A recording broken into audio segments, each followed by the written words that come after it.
do. Spit it out. We kind of broke it yesterday before leaving school. Oh my God. I couldn't believe they'd do such a thing. I was beyond furious. I didn't want to win this way, so I walked over to Maya's stall and told her everything. You can tell the teachers. I'm really sorry. Well, that was a nasty thing your team did, but I appreciate you being honest. Help us fix this and we can forget about it, okay? I helped Maya and her team fix the project right before the exhibition started, and after the teachers judged everyone's project, they got first prize. And I was so happy for her. Just as I was walking away, Maya suddenly pulled me into an empty classroom, and she kissed me. Whoa, what just happened? I just wanted to do that. Did you like it? Maya, it's not a really good idea.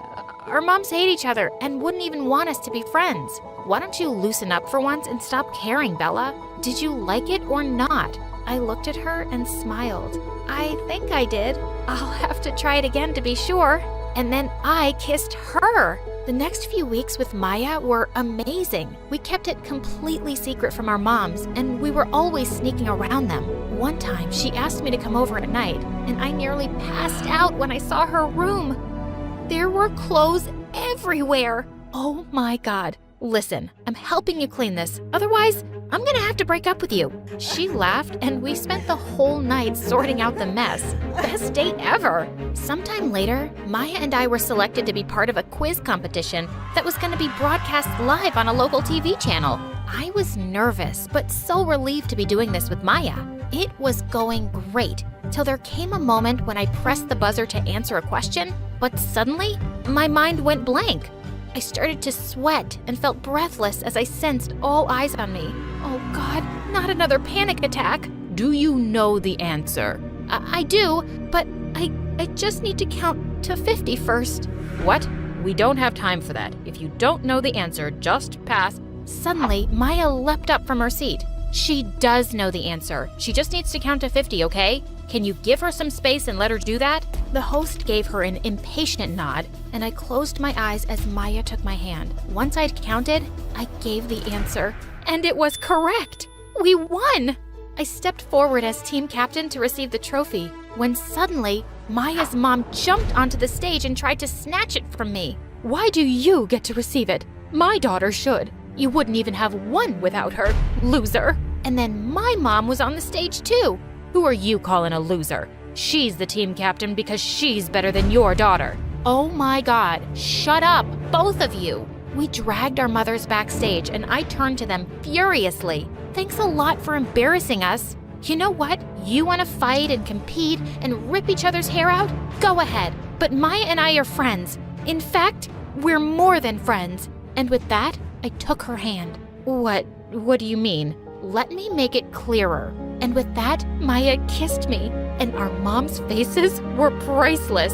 No way, not happening. Bella, have you lost your mind? Yeah, maybe I have. Deal with it. I put my arm through Maya's, and we walked off to celebrate our victory with ice cream. We'll get 3 scoops each. Vanilla, strawberry, and chocolate. Exactly in that order. Don't mess it up, okay? I love you, Maya. Yeah, you're okay too.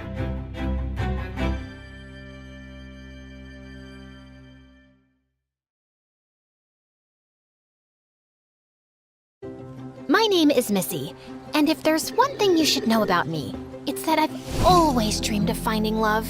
Love is about being seen, the kind of attention that makes you feel special. But that's never been me. They say love finds you when you least expect it. I never believed that. Not until it literally found me. I was getting ready for school when I heard the doorbell ring. I opened the door. No one was there. And then I saw it. A mysterious box wrapped in silver paper with my name written on it. I wasn't expecting any deliveries. I wasn't even sure it was safe to bring in my house. But something inside me had to know what was inside. Tucked inside the black velvet was the most beautiful diamond ring I've ever seen. The way it caught the light and sparkled made my heart skip a beat. Next to it was a small, neatly folded note. For as long as you wear this ring, true love will find you. Was this a dream come true? I slid the ring onto my finger. I didn't question it. I didn't hesitate. And somehow, The ring was a perfect fit. Immediately, I felt a sudden, unexplainable shift in the air. When I got to school, things were different. Typically, I was just lucky to get noticed if someone bumped into me in the hallway. But when I walked in today, my classmates who usually ignored me seemed thrilled to see me.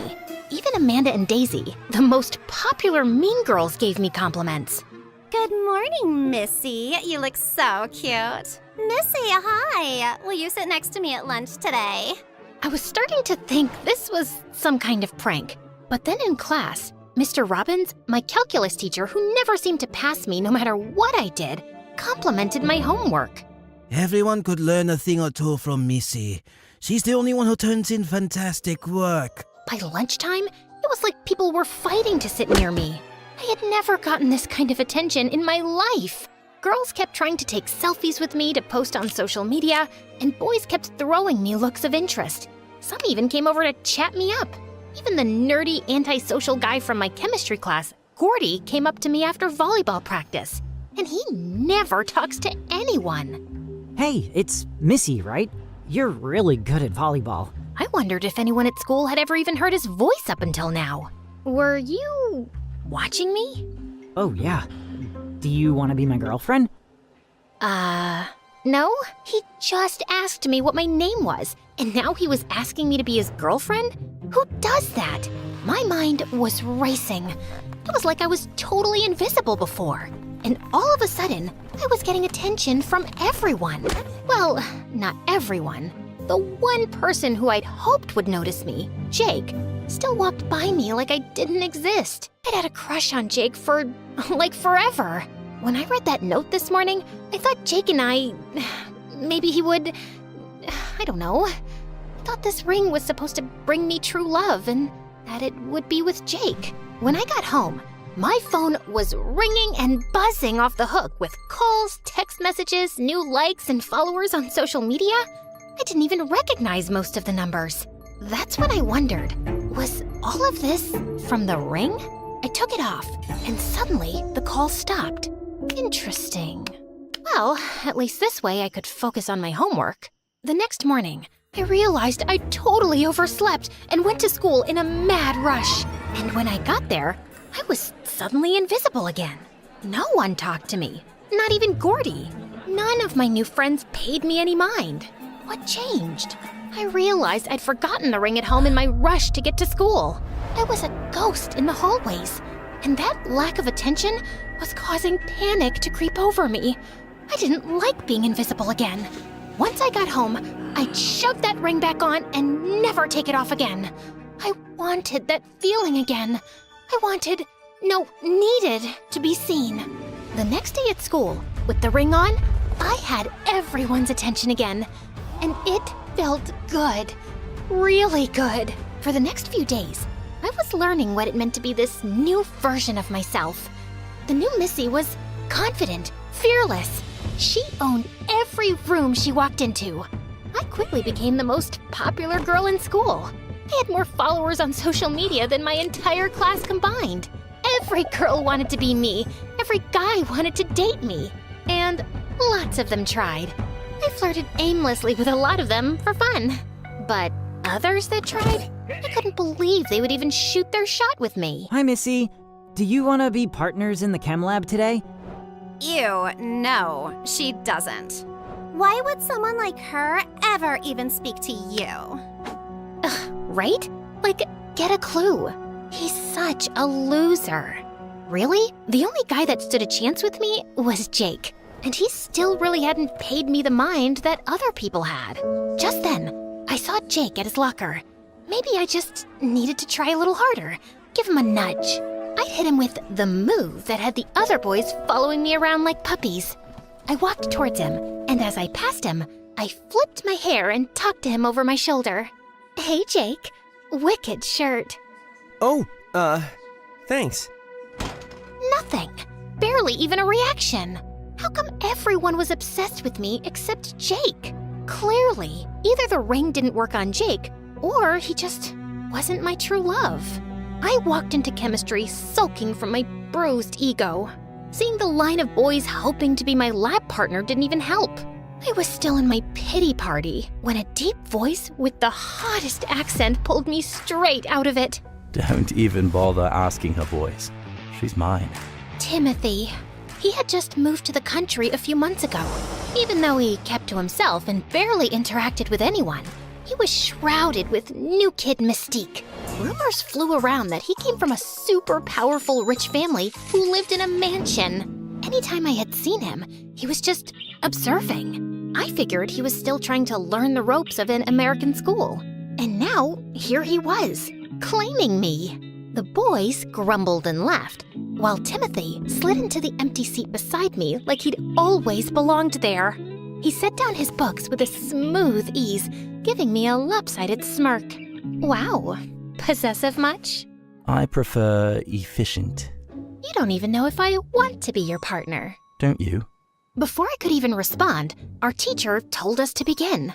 We put on our gloves and got to work. Timothy handled the assignment like he was a craftsman, and chemistry was his craft.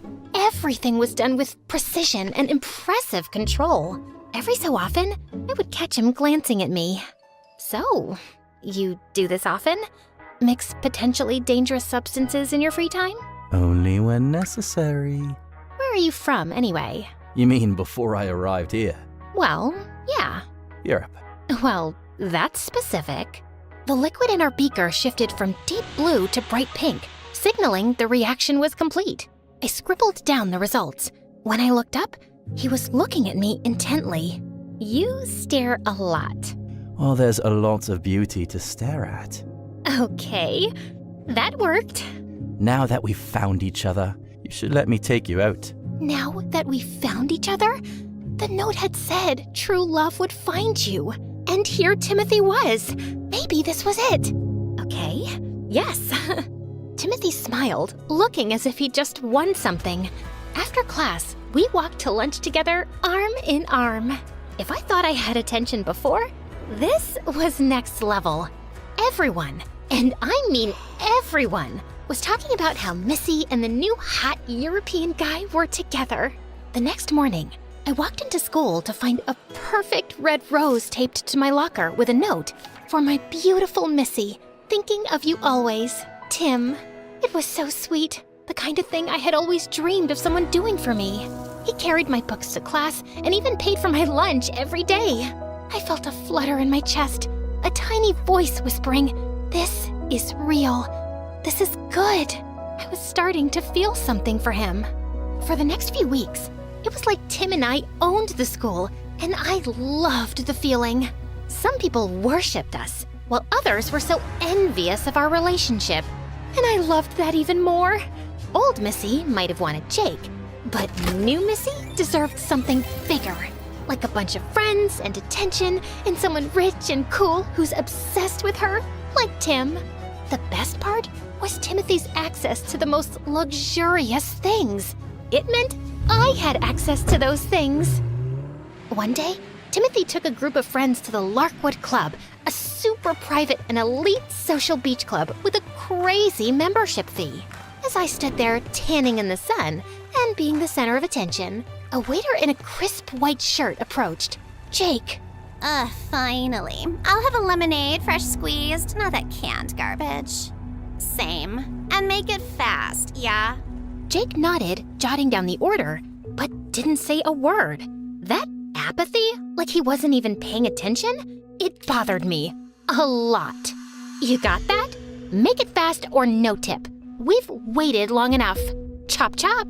Jake's jaw tensed, but he just gave a short nod before hurrying off. Amanda and Daisy looked at me, and then we all burst out laughing. Just then, I caught a glimpse of my reflection in the sleek glass building. The girl who was staring back at me was standing next to girls who had always made her feel small. And now, I was one of them, behaving just the way they did. It made my stomach twist. I tried to turn my attention back to the group and Timothy, who was staring at me with a huge grin on his face. But that feeling was hard to shake. Who was I becoming? Over the next few weeks, the more time Timothy and I spent together, the more I realized that we didn't have much in common. He didn't watch movies or listen to music. He never laughed at my jokes. He never talked about his childhood or his friends or past or what he wanted to do in the future. Every conversation somehow circled back to how perfect we were together. Maybe it was true. Opposites attract, right? And anytime we were apart, the feeling that something was wrong would start weighing heavily on me. Then, as soon as I was with him, I felt like I could breathe again. It had to be right. It all took a turn when I went over to Tim's house for the first time. As I walked up his driveway, I realized this was nothing like I'd been expecting. The house was a mansion, but it was old and creepy, the kind kids dare each other to walk past on Halloween. When I lifted my hand to knock, the door creaked open all on its own. There in the shadows stood Tim, grinning. Missy, come on in. I forced a smile and stepped inside. The only source of light inside were some flickering candles. And then I saw Tim's parents in the hallway. They were both tall, thin, and dressed in all black except for a bunch of old Victorian-looking jewelry. They just kept watching me. It was like their eyes never blinked. But it was the glazed look in his mom's eyes that freaked me out the most. So, you're Missy. Yeah. Nice to meet you, Mr. and Mrs. Oh, don't worry about that. Just call them Mom and Dad. I froze. Mom and Dad? I just met them. Surely he must have been joking. I let out a nervous laugh, but no one else laughed. They just stared. Do you believe in fate, Missy? I guess. Then you understand some things are meant to be. We're so glad you agree, and like the ring. The ring? How did they know anything about the ring? I knew it would be perfect for her. Wait, hold on a minute. You were the one who gave me the ring? Of course I am. Now we can spend the rest of our lives together in love. My heart dropped. Timothy had given me the ring? How was that even possible? This whole situation left an awful taste in my mouth. I looked over at his mom, who still hadn't opened her mouth. She grasped at her throat, and just then, I saw the same exact ring on her finger that I had on mine. I needed to get out of here, now! You know, I just realized that I totally forgot I have, a super big project due tomorrow. I should go home. I ran out of the house before they could say another word. What kind of insane family was that? I don't know what kind of power was in that ring, but I didn't want any part of it. I turned the corner onto my street, and there, on my doorstep again, was Tim, with a twitch in his eye. How did you get here before me? Why did you leave? We were in the middle of a date. This whole ring thing, it's really starting to creep me out. I can explain. My family's been crafting jewelry for generations, but we aren't just skilled artisans. We have a gift. We can infuse our creations with the power of intention, bringing our very desires to life. That's exactly what I did with your ring. Our fates are bound now, you and me, forever intertwined. I tried to stay calm as I took off the ring. A weird look came over his face. I'm really sorry, but I don't know if we should continue seeing each other. I'll see you at school, okay? I went into my house and started to close the door, but he stopped it with his hand. Didn't you notice how much better your life was when you wore the ring? When I first moved here, I noticed you when no one else did. You were constantly looking towards other people, hoping someone would talk to you, include you in their conversations, notice you, praise you. But you always stayed in the shadows, too afraid to speak up. I could see what you really wanted, though. You craved to be seen just like me. I have the power to give us the attention we need, the attention we deserve, the power to bring you true love. I don't think this is true love, Timothy, and I don't think I want the attention this badly. I handed the ring back to him, and I swear I will never forget the crazed look in his eyes. I closed the door, and this time he didn't stop me. Major sigh of relief. I should have known that ring was too good to be true. Sure, it brought me the popularity and the attention, but was all that worth an insane family and me not even recognizing myself anymore? The next day at school, I was back to the old Missy. No one talked to me, no one really even looked at me. It was like none of my friends even remembered who I was. And to be honest, I was relieved. I wasn't sure any relationship I had was authentic in the first place. And after everything that had happened between me and Tim, I just wanted to be alone. And weirdly enough, Tim had disappeared. He wasn't at school or in class for the next week. Maybe that was something else to be relieved and grateful for. One afternoon, I was having ice cream by myself at a cafe like I used to before, when suddenly, Jake walked in. He went up to order, and I pretended to check my phone. Not really sure why. It wasn't like he noticed me much anyway, even when I had the ring on. I got up and turned toward the door. Just then, a hand reached out and opened the door for me. I got it, Missy. Oh, thanks. We walked out together and kinda started walking in the same direction on the pier. Even though we weren't talking, there was some kind of charge. This was slow and quiet, not like what it felt like with everyone who gave me attention. I wondered what it would be like if Jake had paid attention to me, but that wasn't something I really deserved. I had turned into someone I didn't want to be. Hey, Jake, I'm really sorry about how I spoke to you the other day at the beach club. That wasn't cool. Oh, people talk to me like that all the time at the club. It's okay. It's not okay. I shouldn't have been one of those awful people. I'm sorry. That's big of you. Thanks. I forgive you. All of a sudden, the hair on the back of my neck stood up, and that's when I saw him, Tim, standing at the end of the pier, lurking in the shadows of a gift shop. He was watching us, and then he stepped forward into the light. Missy! His voice cut through the night like a knife. Moving on so soon? We've just barely broken up. This could be considered cheating. The way he said it sent a ripple of unease through me. You and I aren't even together, and Jake and I are just walking. He doesn't know what you want, but I do. Put it back on. Tim's hand moved to his pocket, pulling out the all-too-familiar ring. His fingers curled around my wrist slightly as he tried to slide the ring on. I tried to yank my hand away. No, Tim, you're being insane. Insane? No, what's insane is you thinking you could just take it off. That you can pretend none of this ever happened. His grip tightened, not painfully, but firm. Let her go. Jake's voice was steady, but there was an edge to it. He stepped between us. Timothy let out a slow exhale, like he was disappointed. His eyes flicked to Jake. Something dark flashed behind them. You were never supposed to be here. No, Tim. You're the one who was never supposed to be here. Timothy's head snapped toward me. His expression twitched, but I didn't care. Something inside me had shifted. You were never supposed to be in my head, making me think I needed you, or the attention, or the ring. Maybe I thought I needed people looking at me, talking about me, wanting me. But none of it was real. The attention didn't make me important, and it made me someone I didn't even recognize or like. And I'm done with that. I'd rather be invisible, and myself again. Timothy's face twisted into something ugly. No, that's not who you are. You just need to remember. His hand darted out, gripping my wrist, trying to force the ring back onto my finger again. I said, let her go! Jake shoved Timothy back. Timothy staggered but caught himself, then shoved Jake back violently.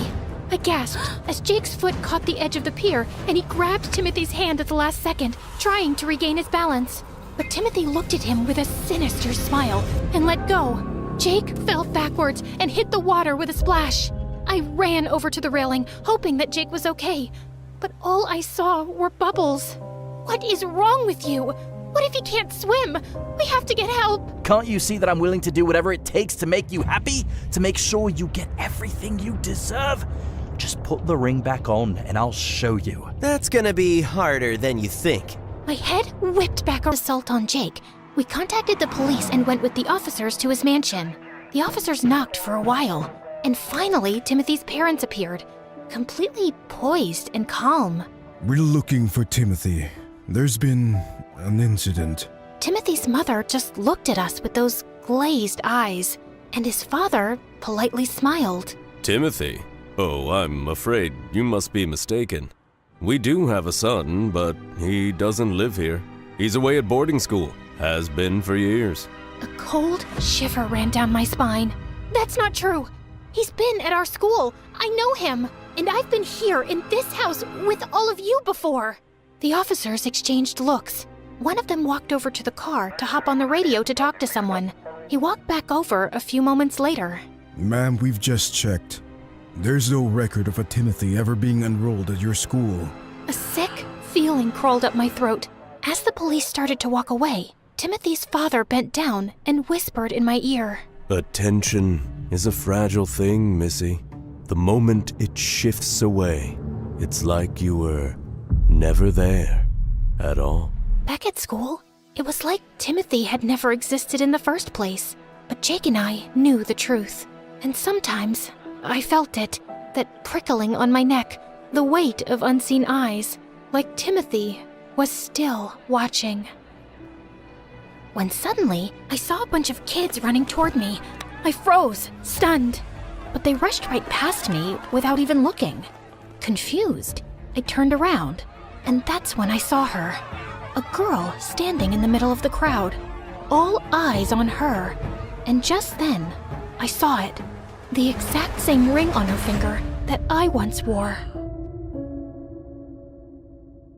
There was only one thing I really wanted, a boyfriend. I dated before, but all those guys were jerks. I even said yes to a nerd for one date just to see if he'd surprise me. Never trying that again. No thank you. Next! I was beginning to lose hope in ever finding my Prince Charming. That was until Chris came into my world years later in high school. My eyes were immediately hooked onto him. The looks, the smile, and the muscles rippling underneath his shirt. I just had to have him. So I asked him out, something I would never do normally. But it all worked out because he said yes. It didn't take long for us to finally go on our first dinner date. It was incredible. He was such a gentleman and knew just the right things to say. I knew right as he took my hand that he was the one. But I couldn't shake the feeling of deja vu, like I'd met Chris before. Oh well, I'm sure it's nothing. For the next few months, we went on many different dates, traveling all over the city, eating wonderful foods, and studying together at night. Everything was perfect. I had finally found a good boyfriend, and he was a keeper. But of course, something just had to happen to ruin it. Chris had planned a date at a fancy new restaurant downtown. I was so excited. I actually got ready early this time and speed walked to the restaurant with a spring in my step. But when I finally got there, my heart fell to the floor and shattered. Sitting next to my boyfriend was another girl with her arm around his shoulder. I didn't care if he looked a bit uncomfortable. I wasn't taking this betrayal lying down. So I burst through the doors and marched straight up to the duo's seat. Who is this? Tia? You're early. Answer the question, Chris. How could you cheat on me? Well, wait, I didn't cheat. Who is this then? Hello, you must be Tia. I've been looking forward to meeting you. I'm Chris's big sister. The name's Vecta. The girl's cheeky smirk nearly made me get physical, but her last words registered just in time. Sister? Yep. I wanted to see who claimed my brother's heart and changed him so much. You see, I'm very interested because Chris and I are very close. That's funny because he never mentioned you. I thought I'd introduce you two when the time was right, but since Vecta is here, I guess there's no time like the present. Well, nice to meet you. But we are supposed to be on a date. I don't want to be mean or anything, but... She's right, Vecta. You should go home. I'll be back soon. Oh, she didn't like that. She looked at us both, and instead of leaving, got comfortable. Nah, you two just act like I'm not even here. You won't even notice me. Besides, I'm starving. Fine. Fine? It wasn't fine with me, but she was a sister, and it was just one evening. How hard would it be to get through it? Turns out, really hard. She kept interrupting non-stop. Oh, Chris, I have this really funny story to tell you. That's hilarious. Oh, stop it, Tia. I think I just peed a little. I didn't even tell it yet, but I know it's really funny. You just said so yourself. Which reminds me, Chris, I've got a joke that'll make you poop. So, a duck and a chicken walk into a bar.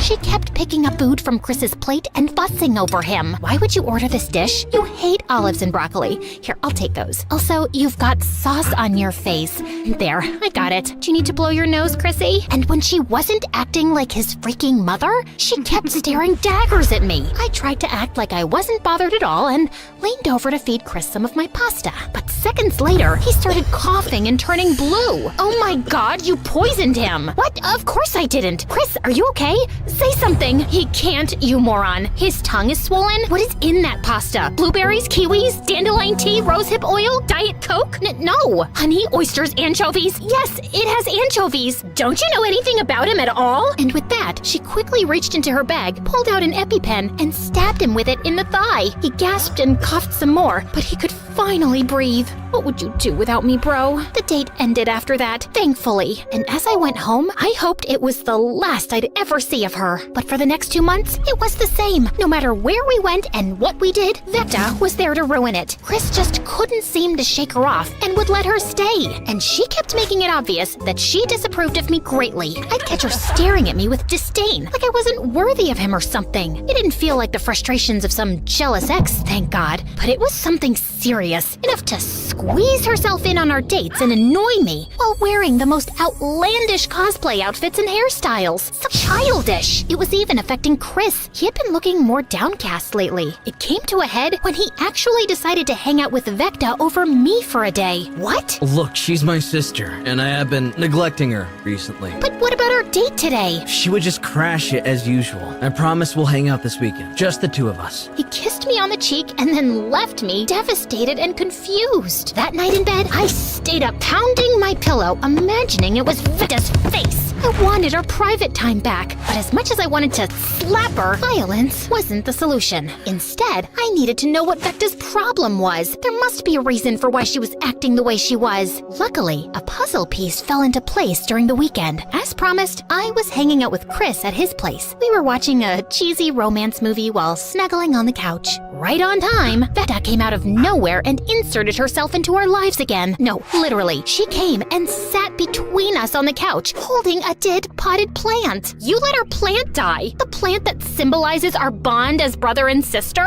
I've never even seen that plant before. Vecta, what do you want? A plant that's alive? But I guess that ship has sailed. Do you know what next week is? Christopher? Christopher? Now, why did that name sound so familiar? Before I could remember anything, Chris let out a loud sigh. I told you not to call me by that name. Whatever. Now guess, before I call you by your real name again. That's your real name? Used to be. Anyway, I don't know what's happening next week, Vecta. Can you just leave us alone today? A part of me was jumping for joy at the way Chris snapped at her, but another part noticed how hurt Vecta looked. I gave in to my more merciful half. What's happening next week, Vecta?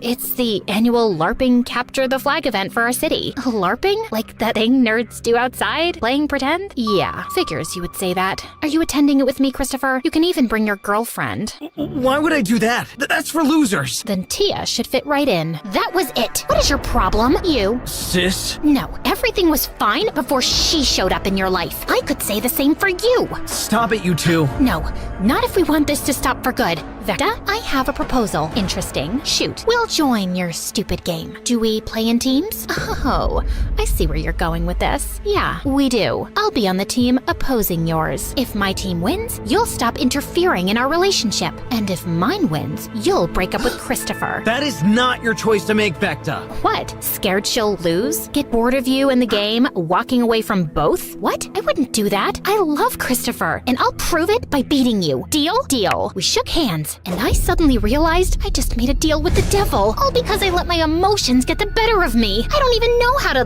LARP. But there was no backing down now. My relationship was on the line. Before this is over, I'm going to remind my brother of who he really is, all while kicking you to the curb where you belong. Good luck. You're gonna need it. Vecta left, and I slumped down on the couch. What did I just sign myself up for? Chris sighed before looking at me with determination. If we're going to do this, then I'll have to train you. You know how to LARP? Of course not. I just picked up some things from my sister. If you say so. Where do we start? Conditioning. Say what? Chris was not joking. I was put through actual exercises and drills like I was preparing for the army. I was seconds away from giving up, but I refused to lose to Vecta. So I pushed on. And you know what? I'm glad I kept kept at it. Sure, the conditioning was terrible, but once I was actually playing the game, it felt like I was in another world. It was magical and so different from anything I was used to. But what really made it all worth it was Chris. He was really enjoying himself. That and his immense knowledge on LARPing made it clear he had played before, although he refused to admit it. I hadn't seen him smile like this since ever, really. And if he was happy, I was happy. Eventually, the weekend came, and it was finally time for the event. And when we arrived at the venue, oh my god, there were at least 200 people here. They had even built small buildings and tents, and the large space with a nice forest surrounding us made it even more picturesque. Before I could really appreciate the beauty, Veta came running up to Chris. Christopher, you really came? Of course, we both did. Hello. Oh yeah, I almost forgot about you. Are you sure she won't slow you down? I'd hate for you to lose because of a handicap. Hey! No worries, she's a natural. She even started to like it. She did? Yep, this isn't so bad. I'm sure she's just faking it. I'll prove it by winning this thing. Before Chris could say anything, Vecta fled into the crowd. She really doesn't trust me, huh? I'm sorry. No need to apologize. She's just a... No, she's lonely, okay? Please don't hate her for this. It's my fault anyway. Before I could dig further, a horn echoed throughout the field. It was almost time. The two teams, red and green, got into position. The two flags were placed in their proper bases. Finally, the next horn signaled the start of battle. I kept close to Chris. Despite the training, this was still nerve-wracking. The worst part was the mages in the teams pretending to react to their own foam ball spells. It was a struggle at first, but eventually I got used to it and started having fun. I could tell Chris was having a blast too, even more so when he noticed I was having fun too. Eventually, our squad was closing in on the enemy camp. Our leader suggested a pincer attack. Chris was on the other attack squad, which nearly caused me to panic, but a comforting hand to the shoulder later, I calmed down. So we split up and went deeper into the forest. And this is where things got bad. One by one, my squad was picked off by some archer in the woods. It didn't take long for me to be the last one standing. That's when the culprit revealed herself. I'm surprised you lasted this long. Vecta, of course. I should have known. We stared each other down before Vecta threw down her bow and drew her foam sword and shield. Let's make a new deal. The first one to get a hit wins. Same conditions from before apply. I drew my own sword and shield. Fine. Good. Prepare for failure. Wasting no time, Vecta charged at me as if this was a life and death battle, and I responded in kind. I wasn't losing my relationship with Chris. We clashed repeatedly, trading blows on our shields, unable to get a body shot. Shockingly, I was holding my own. Chris had taught me well. I dodged an attack to my leg and asked the burning question in my head. What is your problem with me dating Chris? Shouldn't you be happy for him?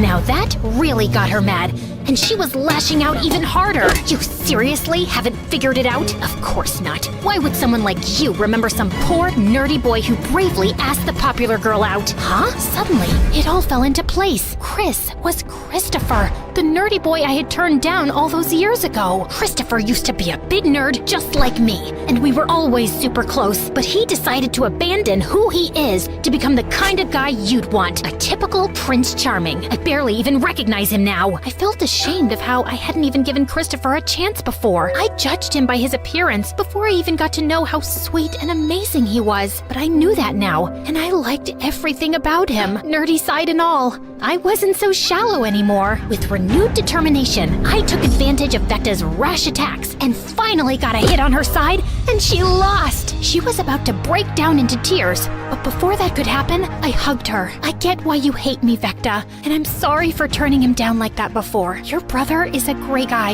and I would never want to change him. Are you serious? Yeah, I love him after all. For the first time, I actually saw Vecta give me a genuine smile. I gladly returned it. Just then, the horn blew, signaling someone had won. We ran back to the team's base, and the sight brought another smile to our faces. Christopher was being carried by his team while holding the green flag, and the smile he wore melted my heart. We won! My brother is something special, huh? He sure is. I was never exactly the most popular girl in school. Well, at least not for the right reason. My sister Lenore and I grew up with parents who were the very definition of a weird goth couple. You know, the usual.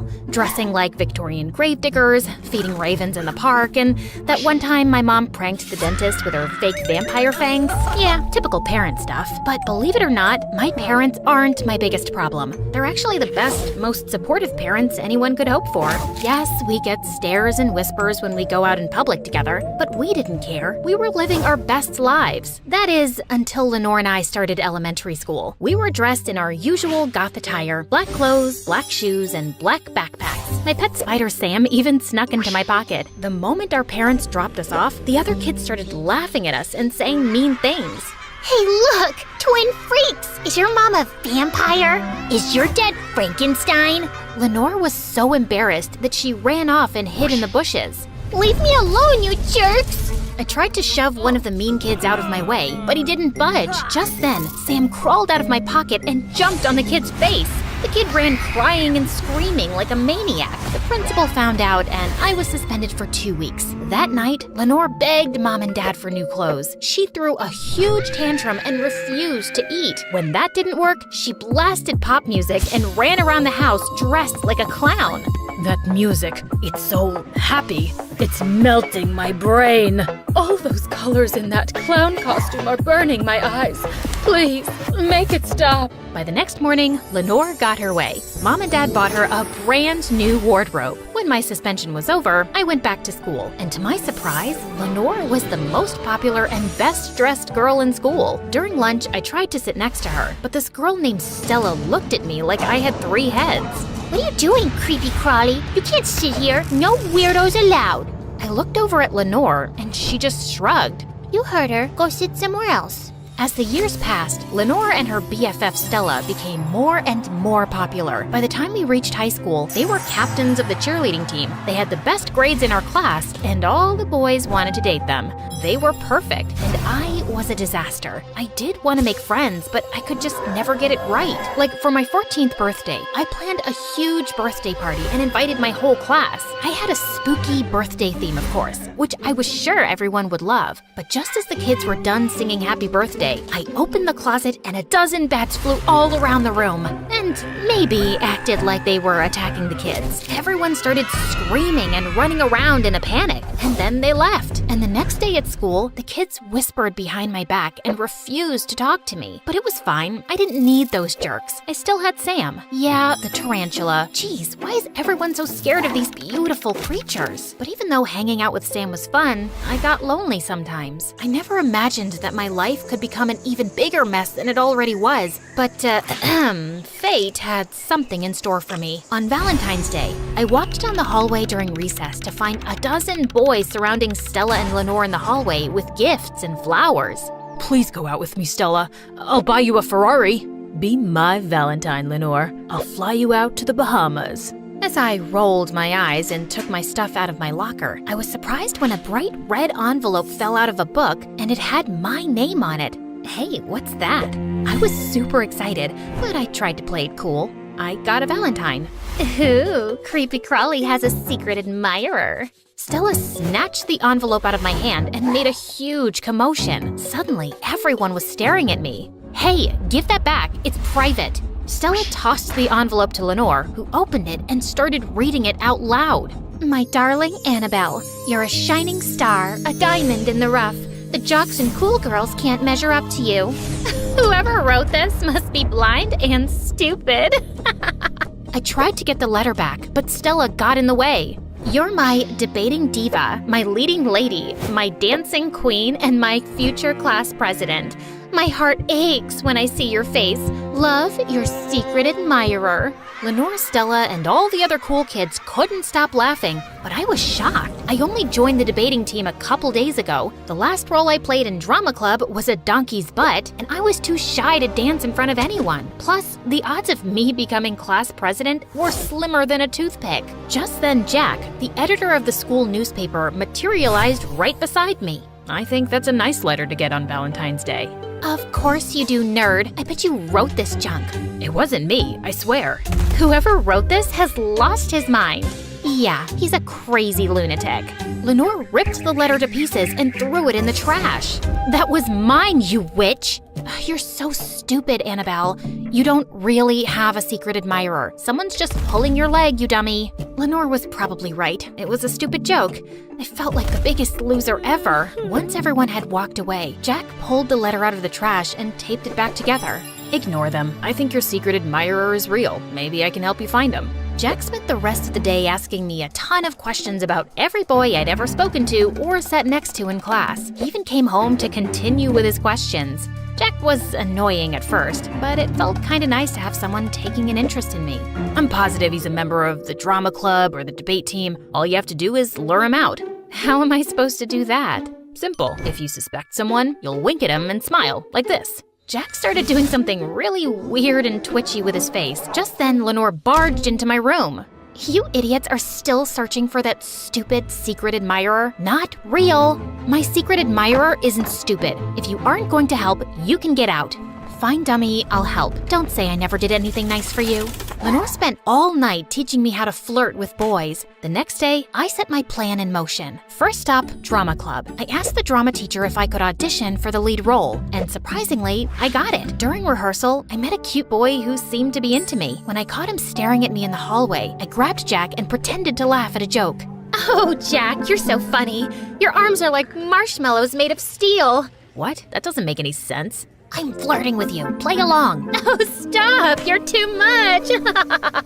Drama boy immediately swooped in and asked me out on a date, and it was pretty sweet. He read me poetry and sang to me, but he swore he didn't write the love letter. My next date was a boy from the debate team. I studied for days to earn a spot on the team, but I ended up being so good that I kept beating the team captain, and every time he saw me in the hall, he gave me the meanest looks. I think he hates me. He's just playing hard to get. One night, me and Debate Boy stayed after everyone had left to practice, and the next thing you know, we were kissing. But when I asked him if he was my secret admirer, he got annoyed and blocked my number. A day later, out of the blue, Stella's ex-boyfriend Dylan, who was the best dancer in school, invited me to a party. I didn't think it was a good idea to go, but then I remembered something. OMG, Jack, what if it's Dylan? You know, this one time Dylan came over to my house with Stella, and he accidentally walked into my room when I was dancing alone. It could be him. Yeah, your secret admirer called you a dancing queen. But what about Stella? What about her? Stella broke up with Dylan 2 years ago. She's dated 6 guys since then.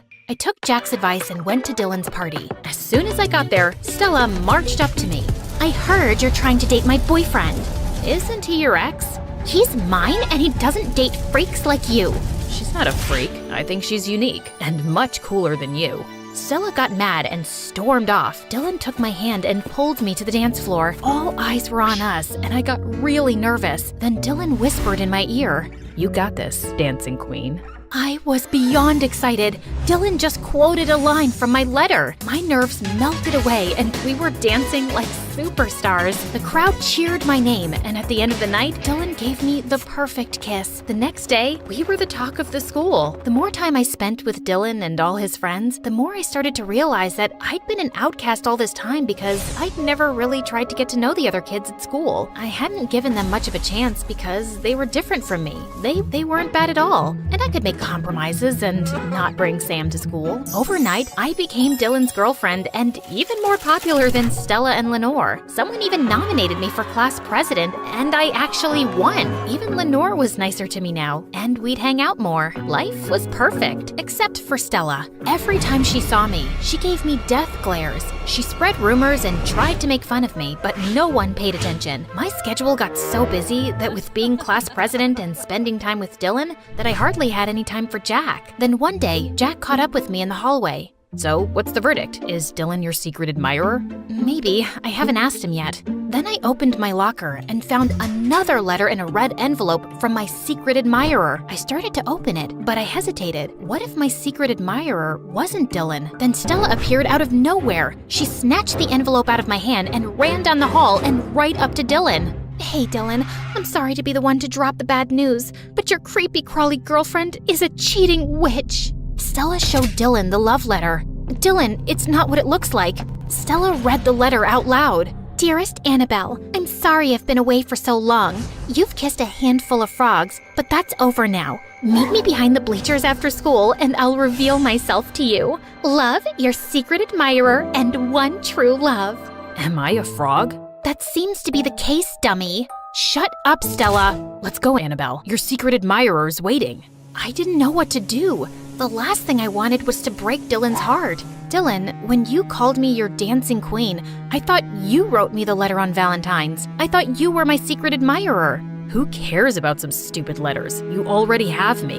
Dylan was right, and he was sweet, but he wasn't my true love. I'm sorry, Dylan. I just need to know who it is. I really care about you, Annabelle, and I wish you'd change your mind. But if you don't feel the same way about me, then you should go. I thanked Dylan and gave him a kiss on his cheek. Then I snatched the letter out of Stella's hand and ran.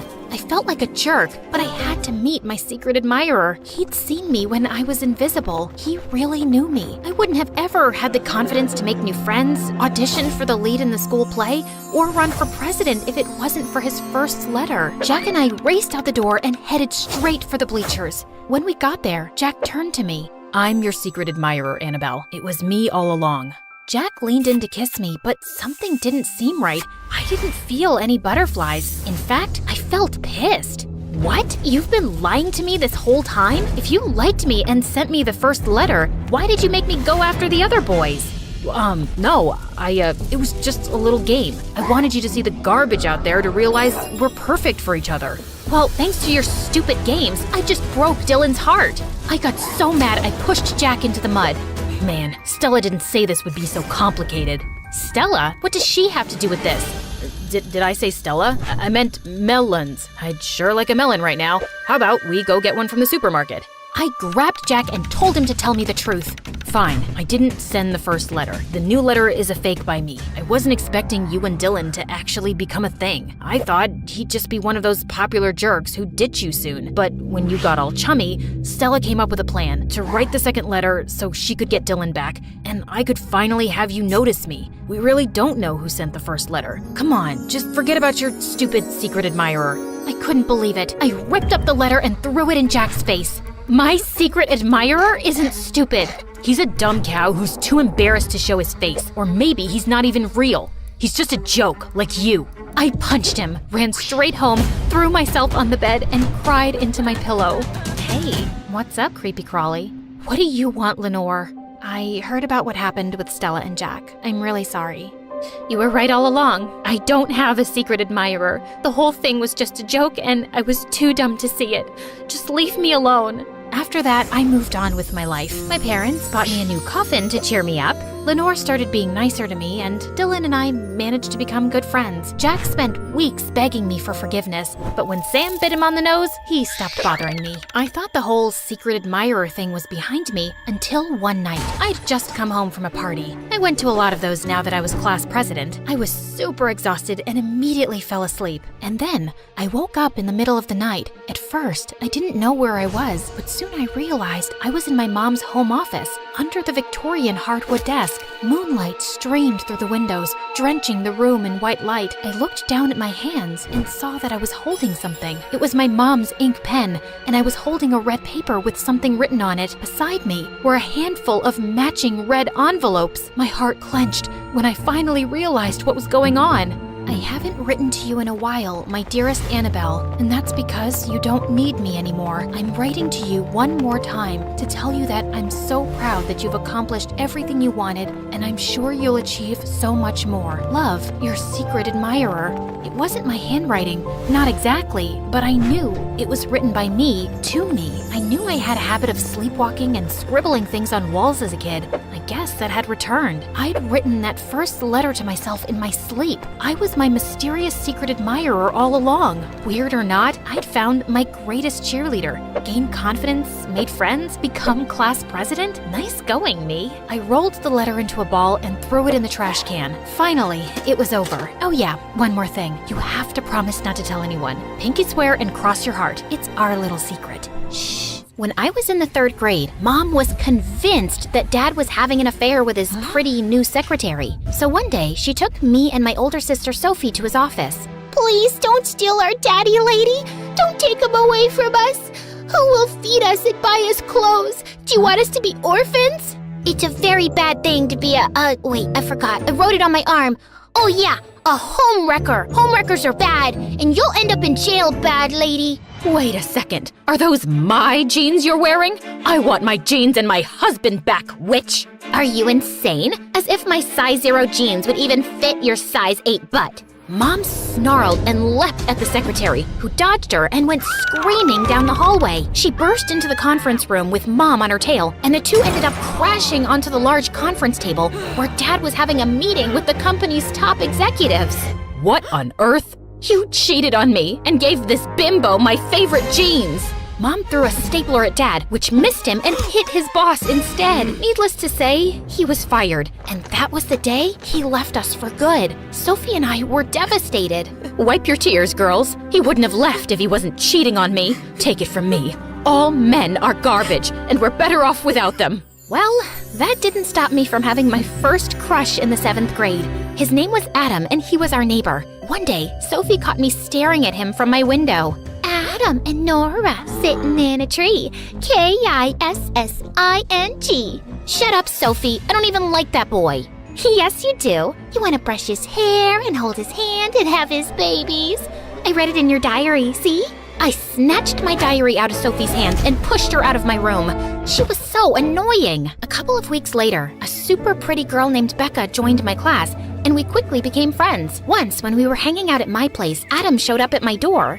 Hi. I brought you some cookies I baked myself. You free to hang out? Oh, yeah. Why wouldn't I be free? Wait, I have another guest over, but yeah, I don't think she'd mind. Come in. You smell so good. I mean, the cookies smell so good. I wanted Adam to have a good time, so I logged on to Ask Brain 2 and asked about fun game ideas. The three of us played Truth or Dare, charades, and hide and seek. A couple of times, I caught Adam smiling at me, and when he brushed cookie crumbs from my cheek, my heart skipped several beats. The next day at school, I was at my locker, and I saw Adam staring at me from across the hall. Suddenly, he winked at me and blew me a kiss. The butterflies in my stomach went into a frenzy. I raced down the hall, ready to jump into Adam's arms, but I slipped on a banana peel and fell face first right at Adam's feet. I thought he'd sweep me up, but instead he stepped over me, hugged Becca, and gave her the most romantic kiss I'd ever seen. I wanted the ground to swallow me whole. That night, Mom and Sophie caught me crying in my room. Boys are like that, sweetie. They'll lead you on, make you think they love you, then tear your heart out, just like your father. Not only was my heart broken, now I was totally paranoid when a boy even came close to me. Hey, Nora, you want to go to the movies? I'd rather eat a bag of worms. Would you be my Valentine? Stay away from me, or I'll dunk your head in a toilet. Nora, you're the most beautiful girl I've ever seen. Liar! After a while, I got a reputation for being a little cuckoo, and most of the kids in school started avoiding me, but I didn't care. Sophie was totally different, though. She'd flirt with every boy that passed her in the hall, and date a new jerk every 2 weeks. Of course, they all broke her heart, and I felt so sorry for Sophie that I decided to help her. You gotta remember my rules, Soph. Don't let their good looks fool you. Don't trust anything they say. Don't let them melt you with their kisses, and don't ever fall in love. Sophie listened attentively and took notes, but a week later, I caught her kissing a boy named Clive in her room. You're breaking all the rules. Your rules are dumb. All boys aren't bad. That's right, girl. Boys are cool, and that's why they rule. Ha ha! Shut your stupid mouth. No one's talking to you. Where'd you pick him up from? The dumpster? That's your problem. You're so judgmental and won't give any boy a chance. I thought you were smarter than this, Sophie. Maybe hanging out with stupid boys has made you stupid too. Sophie kicked me out of her room, and we didn't speak much after that. Soon, I was off to university, and there were boys everywhere. I just kept my head in my books and rejected any boy who even tried to make a move. But you know, a girl starts to get lonely. So, when a girl in my class asked me out one day, I impulsively said yes. Just because I'd renounced all men didn't mean I couldn't find love. And how bad could it be, right? At first, not so bad. In fact, pretty great. She loved to cook, she braided my hair, she gave me the best pedicures, and we were the same shoe size. But then, she started acting like I'd adopted her. She would never leave my dorm, and I hated it when she used my towel and my hairbrush. She was clingy and needy, and constantly needed validation that she was the most important person in my life. So, if your mother and I were hanging off a cliff, holding on for dear life, and you could only save one person, who would it be? My mother, obviously. Seriously, I've known you for a month. Mom carried me in her womb for 8 more months than that. I thought it was a reasonable answer, but she totally lost it. She broke half the things in my room and threw the other half out the window before she stormed off. Then she started stalking me everywhere I went. I tried talking to my other friends about how unsafe I felt, but they all laughed it off. Yeah, if you're dating a guy and complain about him, everyone shows you sympathy, but no one comforts you if it's a girl. Oh, come on, she's barely 5 feet and she looks totally harmless. What could she possibly do to you? Only after she tried kidnapping me did anyone take things seriously. She was expelled from the university and I got a restraining order. And after that, I swore off girls too. Then in my junior year, Sophie showed up at my dorm one day with the worst news. Clive proposed to me. You're kidding. Man, that loser is so out of your league. Don't worry, sis. I know how to handle this. Just send Clive a breakup text. Tell him he stinks, he makes you want to puke, and you never want to see him again. No, I love Clive. I said yes, and our wedding is in 4 weeks. I just came to ask you if you'd be my maid of honor. I couldn't believe this. I thought Clive was just a phase. I wanted to yell at the top of my lungs, "Don't do this, you'll ruin your life." But instead, I caved in and said yes. I mean, was I allowed to say no? When I got back home for Sophie's wedding, I tried to keep an open mind about Clive. But Clive was horrible. He had no sense of humor, he was boring, and he totally ignored Sophie to spend all his time with his friends or fixing his dumb car. So when it was time to make my maid of honor speech, well, things got out of hand. Here's to Sophie and Clive. Clive is dumber than an ant, he smells like a rotten egg, and his face reminds me of a horse's butt. What are you doing? Sophie, I don't know how you can stand him. Are you marrying him for his money? Oops, I forgot he's broke. Look, we both know this marriage isn't gonna last, so why don't we cut to the chase now, and I can get you out of that tacky wedding dress Clive bought you from the dollar store. Sophie got so mad that she threw the wedding cake at me. Clive's mom cried, and the rest of the bridal party chased me out of the building. The next day, I was packing my bags to leave when Sophie came to my room. I thought she'd punch my face, but instead, she took my hand. Listen, Nora, I'm not like you, okay? I'm not bitter, I'm not angry, and I don't hate men. I chose Clive, and if you want me in your life, you'll have to respect that. Okay, but you're making a huge mistake. You're the one making the mistake. Love is real, and one day, I hope you'll understand. I was only trying to do the right thing, but clearly Sophie was too blind to appreciate it. But when I got back to my university, my life turned upside down. My friends and I went to a restaurant to celebrate my birthday, but when we got there, the waiter told us our table was booked. 3 dumb guys were sitting there laughing and joking. But I booked this table a week ago. My apologies, ma'am. It was our mistake. Maybe you could come back tomorrow? Just as I was about to snap at the waiter, one of the guys from the table walked up to us. His name was Chris. He had movie star hair, a $1 million smile, and a perfect body. Why don't you girls join us? There's plenty of room, and we won't bother you. That's a horrible idea. Don't mind Nora. She's just kidding. The next thing I knew, we were sitting at their table, and Chris talked to me all night. To my surprise, he wasn't the absolute worst. He worked in a private security firm as a bodyguard, and all his crazy stories made me laugh. At the end of the evening, he even asked me for my number. Don't get any ideas. I'm not interested in a relationship. Neither am I. I was thinking we could be friends. After that, Chris and I talked and texted every night, and soon we started hanging out almost every day. No, we weren't dating. We were just, okay, fine, it's true. Every time he was close, his cologne made me dizzy, and when he looked at me, my stomach did that weird thing that it does after I eat too much cheese. And if his hand brushed against mine, I started having acid reflux. Yeah, I let my guard down and fell in love, okay? And I wasn't the only one. I know we're supposed to be friends, but I love you, Nora, and I think we're meant to be together. Like the moon in the night sky, like the bees and the flowers, like water in a well. Just shut up and kiss me. Soon after I'd graduated and moved in with Chris, he got a job as a bodyguard to protect this beautiful pop star, Sasha. Yeah, I know y'all have heard about her. Sasha, the gorgeous singing sensation who ended up dating her ex-bodyguard Damon? Yeah, that one. Sasha was going on tour, and for months, Chris was off traveling from city to city, and it got kinda lonely. Then one day, Mom and Sophie came to visit. Oh, Nora, my poor baby. You must be so sad. What are you talking about? Stop it, Mom. It's none of your business. Your sister needs to know. Mom showed me a bunch of pictures online of Sasha leaning on Chris's arm and laughing. Then she turned on the TV, and some stupid reporter said how cute Chris and Sasha looked together. When I heard that, I suddenly picked up a bat and smashed the TV to pieces.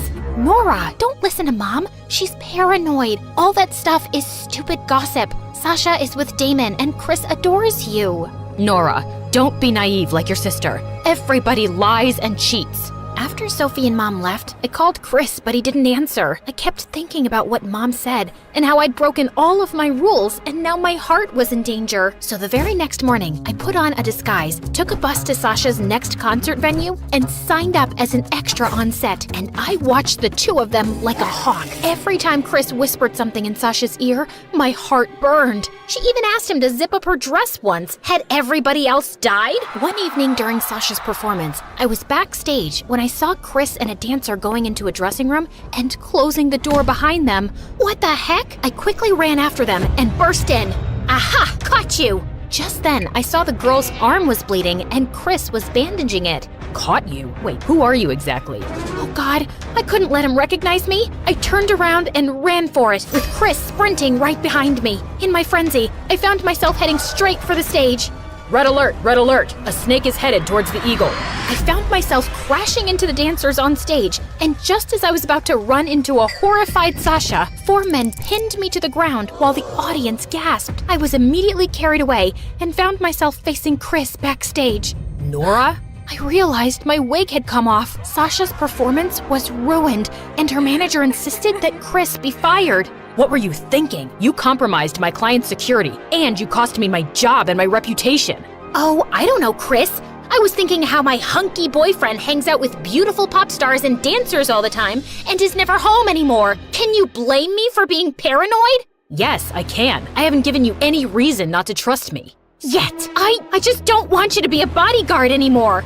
Well, too bad. It's my job. Just go home, Nora. I don't want to be around you right now. Feeling miserable, I ended up going to a dance club instead to get my mind off of everything. I saw this cute boy on stage playing with the band, and he kept winking at me. I recognized him from TV. He was a movie star. On an impulse, I took a deep breath and then walked up to the boy and gave him a passionate kiss. The next morning, I was back home, and I woke up to tons of pictures on the internet of me and that movie star kissing. Chris showed up at my door soon after. Why would you do that to me?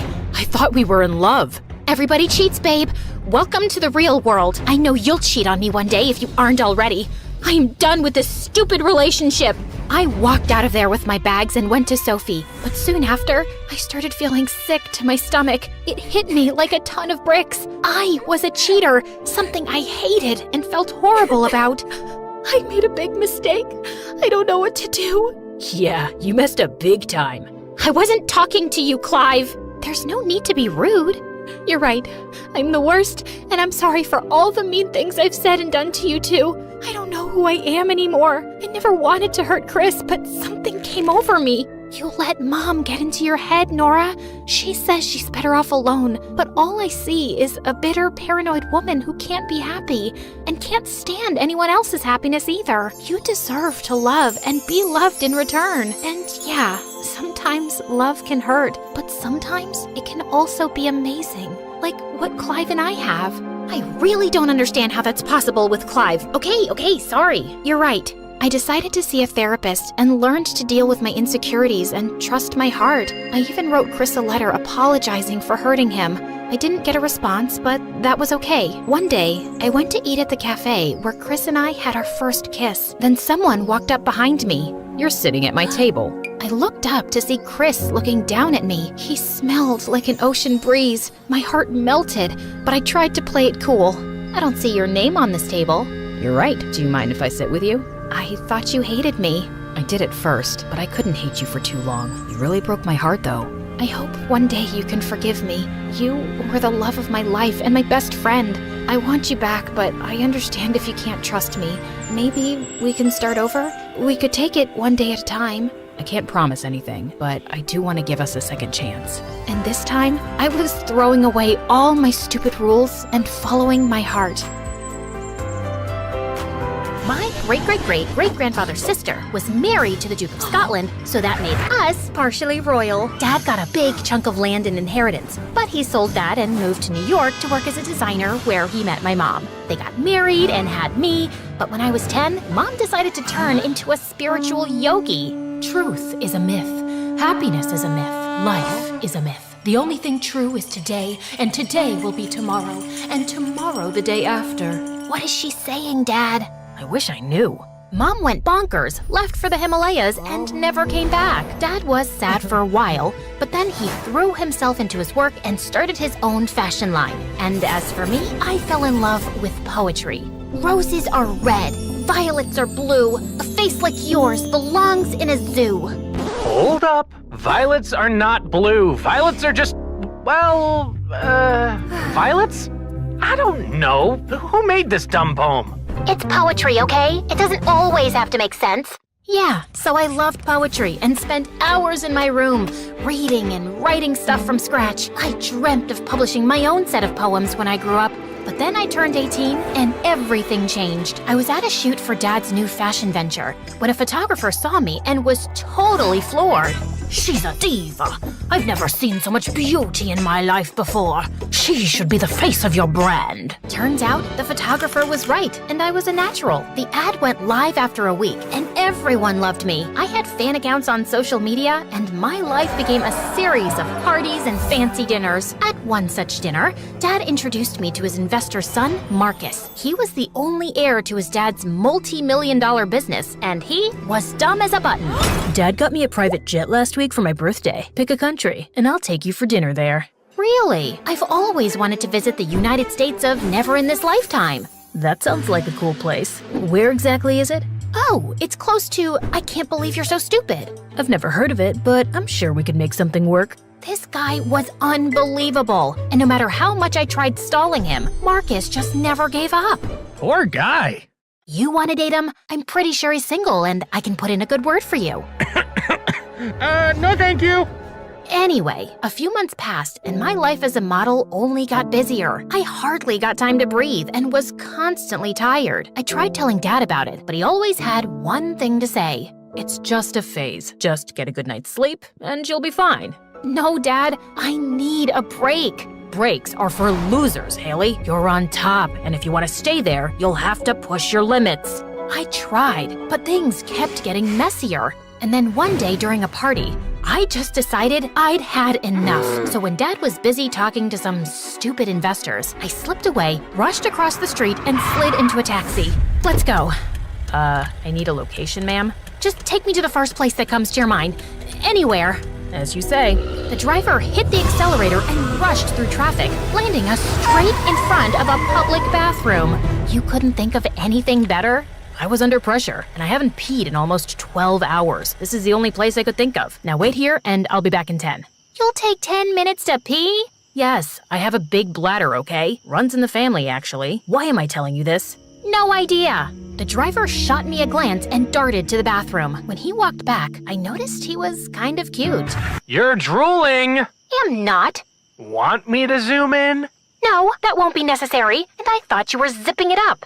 Whatever. Anyway, the guy introduced himself as Tyler and offered to take me to a diner close by, and I happily agreed. As the order came, I stuffed my face in food, while Tyler gave me a soft smirk. So, what's your story? What do you mean?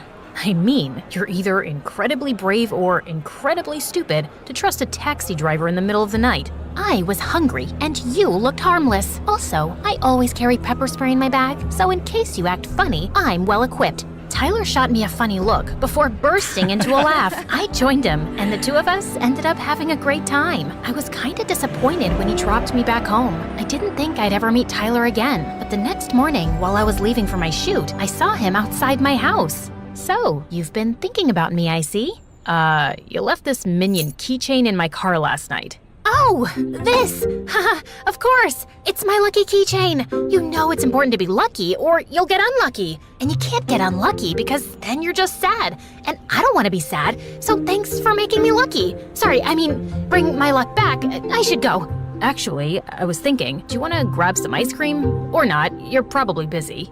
Darn right she is. I turned around and saw Marcus walking in our direction.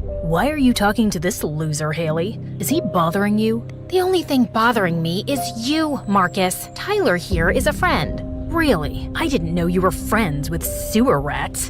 What did you just call me? Tyler stepped up with his fists balled up, but I got in the way. He's not worth it. And Marcus, stop butting in my conversations and find someone else to waste time with. Marcus looked furious, but I just held Tyler's arm and left. He was still mad when we got to the ice cream parlor, but I calmed him down and we ended up having a great time. Tyler was cute, easy to talk to, and he had the best taste in music.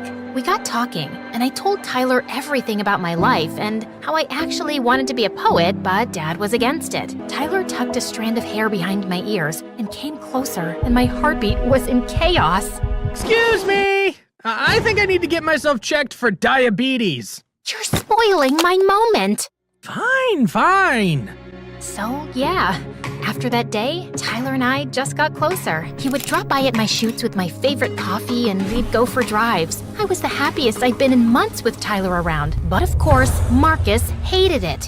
What are these rumors about you going around with that gutter-faced taxi driver? Firstly, that's none of your business. And secondly, they aren't rumors. I genuinely like Tyler. So you'd choose that poor rat over me? Are you blind or just dumb? Tyler is twice the man you'll ever be, Marcus. At least he works hard to pay his bills than just feed off his father's money like a parasite. Now get out of my way. I accidentally pushed Marcus a bit too hard, and he landed in a bunch of chairs. I'm sorry.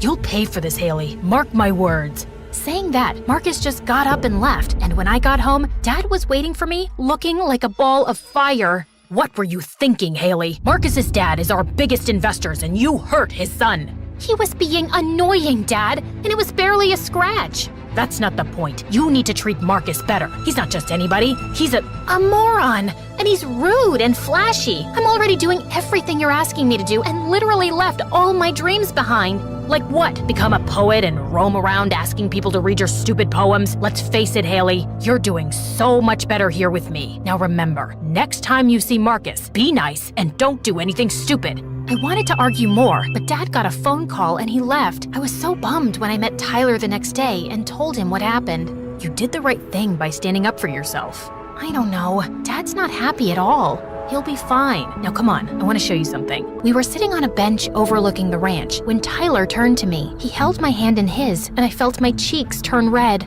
Haley, I know it's probably a long shot, and you look like a dream in this moonlight, but I can't keep this to myself anymore. I think... Before Tyler could finish, someone pushed him hard and he landed on his face. I turned around and saw Marcus standing behind us. What the heck are you doing here?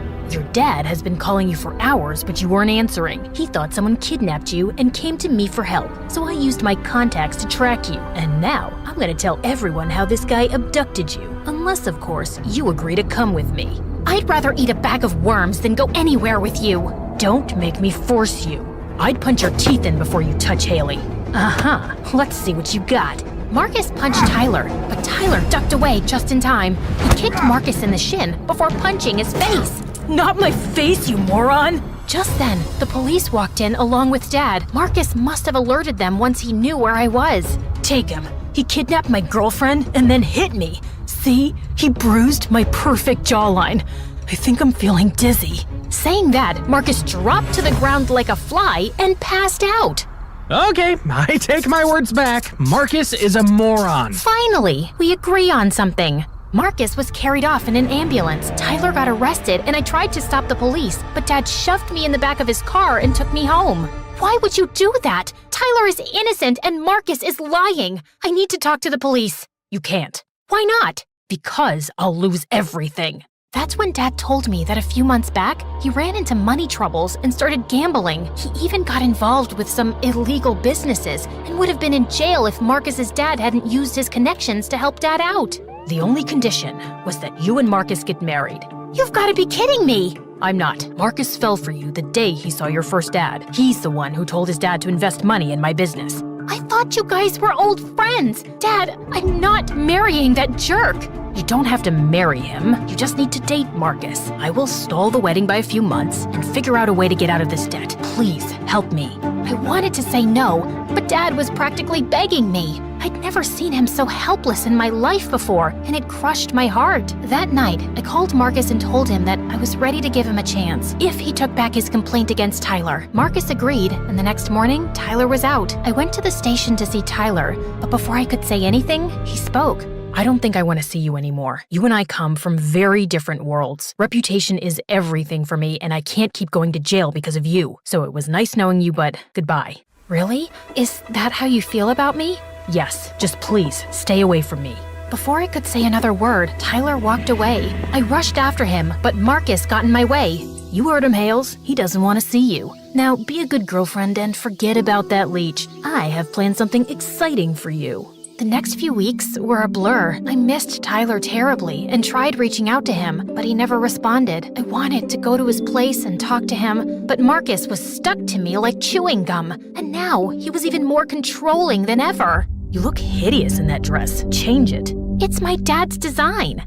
Well, it sucks. And keep your hair down. It hides your ears better. In fact, you should get plastic surgery to fix those ugly ears. The nose needs a little work too. I'm fine just the way I am. You could be better. Marcus was horrible, and Dad was nowhere close to getting the money. I didn't know what else to do except wait, but we were running out of time, and soon my engagement was announced. On the engagement day, I felt heavy and heartbroken. I was in the room, weeping my eyes out, when I heard some voices. I rushed outside to see Marcus holding my dad by the collar. What do you mean you can't pay for a champagne fountain? I already told all my friends I don't have that kind of money, Marcus. You know that. Then beg, borrow, rob a bank. I don't care. It's customary in our culture for the girl's father to pay for everything. Marcus kept screaming at Dad, and I felt my blood boil. I walked up to Marcus, punched him in his gut, and he winced like a little boy. What do you think you're doing? It's customary in my culture to punch the guy if he acts like a jerk. And for the record, this engagement is off. You can't do that. I'll ruin you and your family.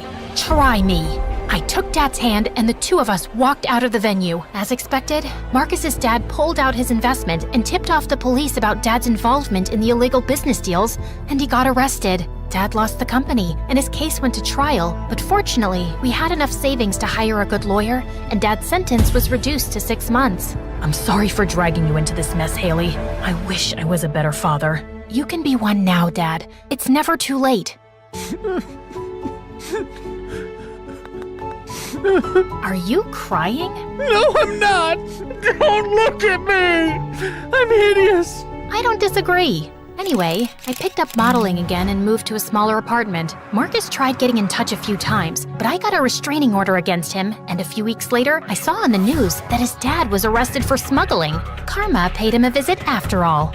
Everything was falling in place, except I still missed Tyler a lot. I had gone to visit him at his family ranch, but his neighbors told me he'd moved. A few months passed, Dad got out of jail, and I finally quit modeling. I wanted to give poetry an honest shot and was writing in a cafe when I heard a familiar voice behind me. Glad to see you're still writing. Tyler? Oh my God, how have you been? Good. I quit working as a taxi driver and got into college. We even sold the place on the ranch to move closer to college. I know, I visited. Listen, Tyler, I know you don't want to see me, but let me stop you right there. Whatever I said at the police station that day was because Marcus threatened me and my family, Haley. As much as I loved you, I couldn't let him hurt my mom and grandma the way he hurt me. So I decided to let you go, and it was the most difficult thing I'd ever done. You should have just told me the truth, Ty. And hold up, did you say you loved me? Yeah, dummy. I loved you. Actually, I think I still do. So, if you'd like, maybe we could catch up over coffee? I'd like that. And in case it wasn't clear, I love you too. I think that's pretty obvious now. Yeah, whatever. Now, can you look away so we can kiss? I lived in an old house with Dad, who worked as a potter. Mom left us when I was 4 to make it as a big movie star and never came back. With gorgeous hair and porcelain white skin, I looked exactly like her, and no one believed my dad and I were related, especially our nosy neighbors. Once when I was 6, Dad got a big order from the city. He worked all night to make all 20 vases. I was admiring them when I accidentally knocked them off, shattering them to pieces. I am so sorry, Dad. I didn't do it intentionally. It's okay, Maya. Don't worry. I'll make new ones. But Dad couldn't make them in time, and he lost the order. He was devastated. Things got worse when the police knocked at our doors later that night. Our nosy neighbors heard the crashing sound and thought I was in trouble. Dad tried to convince them, but they only left when I showed them my birth certificate. I begged Dad to give the neighbors a piece of his mind, but he was a softie. They're just concerned. No, they're crazy! Things didn't change much even as I grew up. We struggled with money, but I was happy as long as I had my dad. On my 10th birthday, Dad took me to a mall and asked me to buy whatever I wanted. I saved it for your birthday, dear. You deserve it. But Dad, I don't want anything, and we could use this money. But he was dead set that I should buy something. I walked in, but the store manager refused to let Dad get in. You won't be able to afford anything here. Why not? We have money, and we're here just like everyone else. The manager made a face and refused us straight to our faces. Eventually, Dad gave in, and we left. It was humiliating. That day, I decided I'd never let anyone bully us like that. Soon after, I got into boxing, and by the time I was in 12th grade, I was the toughest girl in my class, and I started participating in all the major competitions around town and aced them all.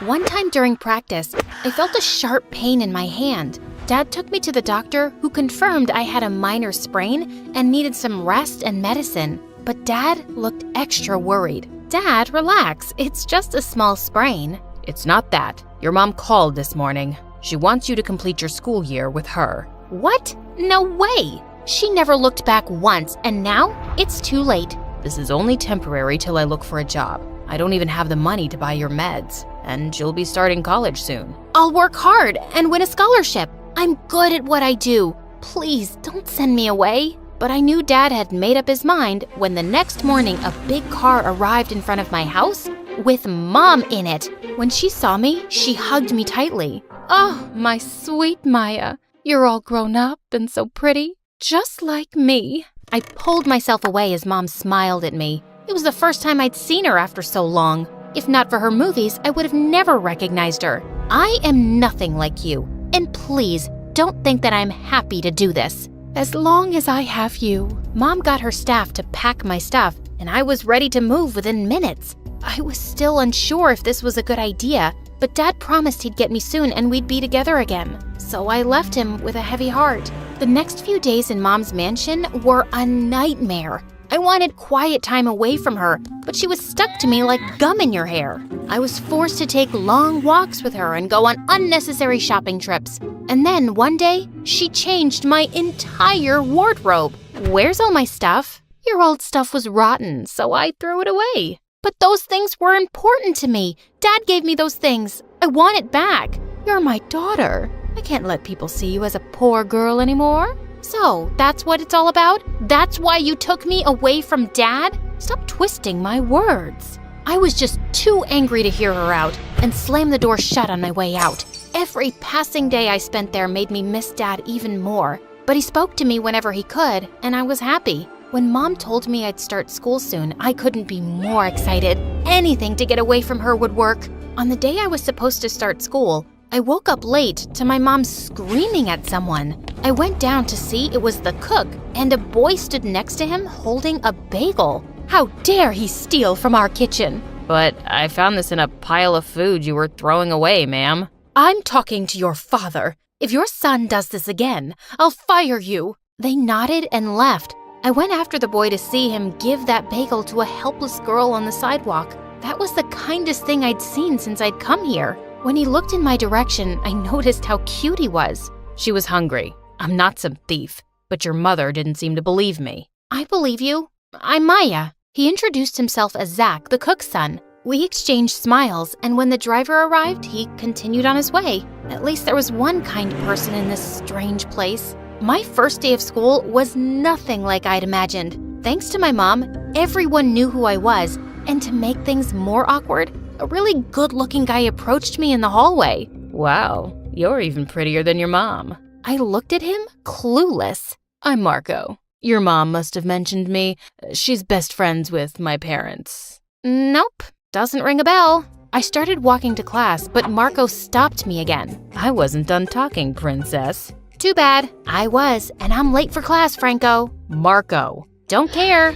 After that day, Marco did everything to get my attention. He started showering me with expensive gifts and flowers, and it almost looked like he was on a mission to get me to date him. Only later did I learn he was the mayor's son and one of the most powerful guys in town. Not that I cared. I already had an obsessive mom, so my hands were full. One day, it was Mom's movie success party, and the entire town was invited. She was so excited that she even bought us matching dresses and begged me to wear them. We'll look like twins, baby.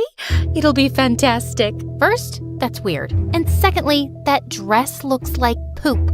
I'd rather wear a tent. There was no way I was doing anything she wanted me to. So I went ahead and bought myself the weirdest dress I could find, just to embarrass her. The party was boring, and my eyes hurt from all that bling. And when I saw Marco enter, I knew I had to get out of there.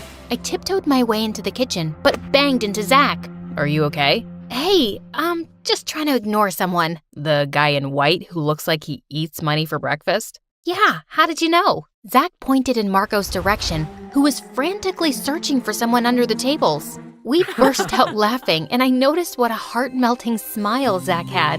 Come here, I'll show you a great hiding place. He pulled me toward the back entrance, leading to a sprawling garden. It was beautiful. Our eyes met for a second, and I felt a weird rush in my tummy. So, why were you hiding from him? He's just an idiot from school I'm trying not to punch. I wish I could return home and get away from this place. You really hate it here, don't you? I nodded. Zach and I walked around and started talking. He told me how he was saving up for culinary school and wanted to be a chef someday. And I told him my story. Boxer, huh? Show me your moves. I know a little boxing myself. Don't say I didn't warn you. I tried to do a fake box in the air, but ended up hitting Zach smack in his face. That was good. Ow. Oh my God, I'm so sorry. Are you hurt? As I tried to check for any broken bones, Zach moved in closer and tucked my hair behind my ears. I felt my knees go weak. Better. His eyes caught my attention because they were a gorgeous shade of green and could make anyone swoon. I wasn't paying attention when I noticed a flash from the corner of my eye, and then 100 people started taking pictures of us. I turned to run, but saw Mom staring at me with eyes blazing like fire. It's bad enough that you're dressed like a joker, and now you're flirting with the help? His name is Zach, and he's my friend. That looked more than friends. You embarrass me, Maya. Why don't you just abandon me then? You're good at that. Mom and I got crazy on each other, and the party fell silent. You rude child. I saved you from your pathetic father, and this is how you repay me? Mom reached for me, but she tripped over a rock and fell into the life-size fountain. Her makeup washed off her face, and she looked like a zombie. I knew I'd taken it too far.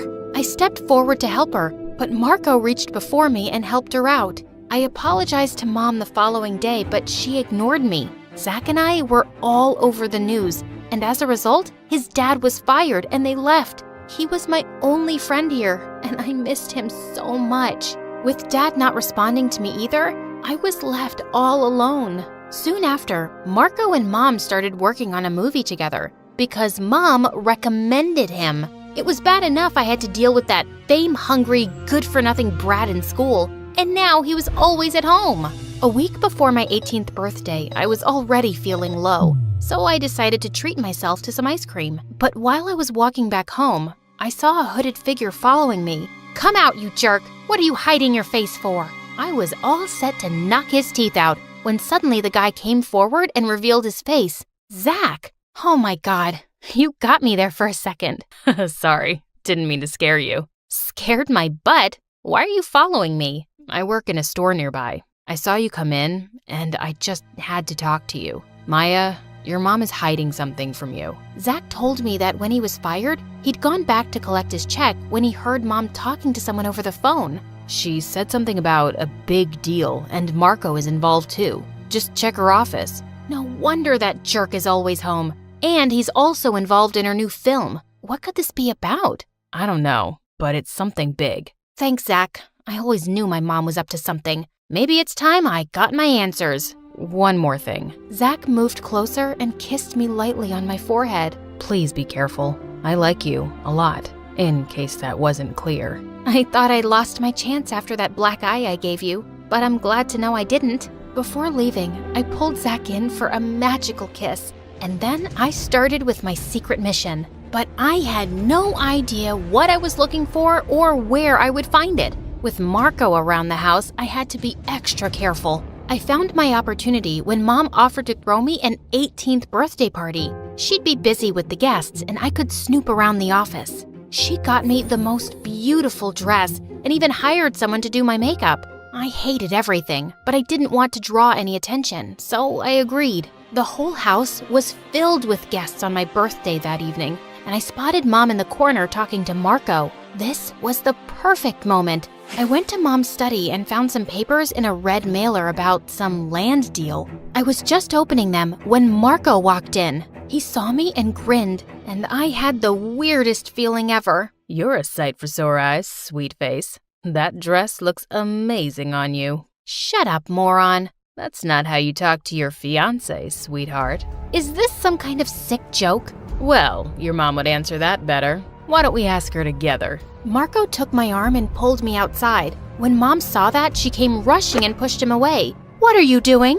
Just bringing the truth out. Mom, what's happening and what are these papers about? Mom looked at me in shock as the color drained from her face. Why don't I do the honors? Marco told me that Mom wanted to open a film academy but had money issues, so his dad pitched in. In return, she promised them a role for Marco and our marriage. But now, she doesn't seem to believe me. Maybe she'll believe you.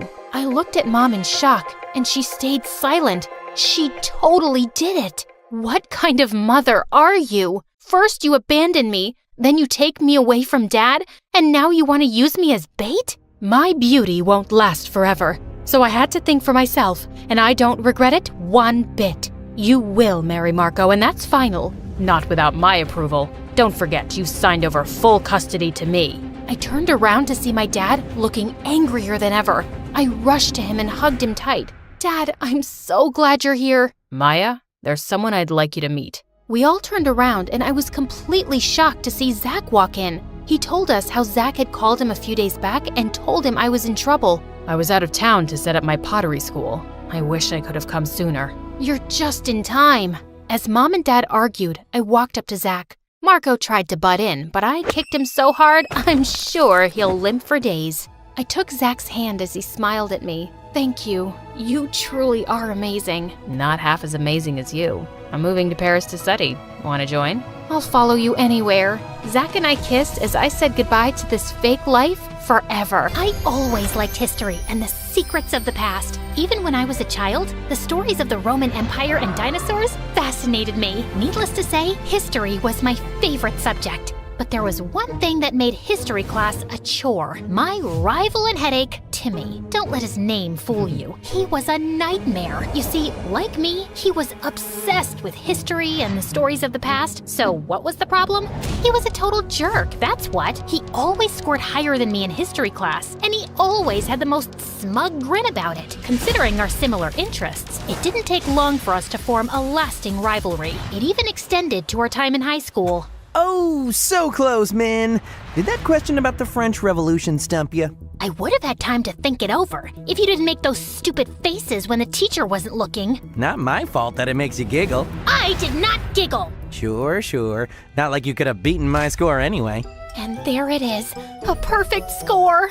How the... Better luck next time, Mindy. God, I hate that smug grin. One of these days, I'm gonna wipe it off his face. Yeah, getting 2 straight 100s would restore my honor. But that never happened. Due to some family emergency, Timmy had to move abroad. I decided not to say goodbye. I turned away and let him leave me behind. At first, I celebrated. No more teasing, no more childish competition, and no more of his smug grin. But as the school year passed by, I had to admit it. I missed him a bit. There was no real challenge anymore. Eventually, I did start getting back-to-back perfect scores, but it wasn't the same. My parents were so proud of me. I was happy, don't get me wrong, but it was just so easy. It didn't feel like an accomplishment anymore. So, the years went by like a blur. I went to university and worked to get my archaeology degree. All the while, I volunteered as a museum tour guide. It was fun getting to teach people about my my favorite subject, but something was always missing. But all that changed when I met Antonio one day after work, a tall, dark, and handsome older student working on his business administration degree.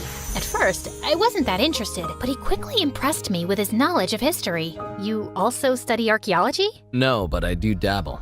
I'm more on the business side of archaeology. I like helping those more talented than me reach their full potential. And you're saying I'm... Yes, I'm saying you're talented and I want to work with you. What do you say? We can discuss details over coffee. Well, all right. After my volunteering work, though. Of course. The day was set, and it was wonderful. After so many years, I finally found someone else who shares my passion for history. We spent hours talking, mostly about my job in the museum, something I was happy to talk about. For the next 2 months, my days were spent with Antonio. We studied, worked, and had fun together.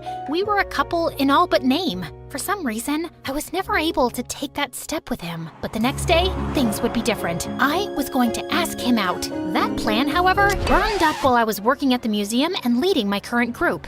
And here, we have what some would call the secret map to the Akashic Records. Legend says, if you can crack the code, you can find the record buried in some desert. It's believed the record details the written language of actual angels. But that's just a myth and doesn't... Actually, it's believed the record is the written account of all events throughout time. You're thinking of something else, Mindy. You never were one for the stranger side of history. That voice, it can't be.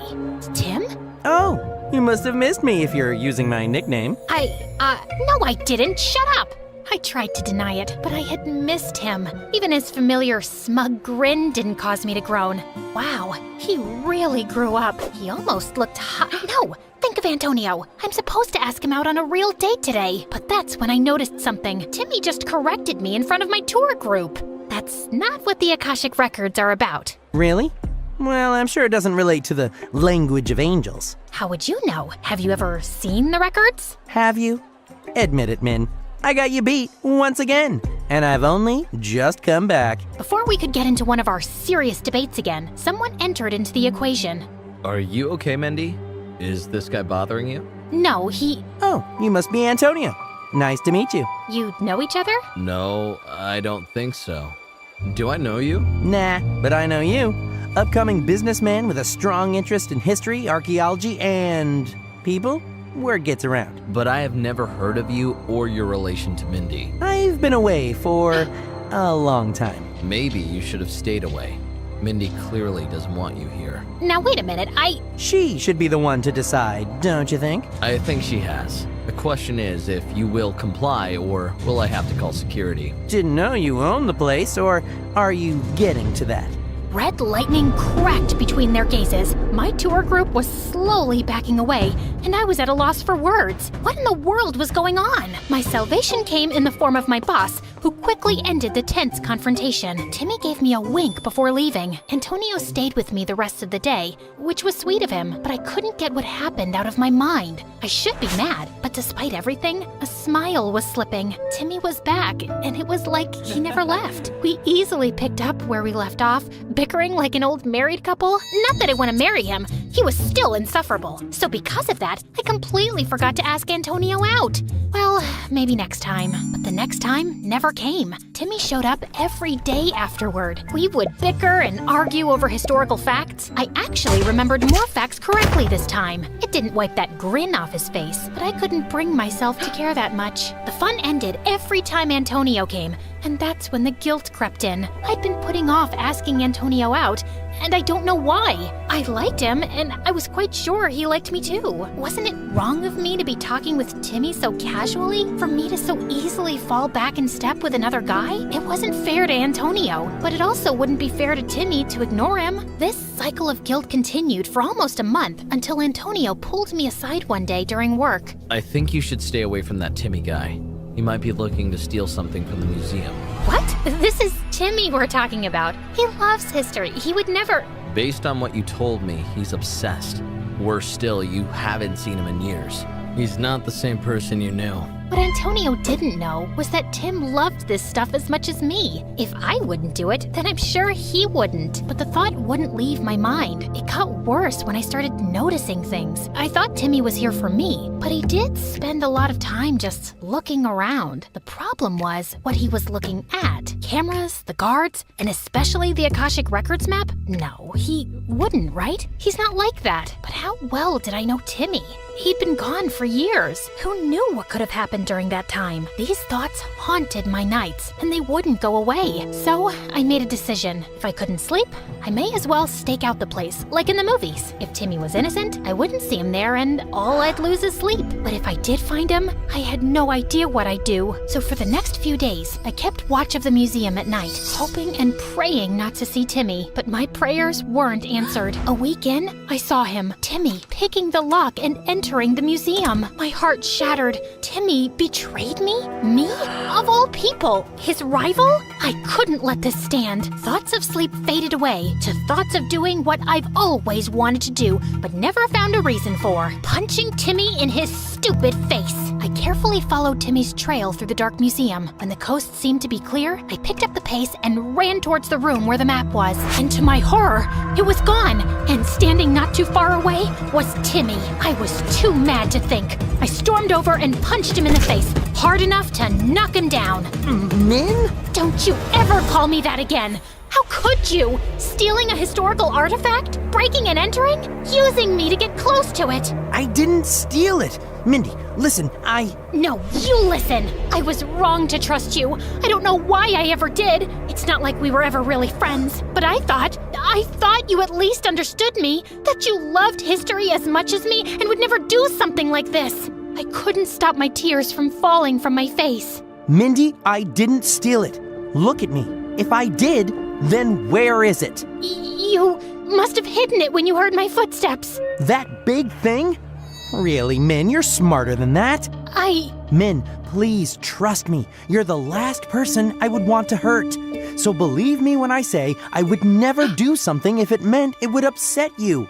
For the first time, Timmy actually looked dead serious. For a second, I believed him, but if he didn't steal it, then... I guess I have to deal with you both. Timmy got in front of me to protect me from whoever spoke, but I instantly knew that voice. Antonio? I'm sorry it had to come to this, Mindy. I really did enjoy your company. I knew you were after the map. Didn't think you could bribe the guards to leave, though. I was surprised by how empty the place was. Why, Antonio? All this time, it was Antonio who was using me. I was too focused on Timmy to realize. Why? Because regardless of which one of you is right about the map, I'll be rich after I sell the records. Money? Really? Typical. That map and the record, if it exists, belong in a museum, not in the hands of some rich collector. It's not up to you, I'm afraid. Before he could reach into his pocket, Timmy tackled him with surprising speed. The two started to grapple, tear, and pummel one another as I stood frozen in my spot. Run, Min! Call the police while I hold this guy off! I listened, not because I wanted to, but because my instincts kicked in. I didn't want to die. I didn't want to be dragged into this big conspiracy. I just wanted to get my degree, find a job, find a husband, and live a normal life. Husband. My steps slowed to a crawl as I looked back at my time with Tim. Despite the frustrations, I also loved my time with him. And when he left, a hole was born. A hole I thought Antonio could fill. But instead, he was just an imposter. The person I wanted to ask out, the person who makes me smile, it's clear who it is. He's someone I couldn't bear to lose permanently. So I ran. This time, to find something to save him with. Quickly, I found the first thing that looked like it could hurt Antonio. A spear believed to have been used by our ancient ancestors. I ran back to the two men and found Antonio standing over Tim, ready to end him. Your father would be so disappointed in you. With all my strength, I swung the blunt end of the weapon across his head. Thankfully, it knocked him out, but it also broke the spear. Whoa, did you, little Miss Historian, just break a historical artifact? I'd do it again for you. I actually made Tim blush. I helped him up, but I didn't let go of his hand. Min, You don't have to say anything, okay? So what now? We clean this place up, call the police, and find the map. I'm sure he didn't move away from the museum just yet. So that's what we did. The map, thankfully, was recovered from a closet. Tim was right. Antonio didn't have time to properly move it. After that, we were congratulated by the city and the museum for our brave actions. We were even given $10,000 for our heroics. Antonio was sent to prison, and Tim joined me at the museum. But something tells me our adventures are far from done, if Tim's knowing smirk is anything to go by. I was enjoying my ice cream cone when I heard screaming and saw people running from a nearby bank. Most girls would go for safety, but I am not like most girls. I ran towards the bank and saw a robber in a ski mask holding a hostage. I had to think fast. I pulled my hood over my head, hid my ice cream cone around my back, and entered the bank. Nobody move! I'm robbing this bank! The robber turned around, totally confused. This is awkward. I'm actually robbing this place, so... No way! What a coincidence! Let's team up. Sorry, sister. I work alone. As the robber moved his gun to talk to me, I threw my ice cream, splattering him in the face. I moved like the Flash, grabbed his gun, pointed it at him, and he surrendered immediately. Everyone was telling me how heroic I was. I felt amazing until I overheard one handsome guy in the crowd respond. Wow, she's amazing! Yeah, she's brave, but also stupid to put herself and others in danger. She should have let the police handle it. What was his deal? I turned towards that jerk to give him a piece of my mind, but a muscular hand grabbed my arm and pulled me away. My eyes sparkled with excitement when I realized that hand belonged to Aiden, my oldest brother's best friend from boot camp. And I totally had the biggest crush on him ever since I saw him hugging my brother at his graduation. Wow, Astrid. I was in the area and saw everything. Can I take you out for lunch? Pinch me, because Aiden just asked me out on a date. Ah! Are you okay? Sir, yes, sir. I followed Aiden to a nearby park where he had rented a rowboat for us. This was my notebook moment, minus the dying grandparents. I prepared myself for Aiden's love confession. When he leaned in, I readied my lips. Now that we're alone, I wanted to offer you a job on behalf of the president. What? I work in secret operations, and there's a job you'd be perfect for. Have you ever considered going undercover? Like a spy? Not really.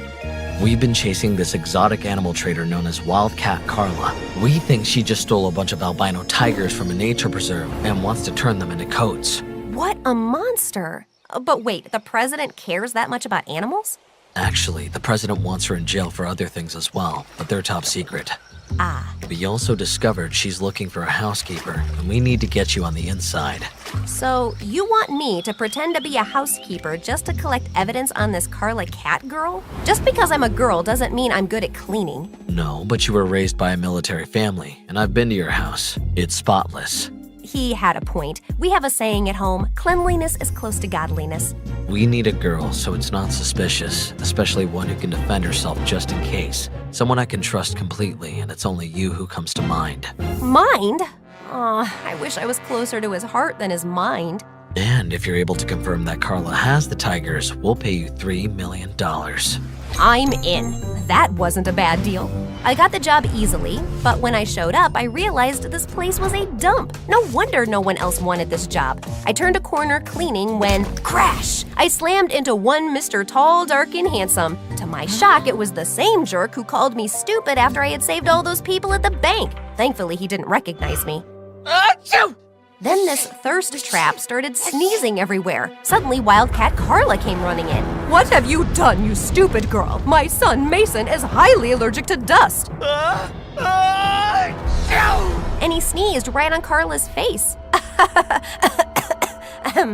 I'll fix this. I grabbed Mason and ran to the bathroom, throwing him into the shower as fast as I could. As water poured down on us, Mason stopped sneezing. If he wasn't known as a jerk, or I was so worried about keeping my job, I would have considered this romantic. I turned off the water, but Mason kept blinking at me. You good? Yeah, you saved me. You can stay, for now. And Carla disappeared back into the darkness. I'm sorry. Don't be. I'm just a housekeeper. But if I save a few lives, I guess that's a win-win. No, I mean about my mom. She can be a lot. Sure you're up for this? Why wouldn't I be? You look delicate, and it's a tough job. And then I grabbed him with one hand and pulled him to his feet in one swoop. Mason was floored, literally. How's that for delicate? I walked off like the awesome boss I am. The look on Mason's face told me he would not make that mistake again. The next day when sweeping, I saw Carla enter a suspicious warehouse on the edge of her property. I was just done setting up some microphones when… Well, if it isn't my hot housekeeper. The name is Astrid. I'm throwing a party here tonight and I want you to clean it up for me, since you are my employee. And then, with a flip of his hair, he walked away before I could answer. I showed up to the party that night with a new +1, my mop. Romantic, right? But Mason's friends were bigger jerks than he was. They started having mess-making contests and would force me to clean up after them, laugh, then make a mess all over again. You better stop unless you want me to kick all of your butts. Before I could even wind up my fist, Mason snapped his fingers and security escorted those losers out. She is my housekeeper, not yours! Hello? I don't need you to fight my battles for me. I can clean up after myself. But as I stepped forward to give it to him, I slipped on a spilled drink and clumsily fell into Mason's arms. My face instantly flushed.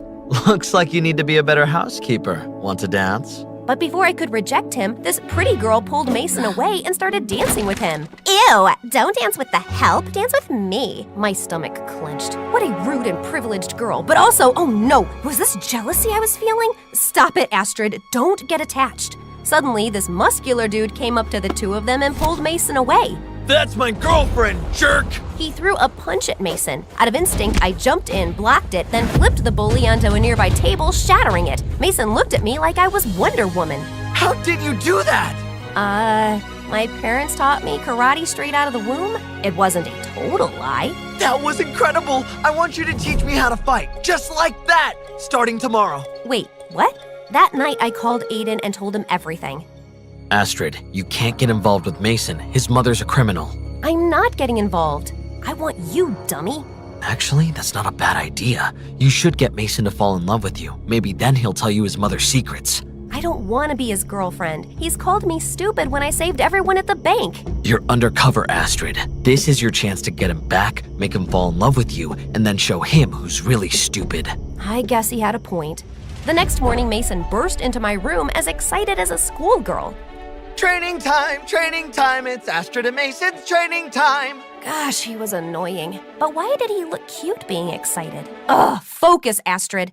Aiden's idea was already paying off because Mason took me into the warehouse through a key card he kept in his jacket. Noted. But inside, no tigers. Show me what you got. And what he had was pathetic. Mason got tired after 2 tiny punches. You're gonna need more focus if you want to defend yourself.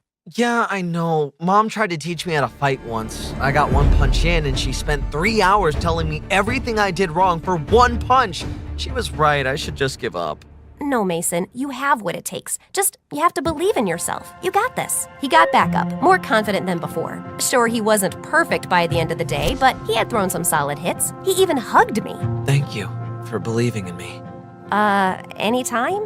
Hey, my mom wants you to come with me to her zoo tomorrow. I'm in. This was the first big lead I had in weeks. But when we pulled up, a protesting group of animal lovers blocked the entrance. They had signs accusing Mason's mom of animal cruelty. Mason instantly turned the car around. He didn't speak for the whole drive back. He seemed embarrassed. We got back into Mason's and he looked really sad, so I grabbed his hand and my heart fluttered a bit. Is everything okay?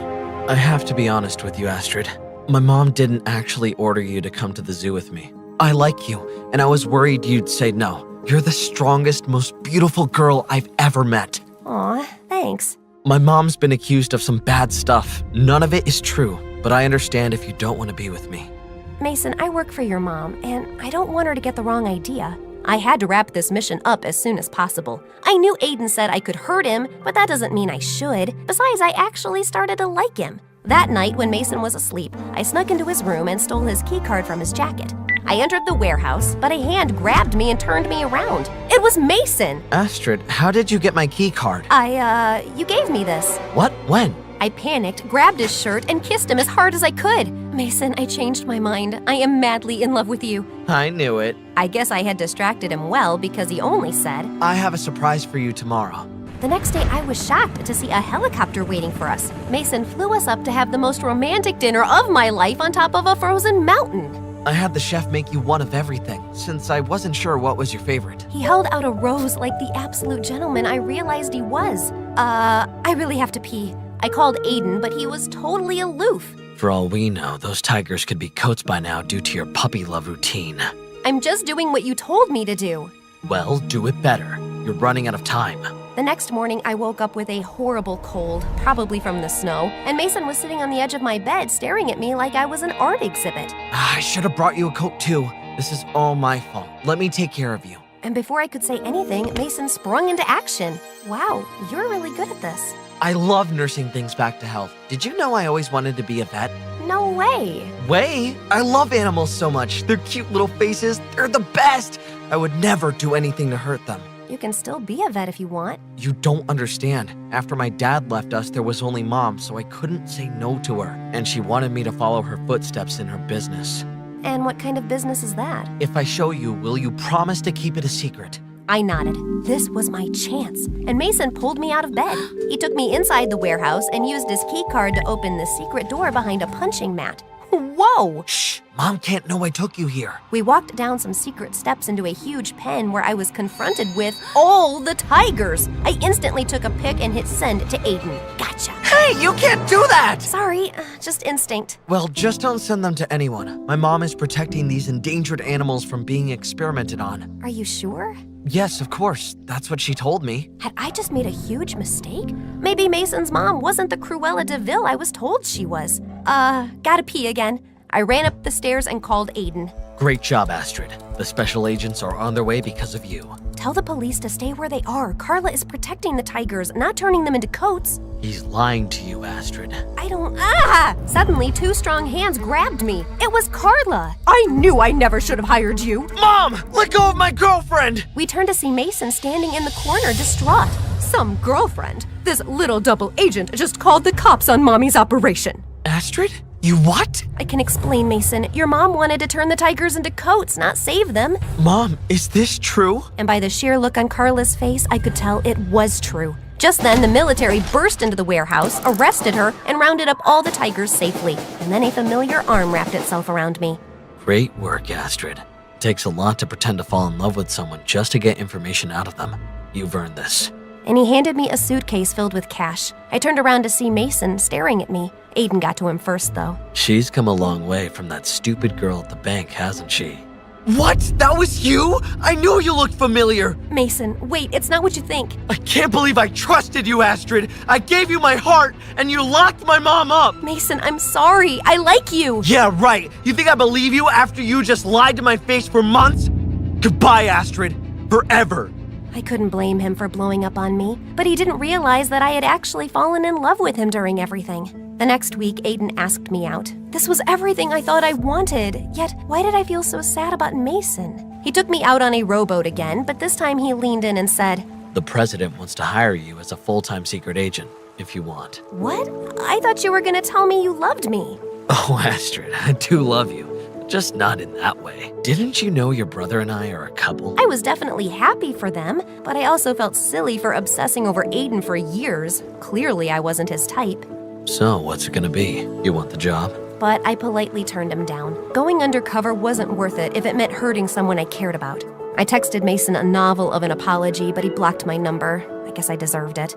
A few years later, I was walking in the park when I saw our hurt baby bird. I wrapped it gently in my handkerchief and was pointed to the best animal hospital in town. When I arrived there, I was shocked to see Mason tending to a sick hamster. My heart raced. It had been too long. I pushed the door open and Mason looked up. For a split second, our eyes locked. The world seemed to fade, then reality set back in. "I found this little one and thought you'd be able to help. I heard you're the best in town." Mason smiled softly.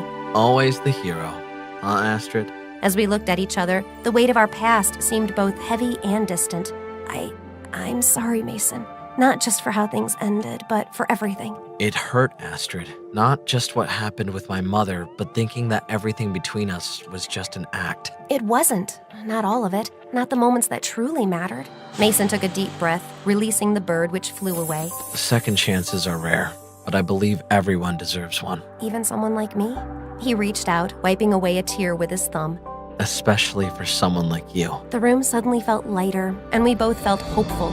We knew there were tough times ahead, but together, it felt like we could do anything.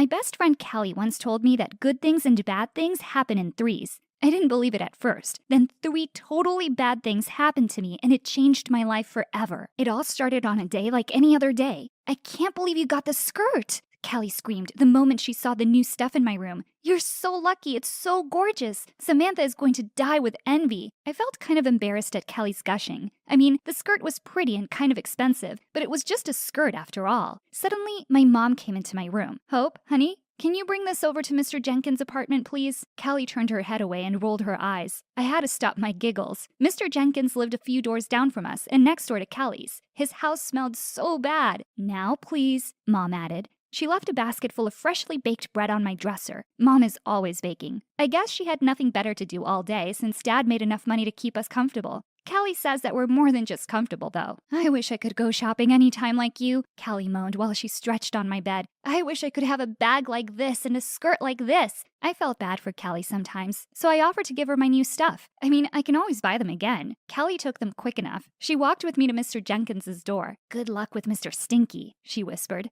as she went back to her own apartment. Mr. Jenkins opened the door quickly after hearing my knock. Although his face seemed pleased to see the bread basket, he was still gruff and grumpy. Your mom's making me eat too much, he complained. I told him not to worry. I'm sure Mom used all organic stuff and healthy things in her baking. A lot of health-conscious people are always asking her to make things for them. Where's your friend? The next-door neighbor of mine? Mr. Jenkins asked. That girl who always wrinkles her nose at me. I don't like her. I had to cover my mouth so he wouldn't see me smile. I could tell him that Kelly didn't like him either, but I still had to be polite. When I got back home, Dad was there. He looked stressed. Come to the kitchen, Hope, he said. I have something important to tell you. I sat in front of the table still smiling when my dad broke the most terrible news. He had lost his job. His company was closing and filing for bankruptcy. He wasn't even getting his last paycheck. Mom clutched her chest. My mouth gaped open. What are we going to do? My mom whispered with horror. Dad said that we'd have to live off of our savings for a while, but we had to cut down on a lot of things. That included a big chunk of my allowance. I'm very sorry, Hope, Dad said to me. I'm just glad that your school's paid up for the year. We'll worry about next year's tuition fee when we get there. But I wasn't worried about school at all. I just remembered that I had just given my newest clothes to Kelly, and now we couldn't afford to buy me anything. Samantha is going to be so smug, I thought. Samantha was our classmate, and she was always comparing my stuff to hers. When I told Kelly about what had happened to my dad, I was surprised at her reaction. They can't cut your allowance, she cried. That's so unfair. I tried to defend my dad.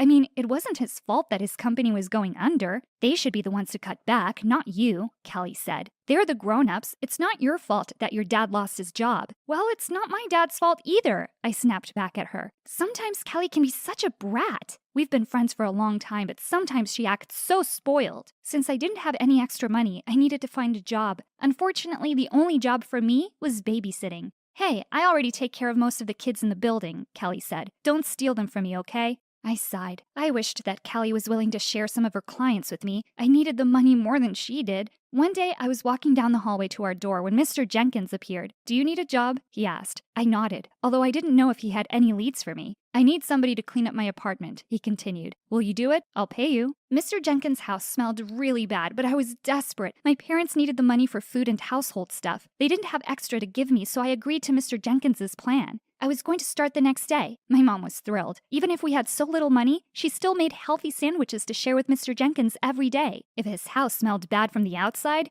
inside was 100 times worse. I had to cover my mouth to keep from gagging. It smelled like sour milk and old tuna. Sorry about the smell, he told me when he saw my face. But as you get older, you don't smell things as well anymore. That's why I need you to clean up. I've been getting complaints from the neighbors. I'm sure he was. If Kelly's mom was as outspoken as her daughter, she would have tried to get Mr. Jenkins evicted. I started with the kitchen, then the bedroom, then the bathrooms. At the end of the first day, I had almost 10 big trash bags full of junk. It was kind of disgusting, but there were interesting things too. You want this? Mr. Jenkins said while holding a small telescope. I'm too old to be bird watching anyway. The telescope was sticky with grime, but after I wiped it clean, it looked brand new. Wow, thanks, Mr. Jenkins, I said. And for the first time ever, he smiled at me and he handed me a transistor receiver with a remote control. He said that he used the gadget to listen to the different mating calls of birds. Mr. Jenkins even suggested that I go to the roof if I wanted a better look at them. I totally forgot all about that, however, when I got home. I found my parents in the kitchen again. My mom had tears running down her cheeks. What was worse was that my dad was teary-eyed too. "There are no jobs for me," he said with a dead voice. "I'm willing to take on any job, but nobody is hiring." Mom went to kneel in front of Dad and she cupped his face in her hands. "Don't lose hope," she said so tenderly. "We'll get through this." I never felt so scared in my life as I did that night. It wasn't about the money, though. It was remembering my parents looking so scared themselves. A few days later, I went to the roof, just as Mr. Jenkins suggested. It was so peaceful up there. I never really realized how big the sky was. It made me feel so small. And with that feeling, I realized that my problems were small as well. Anything was still possible. I just had to hope. I took out the telescope and the drone transistor radio. I tried to follow some birds around, and I had one more realization. Bird watching was terribly boring. So instead of looking up, I used the telescope to spy on the people on the street. To my surprise, I saw Kelly stepping out of our building. I made the transistor receiver follow her from above. "Hey, Samantha!" she shouted to the nicely dressed girl waiting for her at the corner. Samantha looked very happy to see her. They seemed like best friends. They even linked their arms together and started giggling at once. "Nice bag," Samantha said admiringly. "Thanks," Kelly replied. I looked closer at the bag on her shoulder and saw that it was the brand new designer bag that I gave her. "Where's Hope?" Samantha asked. Kelly started to laugh. "I don't know. I don't care," Kelly replied. She sunk so low. She's sad and pathetic now. She's practically a cleaning lady. I call her Miss Stinky because she's cleaning the house of our neighbor, old Mr. Stinky. Tears filled my eyes and I let go of the receiver remote control. I couldn't listen anymore. I felt so betrayed. I never thought that Kelly could ever talk about me like that. "It wasn't just my dad who lost something," I whispered. "It looks like I lost my best friend, too." I didn't think it was possible, but my day got even worse. After I lost sight of Kelly and Samantha,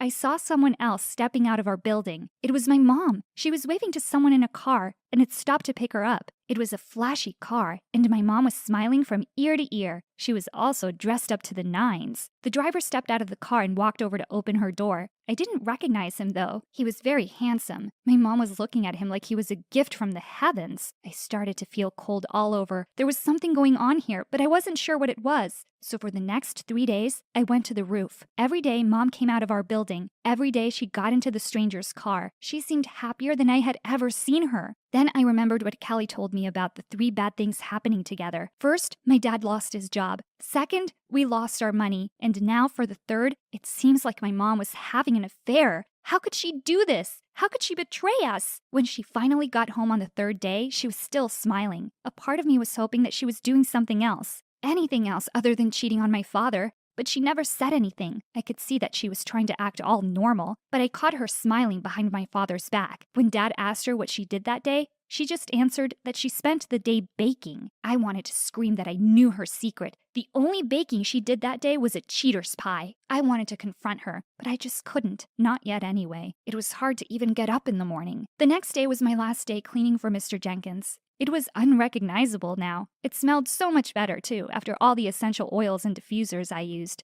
Before I left, Mr. Jenkins handed me an envelope with cash as payment for my cleaning services. When I peeked inside, I gasped. It was more money than I expected. It was more money than my allowance. Mr. Jenkins? I asked him. "Are you sure you put the right amount in here?" "Why?" he growled. "Do you want some more?" "No," I quickly replied. I told him that it was more than what he owed me. I tried to give some of it back, but he wouldn't take it. "Just go and spend it on whatever you kids like to buy nowadays," he added. Then he practically shoved me out the door. Wow, I didn't think that Mr. Jenkins was rich enough to give this much money to anyone. Was my luck finally turning? The 3 bad things were done and over with. The envelope full of cash in my pocket was definitely a good thing. Should I expect 2 more good things to follow now? I was scared to hope after everything that had happened. But when I got home, my mom was impatiently waiting for me. "Hurry up, Hope," she said. "I have an announcement to make." My heart sank to my stomach. My mom looked fantastic and made up. She definitely looked like she was in love and having an affair. I braced myself to hear her announcement that she was leaving us.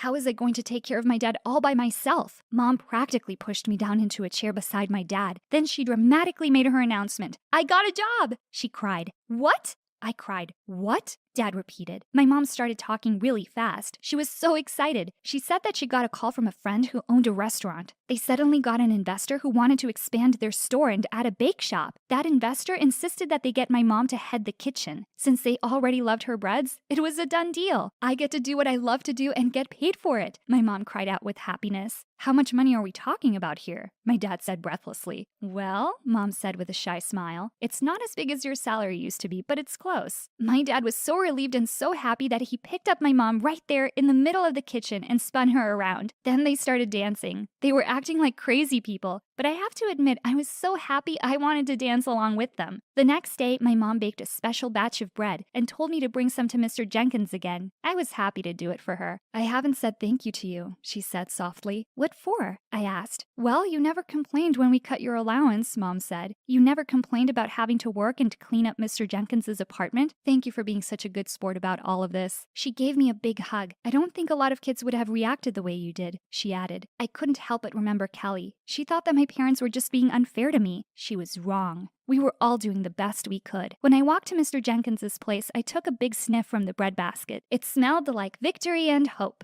I was surprised when Mr. Jenkins asked me to join him for tea. Your mom's bread will make the tea bearable, he said with a gruff laugh. I sat in front of him and took a bite from a bread roll. I'm sure that your mom's bakery will be a success, he said suddenly. I nodded. Then I gasped. How did he know about it? Mr. Jenkins laughed at the look on my face. Then I saw a twinkle in his eyes. Didn't they say who the new investor was? He asked me. It turned out that Mr. Jenkins himself was investing in the bakery. He was the brains behind it all. He was so touched that my mom was thoughtful enough to give him free food, whether we had money or not. He knew that he had to help people who were kind like that. I also did it for you, you know, he added. You're a pretty good kid. I thought you were going to turn down my job offer to clean my house, but you faced it like a responsible adult. Mr. Jenkins kept on talking, and I couldn't believe what I was hearing. I didn't know that he was a millionaire, and that he even owned the whole building that we lived in. I thought he was just a grumpy old man, but it turns out that he used to be a very successful businessman before he retired. I'm thinking of hiring a person to manage all my apartment blocks, he told me. Is your dad still available? I think he's a good choice. I could only nod as Mr. Jenkins made plans to talk to my dad that day. That's 3 things, I said under my breath. What did you say? Asked the old man. 3 things, I said again. 3 good things are happening right now after the 3 bad things that happened before. First, my dad lost his job. Second, we lost our money. Third, then I stopped talking. There wasn't a third thing. My mom wasn't having an affair. What's the third thing? Mr. Jenkins asked. There's none, I replied. I can think of one, he said. Then he told me about Kelly. The real reason why he never liked Kelly was because he overheard her talking about me. Apparently, Kelly only wanted to be my friend because she liked all the free stuff she got from me. Your friendship with that girl was the first bad thing that happened to you, he said. She was a bad friend. I don't hear her talking about you anymore. Now she just goes on and on about this new girl, Samantha. I thought hearing about Kelly and Samantha would hurt me, but oddly enough, it didn't. I guess going through everything these past few months made me realize that there were more important things in life. My mom was right, I said softly. I thought of all the new directions we were taking. Our lives were about to change, and I was excited to meet them head on, even if there are a lot of bad things that may come our way. I'm looking forward to finding a better friend someday. There's always hope for me. There's always hope for all of us. I was getting ready to leave for a crazy party at my friend's house when Mom barged into my room and declared, Mia, we're moving tomorrow. I was devastated. Because of her job as a supermodel, we moved and traveled a lot. But she'd promised we'd stay here till I finished high school. I tried to argue, but she had an even bigger bomb ready. Say your goodbyes to everyone tonight. We're heading for my hometown tomorrow morning. When I heard that, I nearly passed out. Her dull, boring hometown? It was one thing to travel from New York to Paris or Switzerland, like we had in the last 15 years. But her hometown? That was taking things too far. Hi, I'm Mia, and I have the perfect life. A famous supermodel mom, endless traveling, crazy shopping sprees, and 400 pairs of shoes. But then one day, my mom decided to move back to her hometown. The day we moved back, it was as if the entire town had come to see my mom. Not that 100 people is a big crowd, but boy, was it awkward. Everybody was awestruck at seeing Mom. And me too, because apparently no one knew Mom had a kid. A few hours later, as I was checking out the town, I heard someone talking about Mom. One of the women talking said that Mom had left 15 years ago. The woman said, I hear her girl is 15 too. You know what that means? Her father must be from here. I was shocked. Mom had never told me about my dad and has always said she was both my parents. I had to ask her. At home, Mom was unpacking boxes in the lounge. Is that why we're here? To find my dad? Is he here? Have you seen him? Does he know I'm here? But what my mom said left me horrified.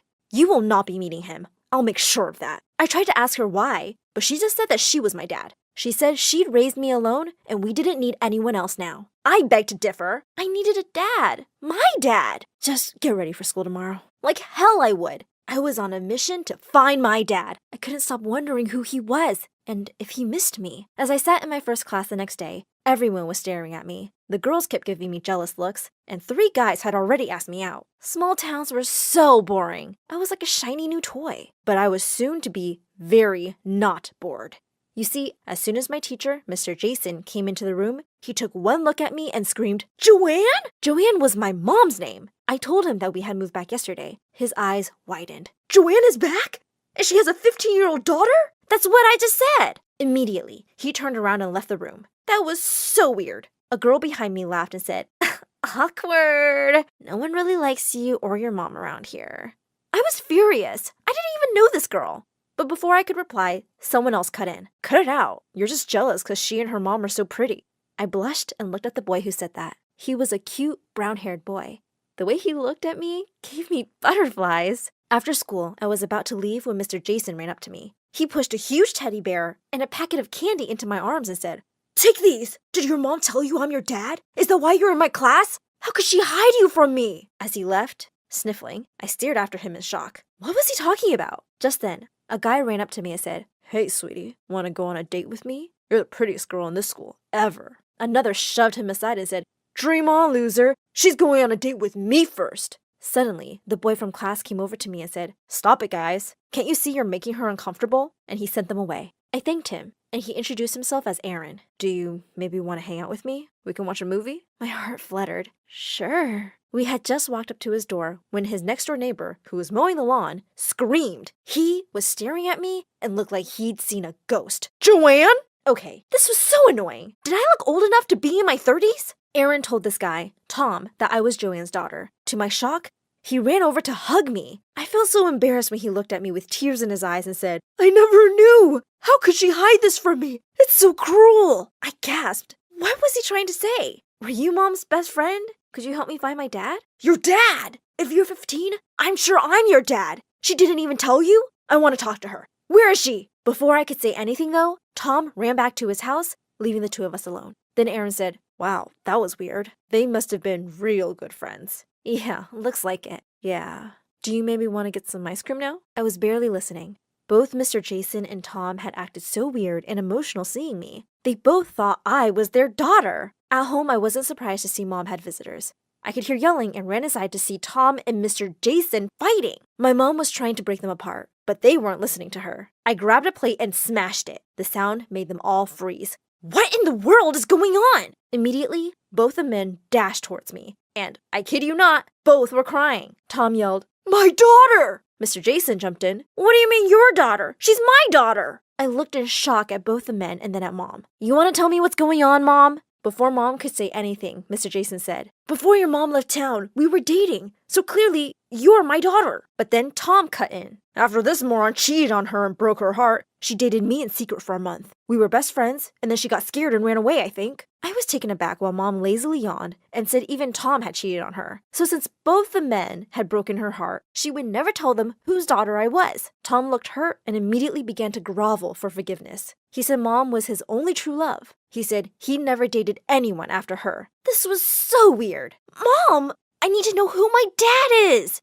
I'm the only father you've ever had, Mia. Just accept it. I came here to show both these losers I didn't need anyone to make it big and raise my little girl. Oh yeah? So what about me, huh? I need to know. For a minute, she looked upset, like she never thought I would want to know. Then she smiled and said, "Just pick one. Whoever you want as your dad. Pick him." All three of us looked shocked. But Mom clearly considered the conversation over and left the room. Both men turned to me. The way they looked at me made me panic. Uh-oh. I turned and ran out. I didn't want to be dealing with this right now. Unexpectedly, having two dads wasn't all that bad at first. Both of them were clearly still in love with Mom and were desperate to win me over. So the next few weeks were amazing. Mr. Jason treated me like I owned the school. He was passing me in every class, and none of the rules applied to me. Everyone was so jealous. I was showered with the strangest gifts. Mr. Jason would get me candy and dolls like I was a kid, while Tom got me all of Mom's favorite music and movies. I wasn't complaining though. I did enjoy the attention and gifts and money. Oh boy, There was a lot of money. But sometimes I didn't feel so sure. It seemed like both these guys were just really in love with Mom and wouldn't stop asking me to praise them in front of her. The worst part was when every day Mr. Jason and Tom showed up at our house wanting to walk me to school. I kept telling them that I wouldn't let either of them walk me. There was no way on earth I could show up to school with my teacher and my crush's neighbor. The girls would give me hell. One day, Mr. Jason showed up with a huge doll and more candy. Tell your mom I gave these to you, okay, kiddo? Ugh. I pushed it back into his hands. I'm 15, not 5. Tom pushed $50 into my hand. Yes, take this instead. Youngsters need money. They don't play with dolls. Gee, thanks. Would you tell Mom if I skip school today? No. I mean, I can be the fun parent. I grinned at him, and he looked like he'd won the lottery. Uh-oh. I didn't want him to think I'd chosen him. Not so soon, anyway. Thanks, bye! I turned and ran. Thankfully, I could outrun them both, and I knew exactly where to go. Just outside the arcade, though, I ran headfirst into someone. Ow! The man saw the money in my hand and looked at me suspiciously. Who are you running from, kid? Did you steal that? Excuse me? What did he think I was, a beggar? I told him to butt out of my business and tried to walk past him. But then I felt a hard tug on my back. He was holding me back. Shouldn't you be in school? What are you, my dad? He said this part of town was dangerous and I shouldn't be here alone. Listen, mister, I'm not here to commit a crime. I'm just going to play some arcade games, so excuse me. He looked around and then sighed. Fine. I'll come and watch over you. I was stunned. Was he some kind of creepy pervert? He seemed normal enough, but why did he seem so concerned? It made me feel weird. Are you like Father Teresa of this neighborhood or something? No, kiddo. You remind me of someone. The next few hours were great. The guy, Steve, played games with me and even got me ice cream. Best of all, he said he paid for it all. I had a great time and got $50. Then he said he'd walk me home. That made me panic. There's no way. If Mom saw me skipping school with a stranger, she'd flip. He looked at me thoughtfully and said he wouldn't tell her if I promised never to skip again. Okay, I won't tell your mom if you can solve this riddle. How can you make the number 1 disappear? Ha! I knew this one. Add the letter G and it's gone. That was quick. You're a smart one, aren't you? Yeah. Mom was always making me guess stupid riddles. Now, goodbye, Dad.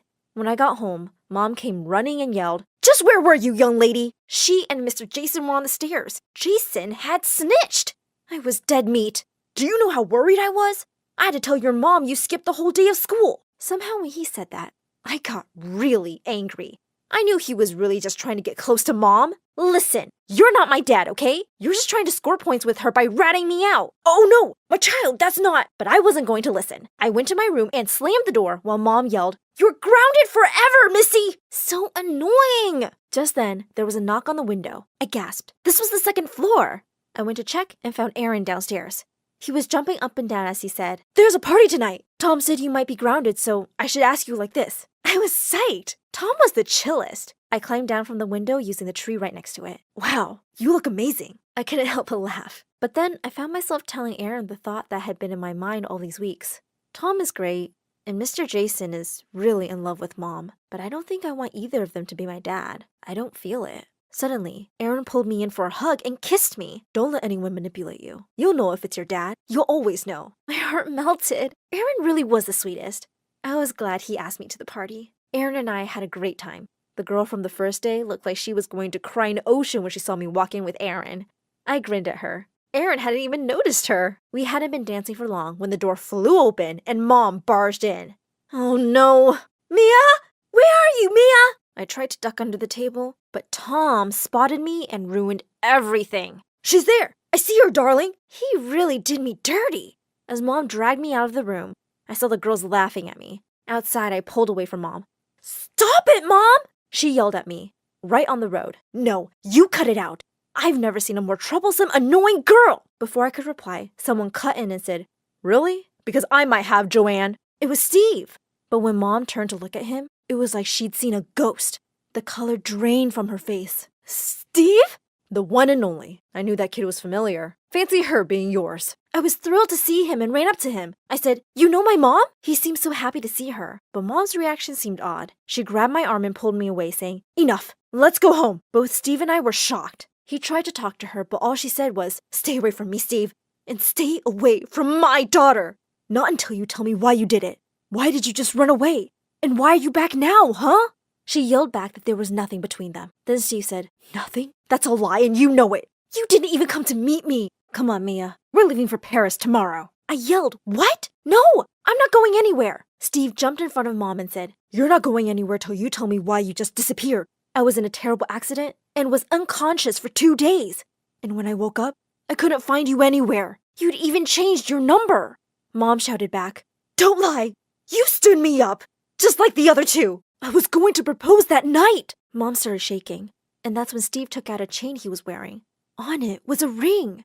"You, what? Of course. We were in love, and you said you had some great news for me. What was it?" Mom could barely speak. The news, it was..." She looked at me, and then at him, and for a moment, I thought she was joking. "Steve was my dad!" Mom said, "I didn't know you'd still be here. I thought I hated you, but I still wanted Mia to see her father's town before I took her to Paris forever. To think I would have just left without ever knowing the truth." Steve hugged Mom and wiped away her tears. Then he turned to me. "Come here, kiddo. Give your old man a hug. It's long overdue." As I ran to hug him, I realized in my heart I'd always known it was him from the first time I'd met him. Like Aaron had said, I'd just known. Suddenly, Tom joined our hug saying, "I'm still your best friend. Hug me too, guys." Your mom, she isn't okay. There will still be other hospital expenses, and you girls will have to figure out something soon. Do you have any relatives? Of course. I'd do anything for you, Claire. Can you tell me where the trial patient files are? When we visited Mom next at the hospital, I was able to slip away and retrieve Mom's file and another patient's who was receiving the drug. That night, Meredith and I used every Photoshop skill we had to make duplicate copies, complete with the hospital's seal and everyone's signatures to ensure that Mom was the patient chosen for the treatment. And the next day, I slipped the files back in. I knew what I'd done was wrong, and I'd broken at least 5 different laws. But as I walked away, I didn't feel like a criminal at all.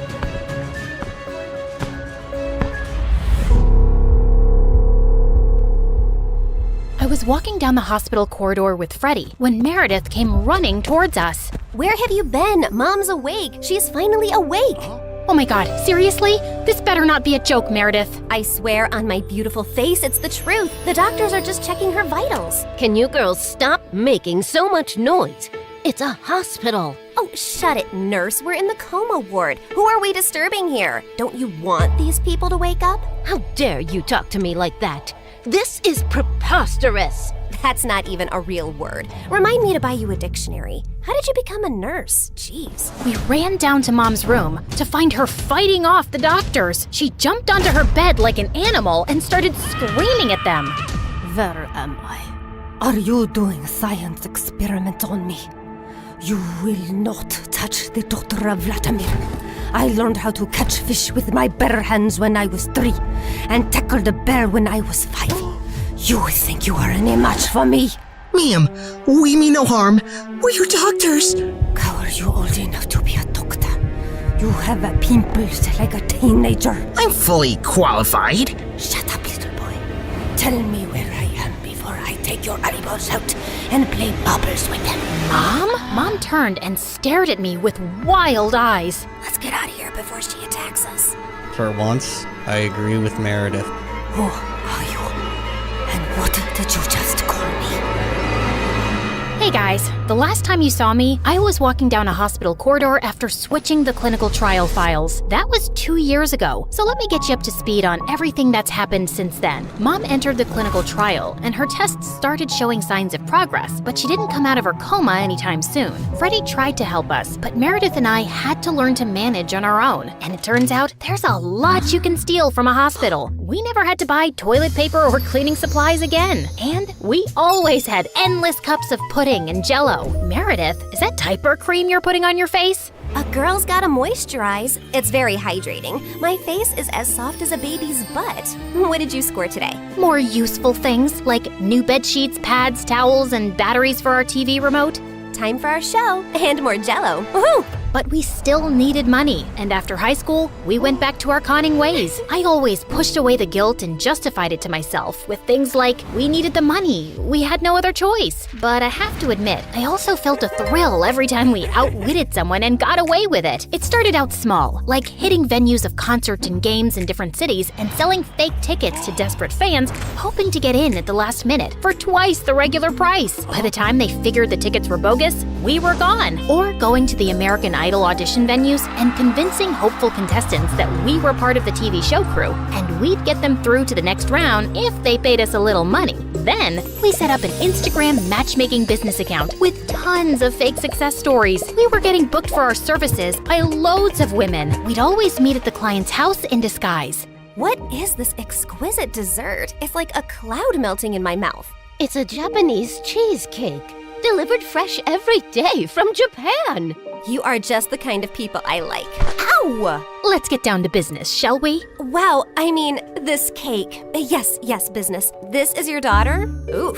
We know she's a bit plain. And she's 6 feet tall? With that face? Is her case hopeless? Oh no, we've dealt with a lot of uggos before, believe me. Ow! What my partner means is there's someone for everyone out there, and we're experts at making those two people meet. We'll need a small advance, and we'll bring you a portfolio of suitable bachelors in a week. You'll be the mother of the bride soon, watching your little giraffe walk down the aisle. Sounds good, right? Make that check to cash, please. Can you also pack the rest of this cake? We'd take the advance, keep in touch for a few weeks saying we were gathering options, and then disappear. Of course, people soon started commenting on our page, calling us frauds and reporting our account, but we made a good amount while it lasted. We tried out a wedding planner service next. That's a gorgeous cake, but it's so expensive.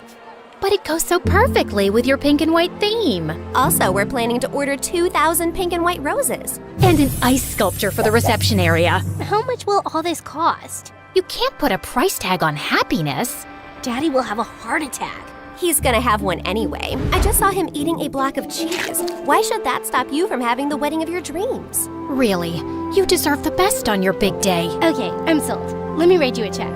When that went bust, we became travel bloggers and influencers. With our huge number of fake followers, we managed to get into the best hotels for free as long as we wrote a review. When I'm rich, I will buy a hotel and live there. They have the best beds. Room service? Yes, we'll have 2 lobsters, 4 sushi platters, 2 beef burgers with fries, the prawn tempura, the fish tempura. Okay, anything with the word tempura. And why don't you bring up the entire dessert menu? Thanks! Of course, none of these businesses lasted too long, and we were always on our toes, traveling from place to place, changing disguises, trying not to get caught. The only person who had any idea of our activities was Freddie. But whenever we went back home, he was always happy to see us and never asked questions. 2 years had gone by like this, and Mom was finally awake, except she didn't remember being our mom. Now, we had no chance to ask her about the fake IDs and laptop we'd found, because all she seemed to remember was her childhood in frickin' Russia. We showed her pictures of us together, and the doctors explained that she'd lost most of her memory, and they were unsure if she'd regain it. Oh, my girls. I am so sorry I don't remember anything about you, but I feel a connection to you. As strong as the frost on my toes, walking barefoot in snow, and as sweet as the smell of my grandmother's honey cakes, and as deep as the violet skies of Siberia, and... Yeah, we get it, Mom. We love you too. As the 3 of us sat in a cafe later, I was still trying to process everything when I saw Meredith had a faraway look on her face. I know that face, Em. What are you planning? Oh, nothing. Just thinking how excited Arthur will be when he finds out Mom is awake. You're talking about our neighbor, Arthur? Yeah, he's been visiting Mom every week for 2 years. He's always been in love with her. He'll be happy, but she won't even remember him. That actually works in his favor. Mom always found him irritating. What are you saying exactly? What if we convinced Mom that she was deeply in love with Arthur before she went into a coma? I'm sure he won't have any problem playing along. Maybe we even say that they were engaged before she got sick. If we set them up, Mom will be taken care of for life. Arthur is rich with a capital $sign. Wow, Meredith, you're a frickin' genius. Jeez, why are you girls always scheming? Because our parents are not neurosurgeons. You can't use that excuse forever. Watch me. Like we expected, Arthur immediately agreed, and we got to work. We photoshopped tons of pictures of Mom and him, and soon he even turned up with a giant emerald ring. You chose this Russian emerald ring from an antique shop where I proposed to you. Oh, it is so beautiful. I wish I remembered all of these moments. But I do feel a connection to you, as strong as the smell of lavender on a Russian summer breeze, and as warm as Papa's fur coat, and as comforting as a bowl of kidney pickle soup, and— Kiss her, now! As Arthur and Mom kissed, Meredith and I walked out of the room and burst out laughing. We laughed till we almost peed our pants. Oh God, my tummy hurts. Are we doing the right thing? Fooling Mom? She's no fool. She asked me how rich Arthur is yesterday. Now she feels very connected to him. And within a month, Mom was walking down the aisle in a grand wedding in Arthur's garden. Of course, Meredith and I had made all the arrangements and totally overcharged Arthur. I promise to cherish and to love you forever, and follow you to the ends of the earth. We will go to Russia and start our new life there in the lovely house you have bought me as a wedding gift. And yes, I will cherish and love you and whatever, etc., etc. Now you may exchange rings. Did you just hear what I just heard? Are they moving to Russia? That can't happen. Is it too late to object to this wedding? Shh! You guys are ruining the ceremony. What's wrong with you? Are you a moron? You know she can't go to Russia? Why not? She's Russian, isn't she? Oh yeah, she shouldn't go to Russia. Hold it, everyone! Sorry, Mom, but you can't go to Russia. Oh, sweetie, I will take you girls with me, don't worry. We're taking them with us? No one's going to Russia. Can we, discuss this later? You're ruining the moment. Arthur, shh! Listen, Mom, we need to talk. As I got up to talk to Mom, I tripped on my dress and crashed into this big cage holding 100 pigeons, and they all started flying off. This was supposed to be for after the ceremony! But suddenly, those pigeons turned vicious and came back to attack everyone. They clawed at people's hair, poked them with their beaks, and pooped everywhere. As the guests ran around in chaos, someone slammed straight into the wedding cake. Meredith and I grabbed Mom's arms and dragged her home. What is wrong with you two? There's something you need to know, Mom. Meredith and I ended up showing her all her fake passports, IDs, and the laptop, and she was stunned. My name is Alexei, and none of these IDs have that name. Mom, we don't know who you really are or why you left Russia. What if you were a spy or some sort of criminal? What if you're wanted in Russia? If you go back there, you might get arrested or worse. Apparently, many years ago, some bad people were looking for you, and we don't know why. You have to stay here and keep a low profile. But I want to find my parents and see my home. It's all I remember. You can't risk it. Not till you get your memory back. Or we get someone to tell us what's on that laptop and figure out who you are. We're sorry.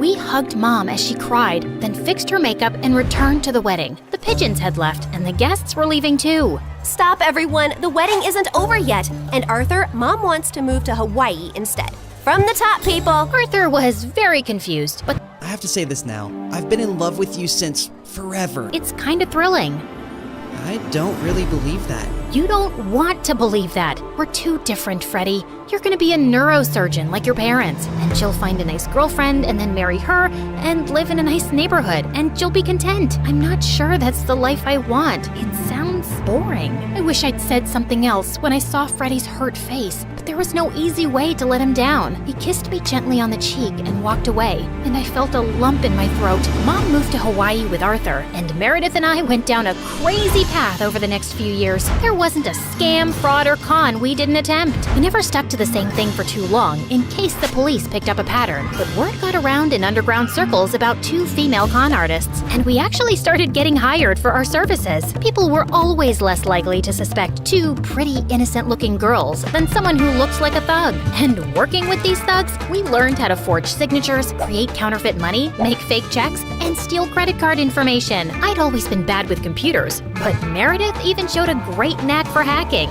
We made good money, partied with rich people, traveled first class, and stayed in amazing hotels. But for me, the glitz and glamour gradually started to fade. I was getting tired living out of suitcases, always wearing disguises and looking over my shoulder. I had no real friends, and even if I met someone I thought I could like, I knew I couldn't be in a real relationship. I was almost thinking of talking to Meredith about quitting the con artist life when one day she burst into our New York hotel room looking beyond excited. You won't believe the job we just got. It's gonna pay us $250,000. Who would pay that kind of money? And for what? Turns out, the kind of people who take you to their headquarters blindfolded. As Meredith and I walked into an underground room, a large chair swiveled around to reveal...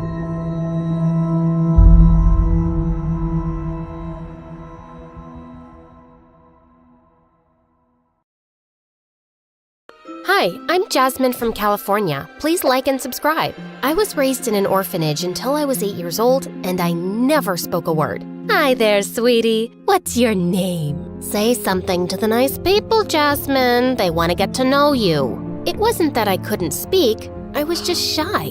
I didn't have many friends, at least not the type that stood on 2 feet. One day when I was 8, I saw my best friend Furry stuck in a tree. I ran over to the firehouse across the road and banged on the door. What's wrong? I dragged the fireman to the tree and he immediately rescued my cat. He was amazing! The next day, I decided to thank him by making him a special meal. Thank you. You like spaghetti? After that, the fireman came to visit me every week, and I felt so comfortable that I started to speak. In fact, I couldn't stop talking, and I hated it when we had to say goodbye. One day, the fireman came to visit with the biggest smile. Jasmine, how would you feel if I was your dad? And the next morning, I moved in with him. I had my own room, my own fireman's hat, and as much spaghetti as I wanted. We did everything together, and life was good. But in the 7th grade, Dad brought home some guests one day, a beautiful woman and her daughter who was my age. This is Leslie and her daughter Tiffany. Leslie and I are getting married. I was happy at the news. It's a pleasure to meet you. Of course it is. I'm lovely. But it's not a pleasure to meet you. It's worse than that day I ate a whole jar of chilies and pooped fire out of my butt, and also I had to get a tooth extraction and my appendix removed on the same day. And I hate you already. Soon, Leslie and Dad were married, and we moved into a bigger house. It was beautiful on the outside, but the inside needed work. It's a disaster. We're not living here. Come on, babe. It just needs a little love. Over the next few months, Dad and I fixed up the house. By the time we were done, it was perfect. But nothing made those two happy. What do you think? Like we're too poor to get a professional interior decorator. We're going to the cat massage place. Yeah, the cats there give the best head massages. It feels so good when they pull on your hair. Really? 'Cause I can do that for free. Tiffany glared at me and the two left. Dad, I don't get it. Leslie is so materialistic and shallow, and Tiffany is even worse. You can do so much better. Honey, no one's perfect. Leslie and Tiffany just like nice things. What's really important is family. Promise me you'll give them a chance? I'll try. So I did. Things were better for a few months, but then I started to notice Leslie and Tiffany acting strange. One night, I caught Leslie and Tiffany whispering to each other in the dark till they spotted me. Go to bed now, or you're grounded for a month. And you won't be allowed to take a shower or wax your mustache for 3 months. The next day, Leslie said she wanted to cook dinner for a change. And hours later, Dad had food poisoning. He was released from the hospital the next day, but he was still really weak. Instead of taking care of him, Leslie and Tiffany went out on a shopping spree. I think Leslie tried to poison you. Poison me? That's ridiculous. I don't think so. Those two are hiding something. I just know it. Jasmine, Leslie's been trying to connect with you for months, but you're always giving her a hard time. You have to accept them as family and stop making up these crazy stories. A few weeks later, while Dad was out of town, I woke up at night to get some water, but I heard voices coming from the backyard. I looked out the window and saw Leslie and a strange man arguing. Before I could get closer, Tiffany jumped in the way. You should mind your own business. Who is that man? What man? The man you were talking to in the backyard.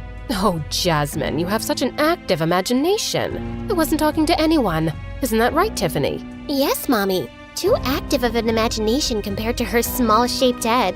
Why is it so small? Did you crack it open like an egg and the doctors forgot to put some pieces back in? You know, back in the orphanage since you were neglected? I went to my room and tried to call Dad, but my calls went straight to voicemail. In fact, he didn't answer his call for days.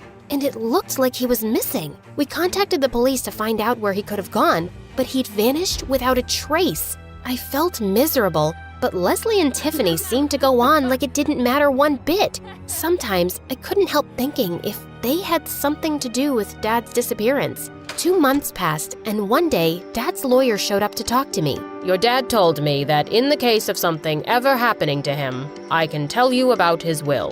What will? Your husband left $1 million in a trust for Jasmine. Half to be released to Jasmine when she turns 18, and the other half to her legal guardian to take care of her.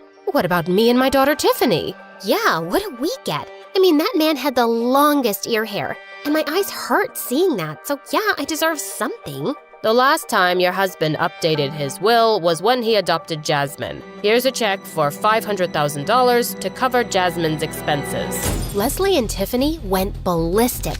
They ripped all of my dad's pictures off the wall. Stop! Don't! Tiffany shoved me out of the way as she and Leslie ran around the house, destroying everything that reminded them of Dad. I grabbed my dad's guitar from his bedroom and hid it under my bed. The next day, Leslie cashed the check. She sold the house and we moved to another city. Leslie made the down payment for a fancy house and car and got new clothes for herself and Tiffany. But the two made me live in the dusty old attic. A few weeks later, Tiffany and I started high school. The moment I stepped on campus, all the kids laughed at me. Leslie had sold all my clothes and gave me only $20 to replace my wardrobe at the secondhand store. Hey, freak. Who are you calling a freak, dummy?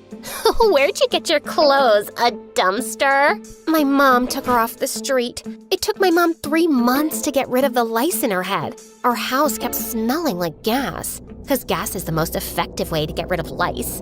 And it took 3 months. You get what I mean? After a few weeks, I learned to ignore them and focus on my schoolwork.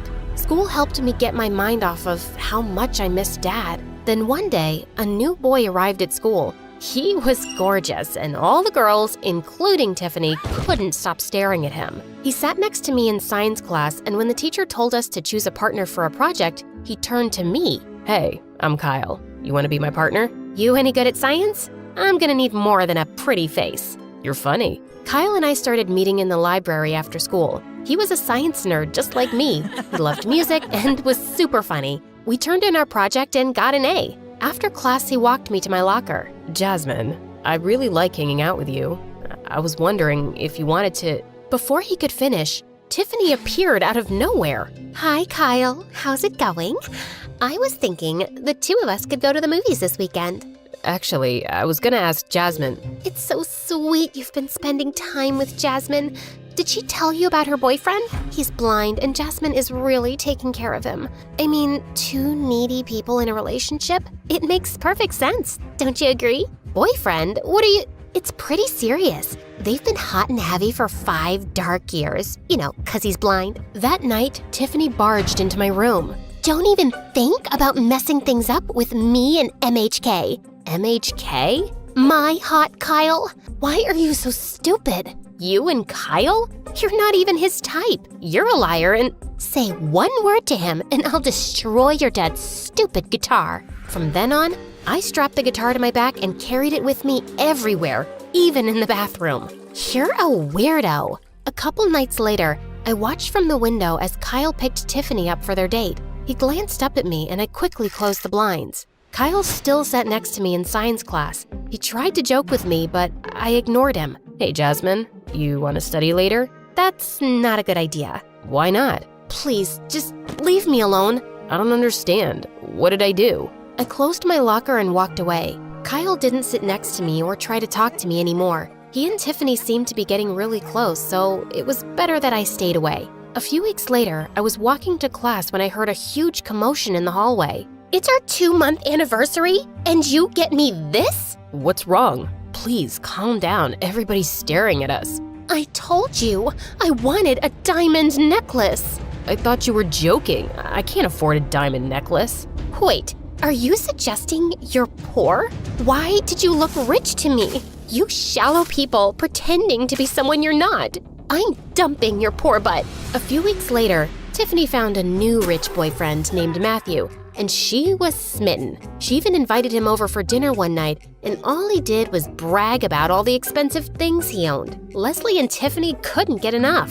One day, I stayed late after school to study in the library. As I was walking down the hall, I heard someone playing guitar. It was the song my dad used to play when I was a kid. I darted toward the sound. From the window, I saw a man. He was tall with short hair like Dad, but I couldn't see his face. You almost scared me to death. Sorry, I thought you were someone else. I didn't know you played guitar. You'd know if you ever talked to me. I'm sorry, I shouldn't have blown you off. I understand. Tiffany never liked the fact that I was friends with you first. So, are you any good, or do you just carry that thing around as a fashion statement? I pulled the guitar off my back and started to play. Kyle and I played together, and it was magical. A few days later, we entered a local talent show. We won first prize and took home $1,000. Soon, Kyle and I started playing a weekly gig at a popular venue in town. People came from all over to see us. We became popular in school, and we were making good money. I stashed it all away under a loose floorboard in my room. One day during lunch, Kyle and I were in the cafeteria when Tiffany came up to us. Hey, rock star. How about we hang out this weekend? No thanks. Jasmine and I are busy with practice. Oh my, Kyle, you're so ignorant. Jasmine would die to please me. She won't mind. Actually, I do. We have to work on a new song. Also, why would he want to hang out with you? Fine, whatever. Later that night, Tiffany barged into my room. You stole my boyfriend. What boyfriend? Kyle? Why are you acting like you have memory loss? You broke up with Kyle, and we aren't dating. You won't get away with this. You took something from me, and now I will too. Then Tiffany grabbed my father's guitar and smashed it to pieces. Now we're even. I charged towards Tiffany, and we got into the biggest fight ever.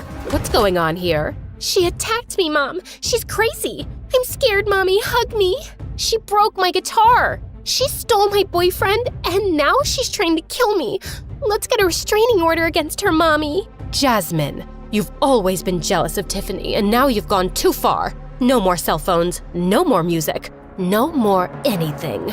I couldn't stay in that house another minute, so I climbed out the window and ran away, and I ended up on Kyle's doorstep. He and his mom were really sympathetic and gave me a room to stay in. But the next morning, when I went home to get my things, the doors were locked and all the furniture was gone. There was no sign of Tiffany and Leslie anywhere. Kyle and I went to talk to the lawyer about my trust fund, but the lawyer's office was boarded up. I asked one of his neighbors where I could find him. He closed his law firm yesterday and moved away. He didn't leave a forwarding address. I was devastated. I had no money and nowhere to go. You can stay with me for as long as you need. I reported Tiffany and Leslie to the police, and a few weeks later they got back to me. This woman who calls herself Leslie, she's a con artist. She's gone from state to state conning single men out of their fortunes. You and your father were her latest victims. And this girl Tiffany is her niece. What about the money she stole? Can I get it back? I'm sorry, but there's nothing we can do.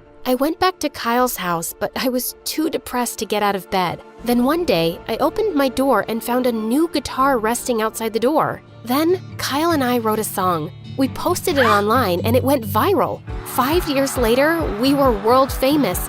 We spent all our time together writing songs, performing on tour, and falling in love. The next summer, we were married and moved to a house on the beach. But a few months later, Tiffany showed up on our doorstep in tears. What are you doing here? Leslie and her boyfriend skipped town after conning someone and left me behind. They even took my savings. Leslie's my aunt who raised me since I was a kid, and I had no choice but to help her steal money from people. I'm so sorry for what I did to you and your father. I wanted to turn Tiffany away, but she had nowhere to go. I remembered my father's kind spirit, so I helped her to get back on her feet. Tiffany worked with the police to track down Leslie and her boyfriend, and they were eventually successful. Leslie landed behind bars for years. Some months later on my birthday, Kyle and Tiffany came home with the biggest smiles. We have a surprise for you.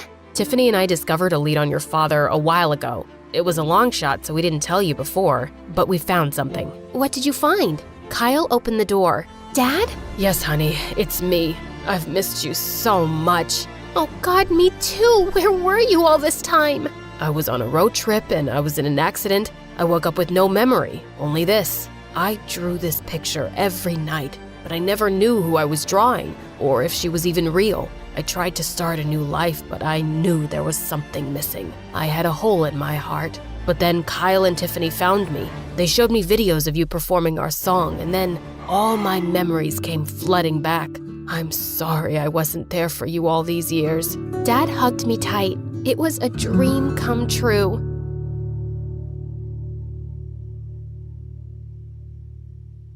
Hi, I'm Layla, and I come from a very small village in Morocco. I was an only child to my parents, but for some reason, I looked totally different from them. And not just them, I was the most unique kid in the entire village. Whenever I'd step out with my parents, people would go crazy when they'd see me. I'll marry my boy to you one day. You're a goddess. Growing up, I felt like a celebrity, but I still wasn't really happy. My parents always kept me inside the house and never let me out, not even to play with the other kids. No, you can't step out. What if you hurt yourself or get a scar? No one's going to look at your ugly face then, let alone marry you. Instead, they kept me busy with housework like cleaning and washing, and whenever I'd beg them to send me to school, they would just laugh at me. School? Only idiots go to school. But you guys went. Don't mess with me, kid. We're letting you sit at home and work for us for free. And you want to do what thousands of kids hate?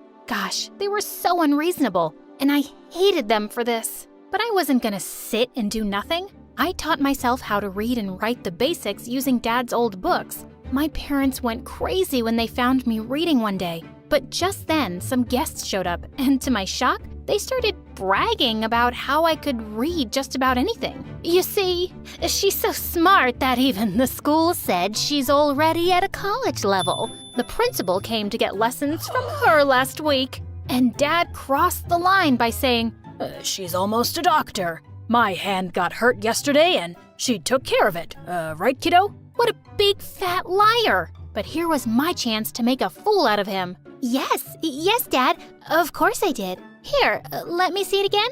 And with that, I bit his hand really hard and he screamed like a little baby. What can I do? My medical book says that this is the only treatment. Soon after I turned 12, I could no longer stand being kept inside the house all the time. So one evening, while I was sneaking out, I saw something that shocked me. My parents were adding water to the milk and selling it to the other villagers to make money. This was so wrong. Stop it, you guys. Why are you doing this? Don't you care about other people's health? You can't cheat them like this. What are you doing here? How dare you sneak out of the house this late? Get back to your room, now. Mom pulled me back into the house and tried to shut me up, but I wasn't going to let them fool the innocent villagers anymore. The next morning, I hid inside the barn until the villagers came to get their milk, and as soon as I saw them, I ran out screaming like crazy. I need to tell you guys something. Mom and Dad looked at me in complete shock, and the villagers asked what was happening. But before I could get up or say anything, Dad screamed, "Oh, Layla. She's just excited to tell you how she's been telling bedtime stories to the newborn calf." What the what? He told everyone that I could talk to animals, and the animals loved me so much that they even insisted on me sleeping next to them. What? This was crazy. Just then, Mom and Dad took me by my arms and rushed me inside the house. Dad? Are you insane? I can't talk to animals. And what bedtime stories? That's ridiculous. I'm gonna tell. I'll send you to school. What? I'll send you to school if you don't tell anyone anything. OMG, this was a golden opportunity for me. I agreed to stay quiet on one condition. They had to stop mixing water into the milk, and they had to send me to school after the summer break was over. And they agreed. But then everyone around the village went crazy. They actually believed what Dad said, and now people were gathering around the house for my crazy superpowers. My dog hasn't eaten for days. Can the magic girl talk to him and ask him why he won't eat? My buffalo is pregnant. Can you please tell me, is she going to have a girl or a boy? What the actual crap? Just then, Dad came running into my room and started begging on his knees. Please, just do this once, for me. I didn't want to, but he wouldn't let go of my leg, and in the end, I gave in. And within weeks, I was the official magic girl of the village who could talk to animals. And when people started coming from far and wide, asking me to treat their sick animals like I was some magic vet, I decided this had to stop. I had no clue how to help them. Later that night, I went to my parents' room to tell them I wasn't doing this anymore. But what I saw shocked the ribs out of me. Mom and Dad were sleeping on a mattress made out of money, and they were talking about me. We're making so much money thanks to that stupid girl. She's such a fool to think that we aren't mixing water and milk. Yeah, and she actually thinks we'll send her to school for talking to animals. And they both started laughing like crazy. Oh my God! I always knew they were greedy and mean, but they'd crossed a line. This was it. I wasn't going to let them fool me or anyone anymore. The next day, when all the people gathered around the house to see me, I acted like I was talking to the cows we owned and told everyone, I hate to say this, but the cows tell me that my parents have been mixing water in the milk and fooling all of you. The villagers looked shocked, and Mom and Dad's faces turned pale. Amid all the chaos, I packed up my bags and ran away from home. After running for hours, I reached an old house in the middle of nowhere. When I knocked on the door, a very old lady opened the door. What do you want?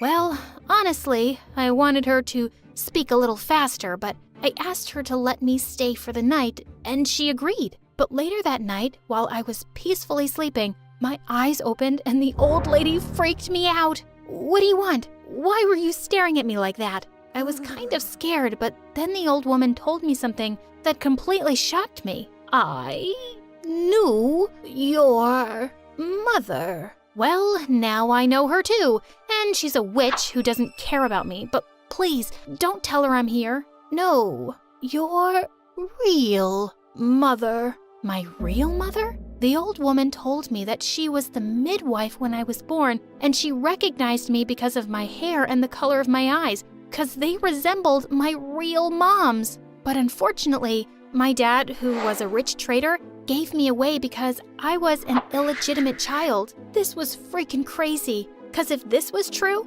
then who were these people I had been living with all my life? I needed more answers, but the lady just handed me an address, some papers, and some money. I thanked her for everything and left for the address she had given me, which was in a big town outside the village. I reached the town and wandered all over for days, but I just couldn't find the address. Then one evening, while I was walking by the roadside, I saw a wallet fall out of a man's pocket. Excuse me, sir. He looked at me, but then he started walking away really fast. What a weirdo. I ran after him and caught him, but he just panicked like crazy. He pulled me into an alley and said, "What on earth are you doing here? How did you find me?" What? What was he talking about? "I don't send money to those rats so that they can let you go around like this. That's not why I gave you away in the first place." OMG, he was my dad? And he was even sending money to my fake parents who acted like they were dirt poor all the time? This was crazy. And then he said he was gonna send me back to my fake parents. No, stop. I ain't going anywhere, and if you dare touch me, I'm gonna tell everyone that you're my dad. I have the birth certificate with me and my mom's photo. This threat seemed to work, and all of a sudden, he turned into this sweet, loving potato. "I'm so sorry, my sweet girl. Papa was wrong to let you go, but now that you're here, I'm going to give you the best life. You just have to keep this a secret for a while, okay?" After that, he took me to an old rugged house and asked me to stay there for a while. But I knew what he was up to. I asked him to take me to his place and tell me about my mom. He had no choice, so he took me to his huge house and introduced me to his wife, but she looked nothing like my birth mom. "Hey, honey, this is my cousin's daughter, and she's here to stay with us for the week." Cousin? He put a hand over my mouth, and the lady looked at me suspiciously, but then he took me into a room and asked me to keep my mouth shut if I wanted to know the whereabouts of my birth mom. The next day, they had a huge party in the house. Apparently, it was their wedding anniversary. And although Dad had asked me not to attend the party, I sneaked in anyway. And what I saw next shocked me. My fake parents were there, and they were planning to take me back. I was ready to run out of that place when I accidentally crashed into a vase and they saw me. Oh, honey, we're here to take you back to your home, baby. We've even enrolled you in the best school. Stop it. I know you people, and I'm not gonna fall for your lies. You're all liars, and I'm gonna expose you all. What are you doing, you blood-sucking mosquitoes? Go and grab her. What do I pay you for? I ran around the house, crashing into the party and everything that came in my way while my fake parents ran after me. Then suddenly, Dad's wife exploded with anger. What the heck is going on around here? I realized this was the only chance for me to save my butt, so I told her everything and showed her all the proof I had, and she went ballistic on Dad. You moron! How could you do this to a small child?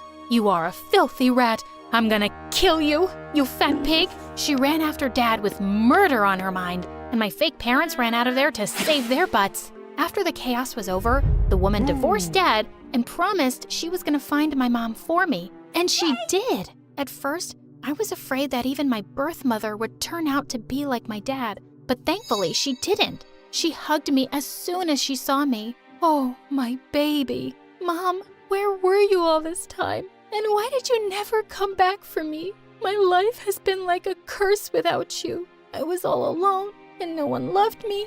No one cared about me, Mom. Tell me, what did I do so wrong that you abandoned me? Oh, honey, when I gave birth to you, your dad told me that you didn't make it. He lied to me, and he took you away from me. If I knew you were alive, I'd have never let you go. You were the best thing that ever happened to me. But I swear, I'm gonna make it up to you. I'm gonna give you all the love in the world and be with you forever.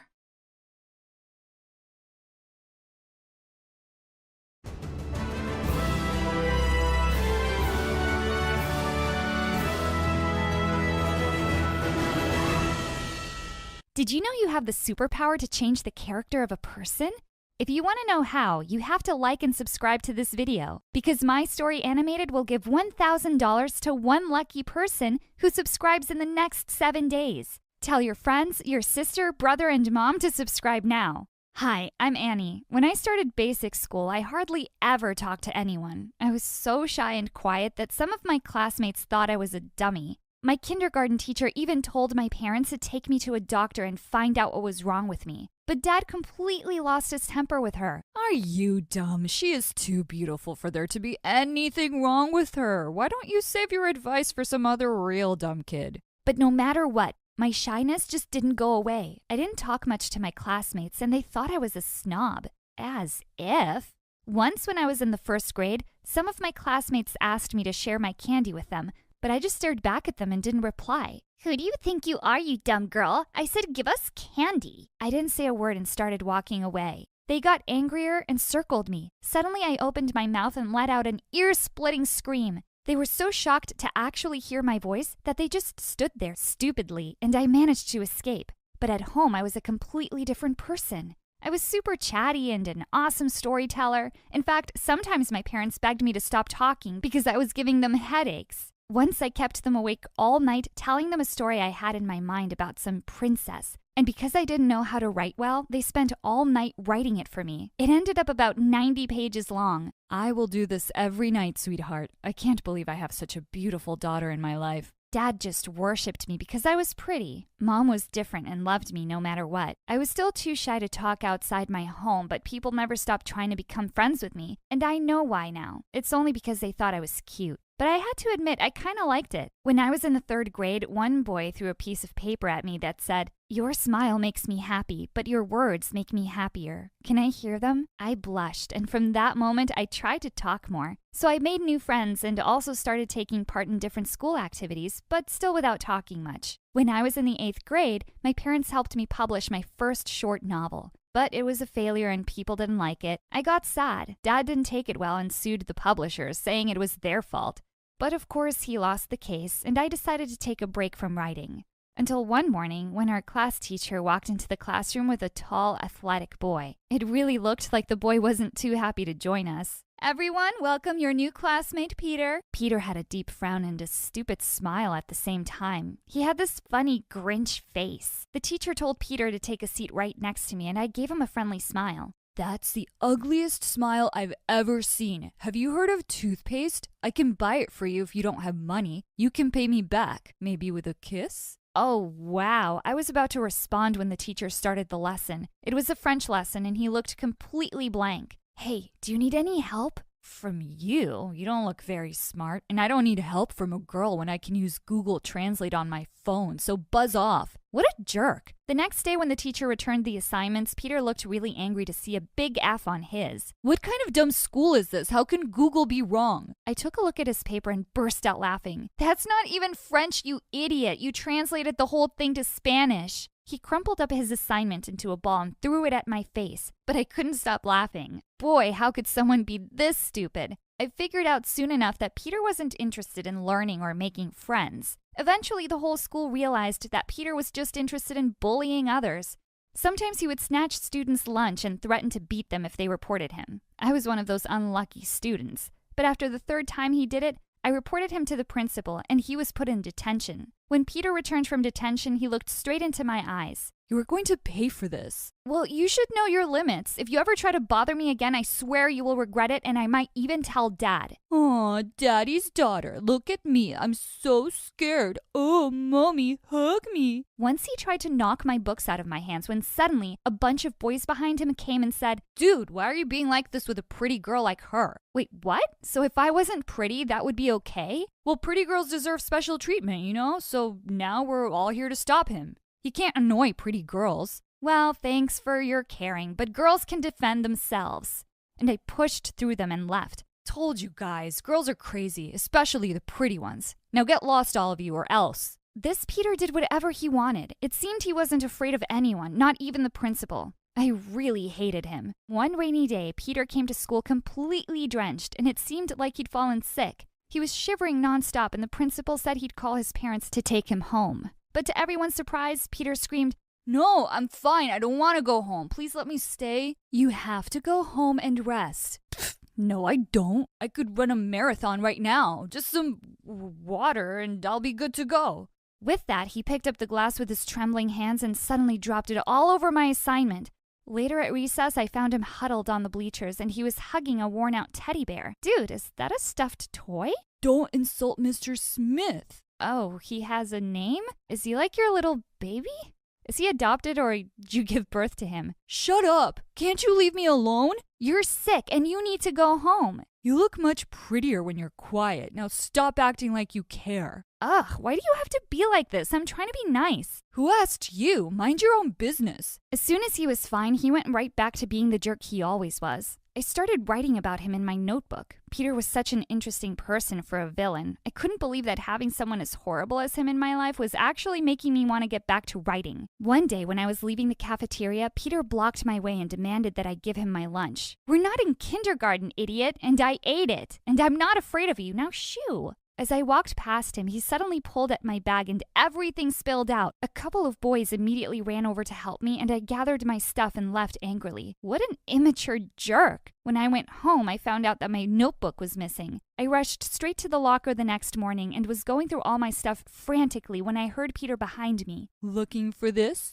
Give that back, you jerk! He threw it at me, giving me that stupid smile of his. Got what I needed. And with that, he walked away. I had no idea what he was up to, but I found out soon enough. Later that day, the whole school was gathered in the gym for a lecture on fire safety. As we stood waiting around for it to start, suddenly Peter jumped onto the stage and tapped the mic for everyone's attention. While we are all gathered here to talk about our safety in school, I just want to say, I don't feel safe at all. How can I when I have a stalker right here? Oh, no. Just then the large screen behind him flickered and images from my notebook showed up. As the sketches and the things I'd written about him flashed on the screen, I wanted to disappear. And it's none other than the girl everyone adores, Annie. She's obsessed with me. Guess just 'cause you're pretty on the outside doesn't mean you can't be a total creep inside. So everyone be careful. You might wake up someday to find yourself a villain in her novel. She's cuckoo. As everyone's eyes turned to me, I could feel panic rise in my chest. But it's okay, sweetie. I can still be your boyfriend. Want to hang out sometime? As I ran out of the gym, I turned around and said, "You're bad. I hate you." As I walked into the school the next day, my legs were trembling.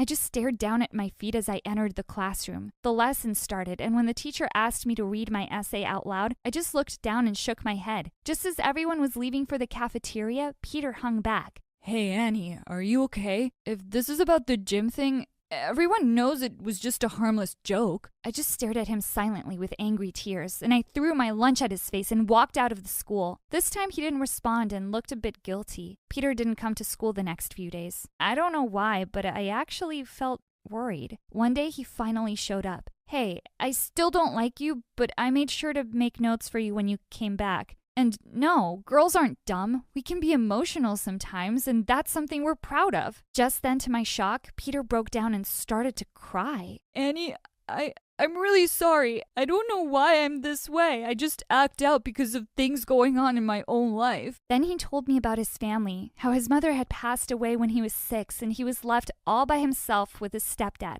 He's mean and stupid and doesn't even take care of me. And one day when I'm old enough, I'm going to punch him in the face. I finally saw why Peter was like that. He was just a frustrated kid who needed help. Next day during lunch, Peter jumped on one of the tables and announced something. Everyone got quiet and listened to him. Hey everyone, I'm just here to apologize for everything I did to all of you. I still think some of you are weird and I don't like most of you, but that didn't give me the right to treat anyone like that. So, as they say in French, lo siento. Dude, that's Spanish. Just get down. Everyone burst into laughter and Peter gave me a hug. Thank you for lighting up my life. I promise I will become a better person. No, not really. Only under one condition.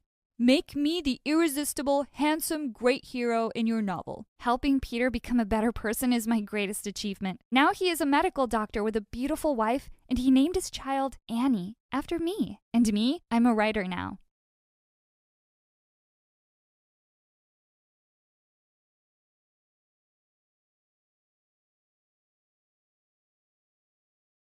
Hi, my name is Bella, and I'm from Australia. My parents were super wealthy. When I was 4, we moved to another city and they threw a party for our whole neighborhood. But they were not expecting the reaction they got when all those people set their eyes on me. Everyone was stunned by my beauty. Some of them started shoving business cards in my parents' face, saying I'd be a great child model. Others offered money to my parents to adopt me. An old lady tried to take me away. This girl is so beautiful. She has to be a miracle. I will find eternal youth through her. Thankfully, Mia, our cook's daughter, tripped the crazy woman up just in time. Mom and Dad ended up calling the police to kick everyone out. Mom hired bodyguards for me, but even that turned out to be a complete disaster when one of them tried to kidnap me. Oh, my baby, your beauty is just too much for the world to handle. We'll have to keep you safe. So you'll just have to stay home forever. My parents really meant it, and I became a prisoner in my own home. I wasn't allowed to go out to the park or the mall or to join school. I wasn't even allowed to step outside and play on my own street. And the only friend I had was Mia. As we started spending more time together, it turned out we didn't have much in common. You're so boring, Bella, with your face in books all the time.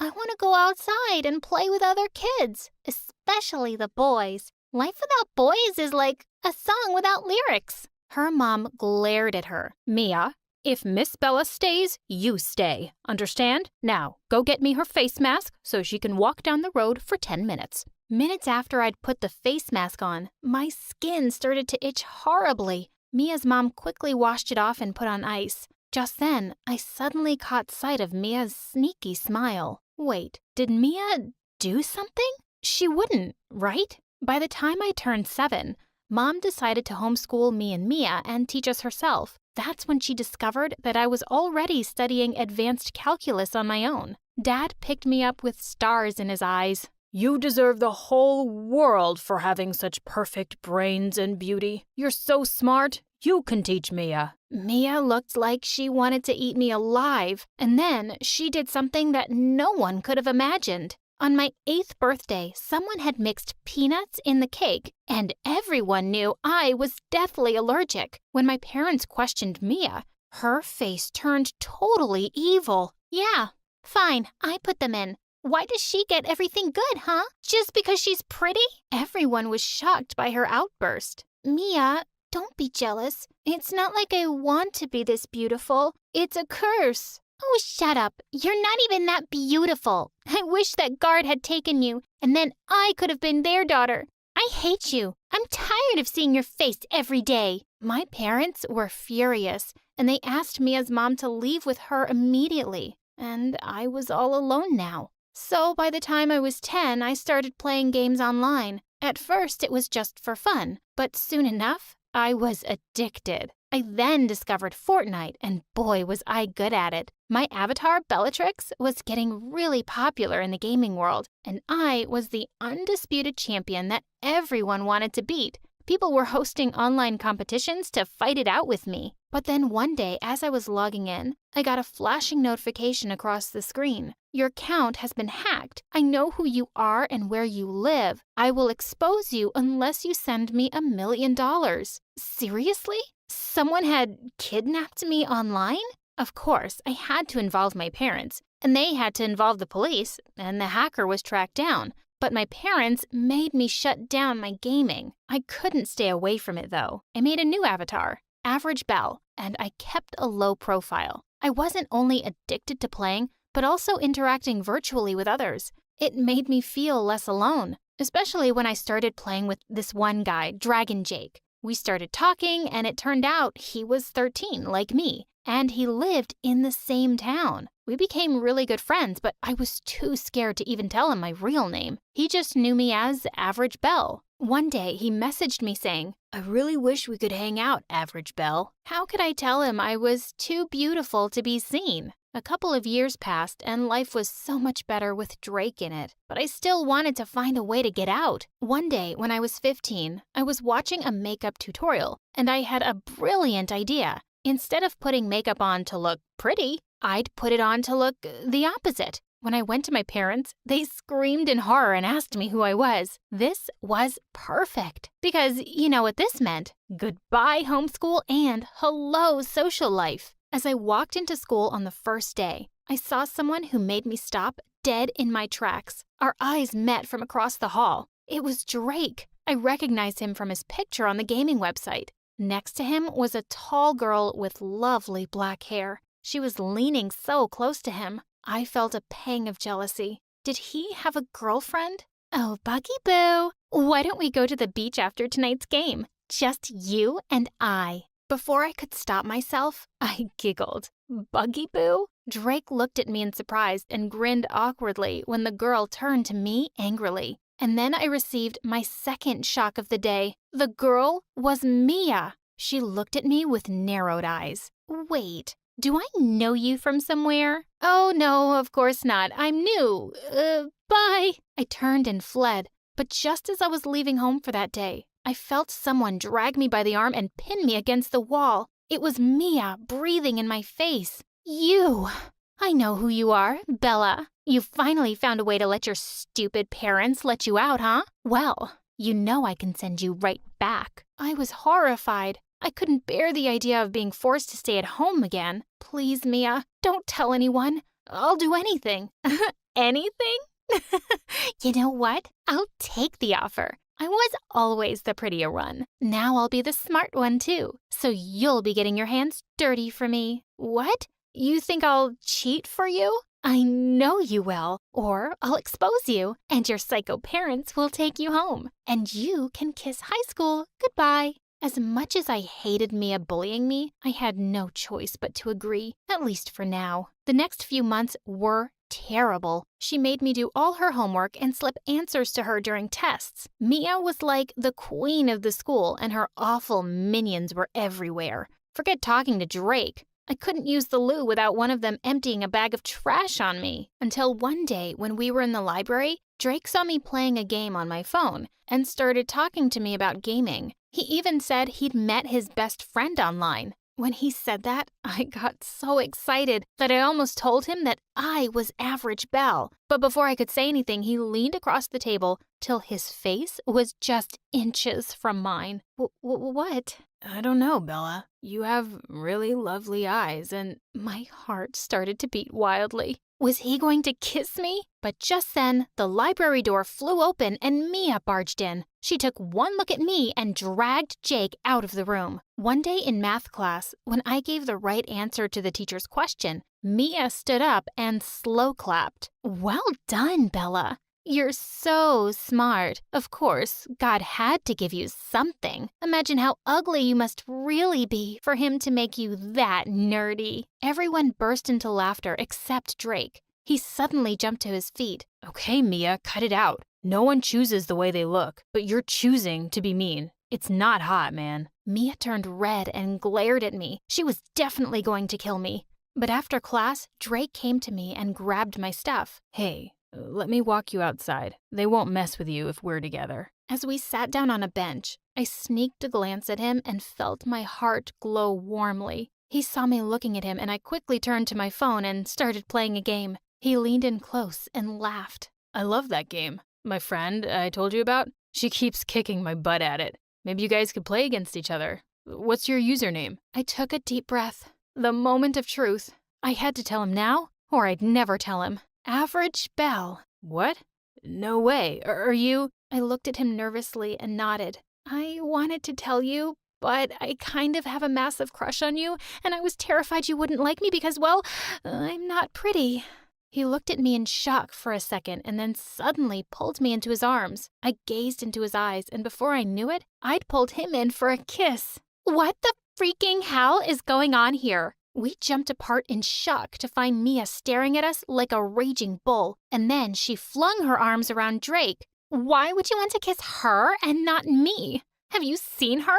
She's hideous. She is not. I don't see what your problem is, Mia. I love Bella. She's perfect the way she is. With that, he pushed her away and pulled me in for another kiss. Mia screamed and stormed away yelling. Just wait and watch what I do, Bella. I'll have my revenge, and you'll be sorry. I was wondering what Mia the psycho would do, but the answer came sooner than I expected. A week later at the parent-teacher conference, I was taking my parents to my class when Mia jumped out of nowhere with a large bucket of cold water. Oh no! She threw it all on me and my makeup washed off. As everyone started looking at us, Mom and Dad ran to me. Hide her! Don't let anyone see! She's too beautiful! We'll have to move to another state. Quick! I wiped my face, expecting everyone to go crazy all over again. Well, everyone was staring at me, but they looked more confused than stunned at my beauty. Wow, she's pretty. Why is she wearing that ugly makeup, though? I don't know.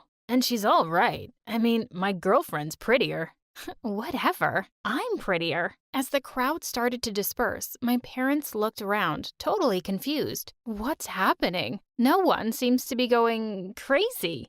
Ah, you stupid people make me want to pull my hair out. I always told you, you're not even that beautiful. The guard wanted to kidnap you just because you were rich. Wait, what? I wasn't so beautiful that I had to be kept away from the world? Mom, Dad, were you just keeping me in hiding for nothing all this time? No, of course not. You're the most beautiful. I shook her off and ran to a very stunned Drake. I'm sorry I deceived you, but the fact that you saw me and fell in love with me even when I wasn't pretty just makes me fall in love with you even more. Well, Drake wasn't complaining, and Mia, I never saw her after that day. Seems like she just couldn't stand to be around me, and I heard she'd moved away to some other school. Drake and I graduated high school, and we both got enrolled for software engineering degrees so we could make all the games we wanted to play. 4 years later, we're married now and own a really successful gaming company. And finally, I have the freedom to go anywhere and do anything. I'm making plans to travel around the world with my best friend and arch gaming nemesis. I know you've both been arguing about how to keep me safe. I just want to know, how come you adopted me? Your birth mom gave you up for adoption when she found out you were different. She was scared. We were competing with another family, a corrupt family, to adopt you so we could protect you. Shoot. Tears were welling up in my eyes. The best way you can protect me is by being nice to each other.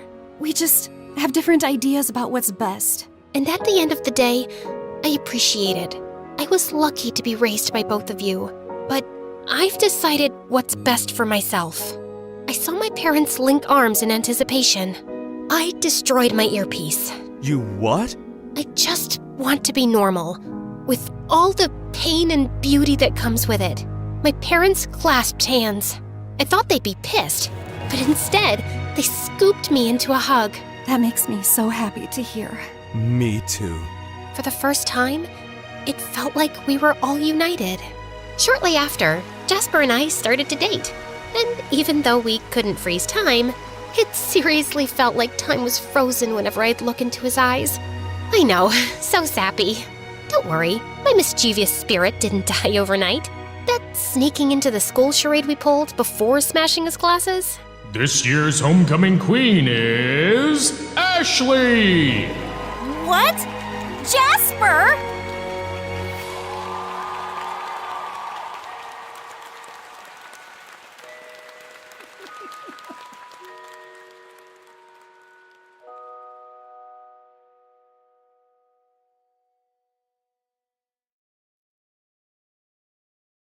Hi, I'm Lily from New York, and this is my story. Please like and subscribe. I was a single kid raised by two farmers who absolutely adored me. We didn't have much money, but I always had books to read and games to play. My parents were always really busy working though. Mommy, can we go to the library? I'm bored of all these kitty books. I have to feed the cows, honey. Why don't you look up something interesting on the internet? She handed me an old computer, and I was mind blown. I fell in love with learning, and by the time I was 5, I could read advanced books and do large sums mentally. My parents were so proud.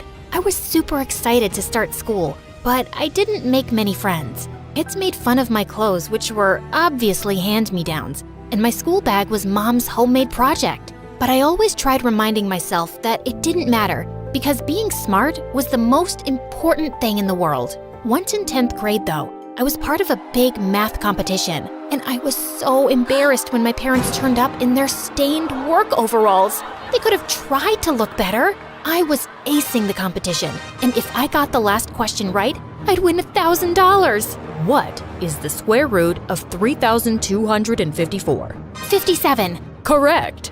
My parents jumped up and down excitedly, but I could see everyone laughing at them. It's a good thing she won. These homeless people could really use the money. I jumped off the stage and pounced on the boy. Several teachers pulled us apart, and I was sent to the principal's office. I thought I'd be in big trouble, but instead, I found a man in a top hat smiling at me. Hello, Lily. I'm Professor Lin. I'm here to offer you a place in my boarding school in London on full scholarship. It's a special school for gifted kids like you. That school just sounded amazing, but when my parents were called in, they seemed reluctant about sending me away and said they'd think about it. What was there to think about? Later that night, I begged them to send me to London. Don't you want to take over the family business, kiddo? No, not at all. I want to be a scientist, not some farmer. This place is only holding me back. They looked hurt, and I felt a bit guilty, but I knew I was destined for greater things. The school offered one spot in a neurobiology program at a great university every year, and I was gonna get it. 2 weeks later, I flew off to London. When I got to my new high school, I almost fainted. The place was massive. The dorm room was the size of my house, and I even had 2 roommates. Hi, I'm Emmy, and this is Madison. You can hang with us as long as you change your clothes. You smell like a chicken. Be nice, Emmy. I'm sure Lily's tired from the long flight. Are you up for a school tour? They took me around campus, and it felt nice to have friends for once. But I felt a little sad knowing how much my parents would have loved to see the huge gardens. So, you're from New York City, right? I've been there a few times, but living there must be a dream. Yeah, of course. A lovely dream. You must run into models and celebrities all the time. Yeah, I once ran straight into Dame Goo Goo Gaga. Dropped some coffee on her, but she was really nice about it. You mean Lady Gaga? Yeah, what did I say? You know what? I really do need to take a shower. I felt a bit ashamed for lying, but this place was for ultra-rich kids. Emmy's nose would have turned up another 10 degrees if she knew about my suburban life and my farmer parents. I had a chance to make friends, and I didn't want them looking down on me. So I always FaceTimed my parents when no one was around. and Googled enough facts about Manhattan to make it sound like I lived there. And Emmy took me under her wing. She was pretty, smart, and super popular. And I soon realized she kinda ran the school. She decided who got a place on the debate team, on the cheerleading squad, on the mathletes. Everyone did what Emmy said. You girls are not allowed to wear skinny jeans from now on. They're my thing. Everyone, hand over your lunch cookies. My pet turtle adores them. Madison was always doing Emmy's homework, and one day I asked why. You think I can say no? You don't really know Emmy yet, or what she can do. Ooh, can she turn us all to frogs? I'm not joking, Lily. Because of her, one girl failed a year, another girl was expelled, and she didn't even make anything up. Those girls had cheated in exams, and Emmy discovered their secrets and used them because those girls had pissed her off. She exploits people's secrets and weaknesses, which she always finds out. Like, she knows how badly I want to stay on the debate team, so she uses that to make me do her work.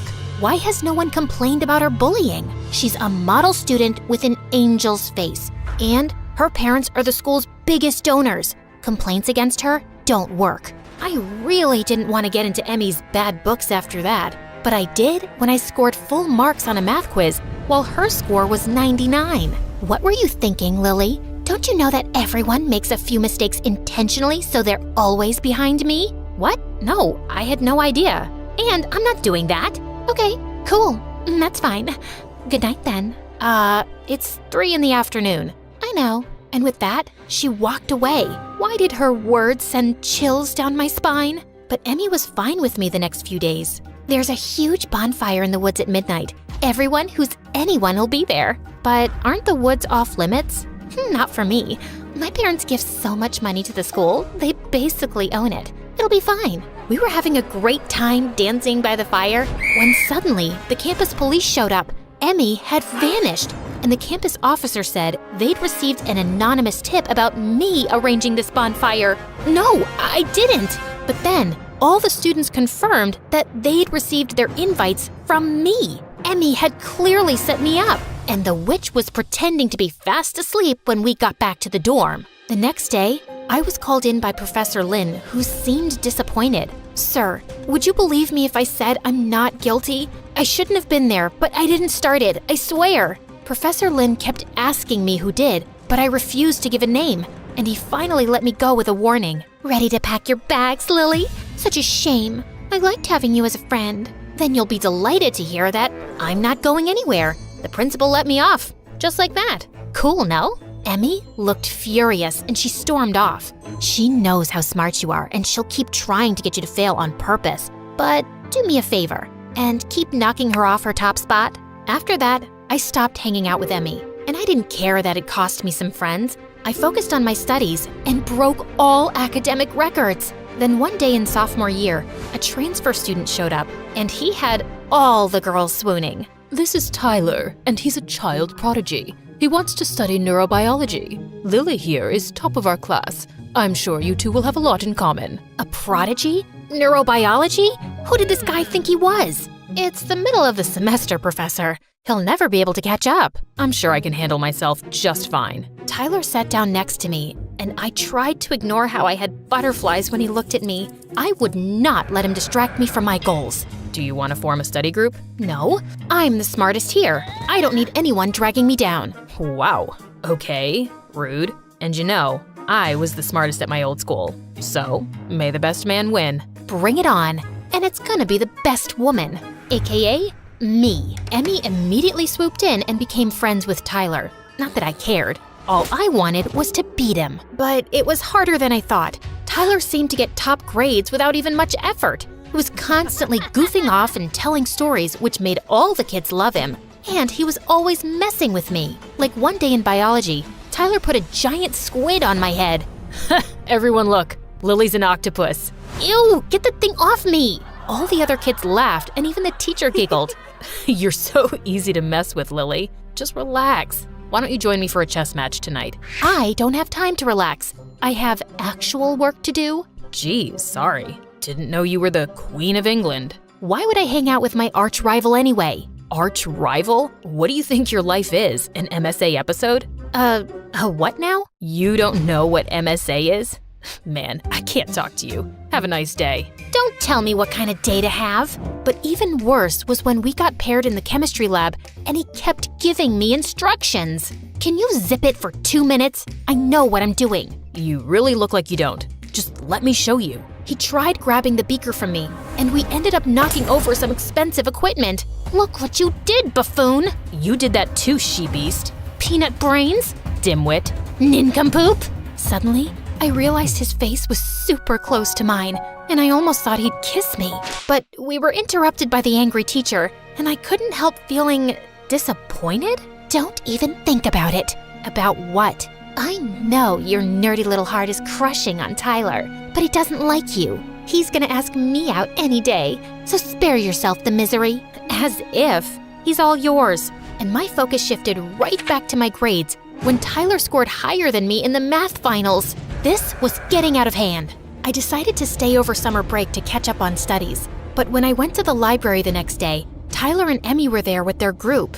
Oh, hey Lily. Want me to give you some tutoring lessons? You've got to be kidding me. Why are you here? Don't you have a family to go home to? I thought I'd stay over break, just to help you. I tried to concentrate on my books, but they wouldn't stop laughing and distracting me. And I hated to admit it, but they looked like they were having fun, and I kind of felt left out. So later, when Madison asked me to join them in the dining hall, I didn't say no. And to my surprise, I was actually having a good time.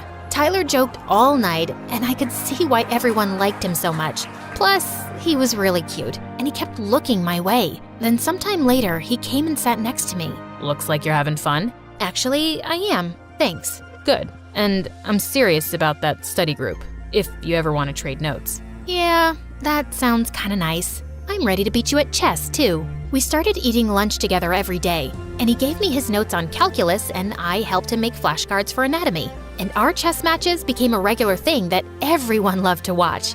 Of course, Emmy was hating all this, which made it even better. But then one day at lunch, my heart dropped when Emmy walked in with my parents behind her. What are you guys doing here? Your friend Emmy got in touch and told us you haven't been feeling well. So we decided to visit. Probably took your entire year saving to buy the tickets, huh? Well, listen up, everybody. Lily's been lying this whole time about living in Manhattan. She's here on scholarship, and her parents are lame dairy farmers. Your daughter told everyone she has rich, successful parents.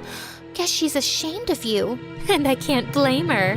Everyone looked shocked, but my parents looked so hurt that I couldn't bear it. I attacked Emmy, and Madison rushed forward to break us up. When I looked around, I saw my parents had left, and I went running after them, but I couldn't find them anywhere. I sat down on some stairs and started to cry. Moments later, Madison and Tyler joined me. I saw them leaving in a cab, Lily. Why didn't you tell me? Because I've always had people looking down on me for being poor. And I thought it would be 10 times worse at a place like this, even though I deserve to be here. Yeah, you do deserve it. But I bet it wouldn't have been possible without your parents supporting you, right? You don't need to hide who you are, or the people who love you the most for people who don't even matter. You know, my mom married some rich guy and they shipped me off to boarding school to get rid of me. I didn't go home because I hate being there. You don't need to be embarrassed that your parents aren't rich, Lily. At least they care about you. They were both right, and I felt terrible. They'd always put me first, and they certainly didn't need money to be the best parents ever. I immediately called to apologize. Don't worry about it, honey. When you come home, we'll eat tons of pasta and watch all our favorite movies.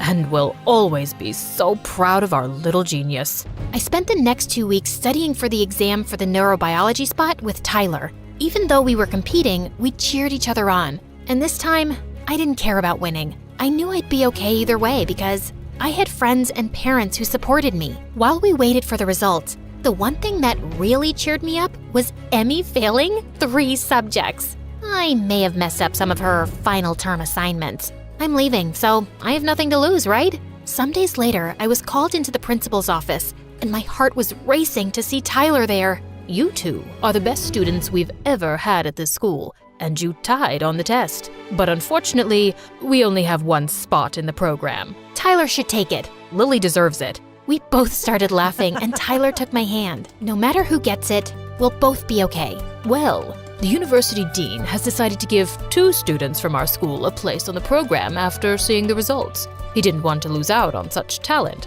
So, you both get to go this fall. I turned to Tyler excitedly, and he kissed me right there.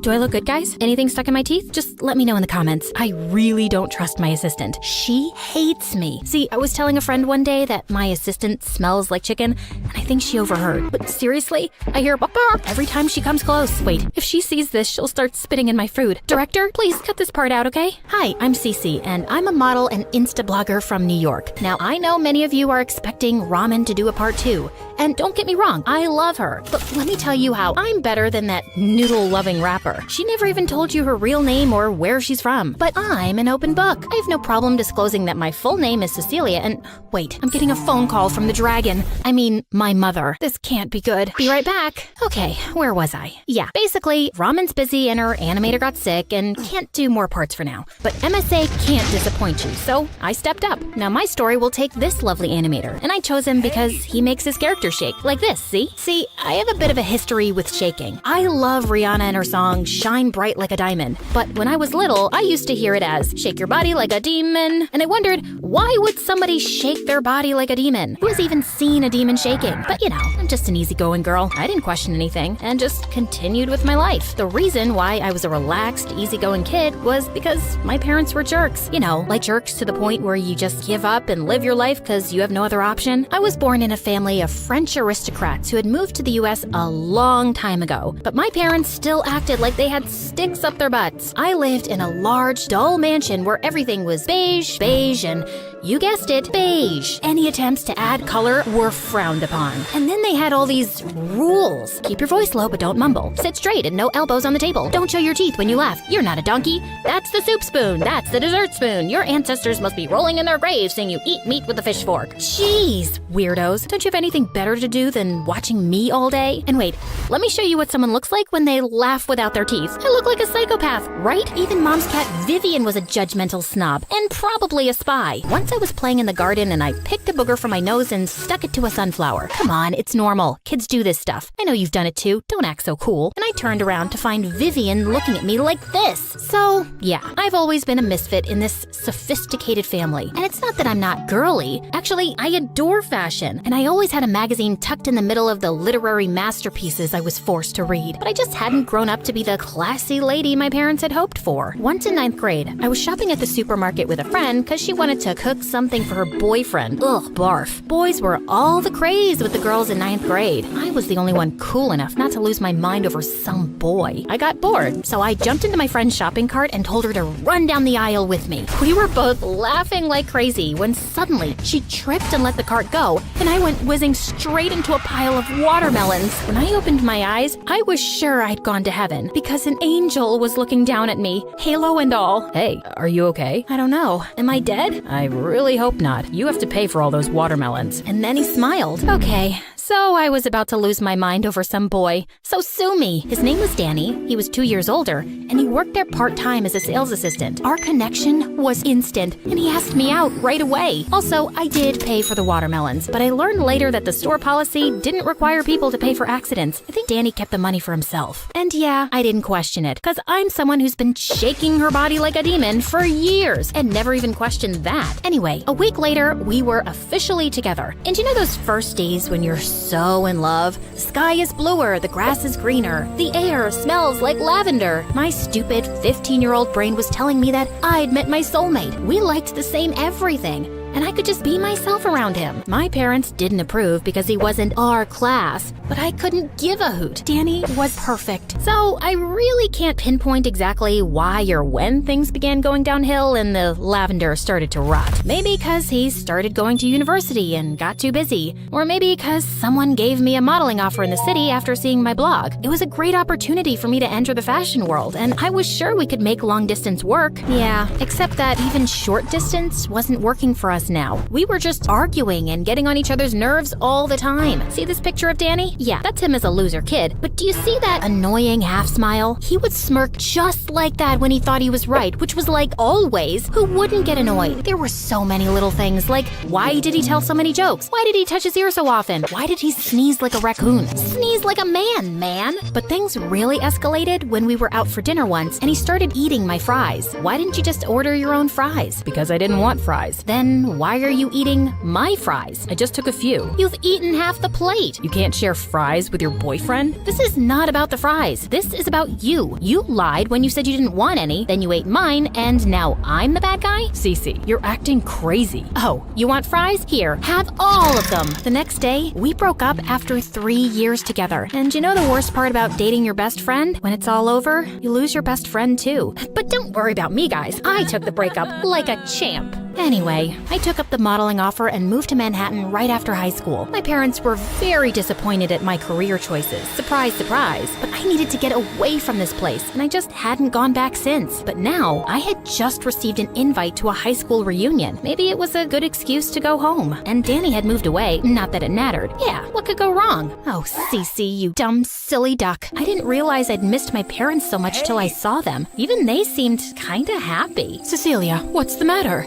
Has the dirty city air destroyed your corneas? No, Mom. Something just went into my eye. I asked the chef to make your favorite dessert, a strawberry tart. That's your favorite, Dad. I'm allergic to strawberries, but I appreciate the thought. And man, oh man, did I appreciate my bed. Why had I left this life again? Hard to recall the moment. I was having a great time at the reunion with my old friends when I spotted a stunning brunette in a red dress. You know, the kind of dress that only a very confident girl can pull off and you instantly feel imperfect in every way just by looking at her. Hey, that girl wasn't in our batch, right? Cece, that's Regina. What? No, I remember Regina. Duh. She had braces, thick glasses, and she was cute but kind of fat, you know, like plump. Yep, same Regina. She got a major glow up. Also, there's something you should know. Just then, a tall guy in a suit walked up to Regina and kissed her. Danny? Oh my god, I'm not ready for this. I gotta go before he sees me. But as I turned, I tripped over my own feet and crashed into a photo booth. Caption for next Insta post: how to be a complete moron in front of your ex and his gorgeous girlfriend. Why do our meetings always start with you on the floor? Don't stare at my butt, you pervert. What? I swear I wasn't. Ugh, get up, you weirdo. Gosh, he was even cuter than I remembered. You didn't even go to our high school, man. Why are you here? I'm here with, Regina. Cece, you look gorgeous as ever. Mwah. Always the most popular girl in school? You look great too. Thanks, babe. Listen, I wouldn't have invited Danny if I knew you were coming, given your history. This must be awkward. Oh, please. That was a million years ago. I've dated like 400 boys since then.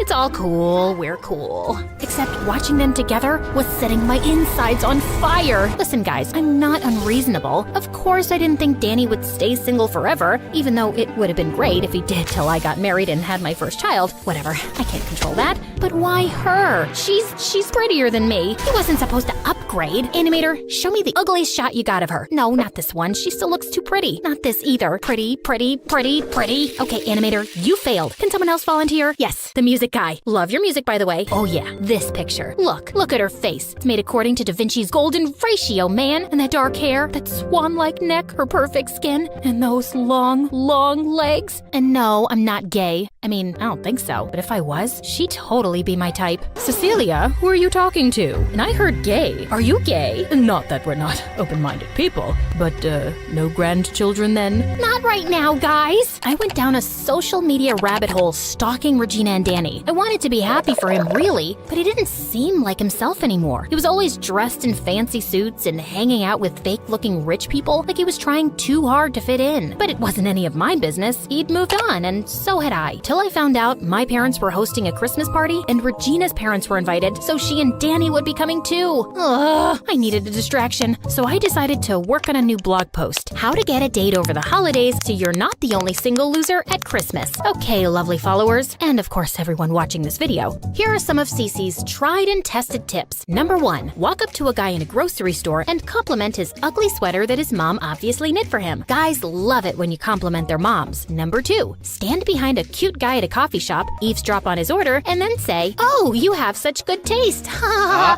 I'll have what he's having." Making a guy feel special over nothing is a sure way to win him over. Number 3, when you're walking outside, take one shoe off and start limping. A gentleman is bound to stop and offer you a ride home. Great conversation starter. As I was testing out number 3, a car pulled up next to me. It was freaking Danny. Hey, Cece, you okay? Oh yeah, I just broke my heel. Hop in, I'll drive you home. I couldn't tell him what I was actually doing, obvi. We drove away in awkward silence, and then he turned on the radio. You wanna hear about a girl who makes jealous witches, girl? I love Ramen Lee Min-ho. Happy to hear that. Regina hates my songs.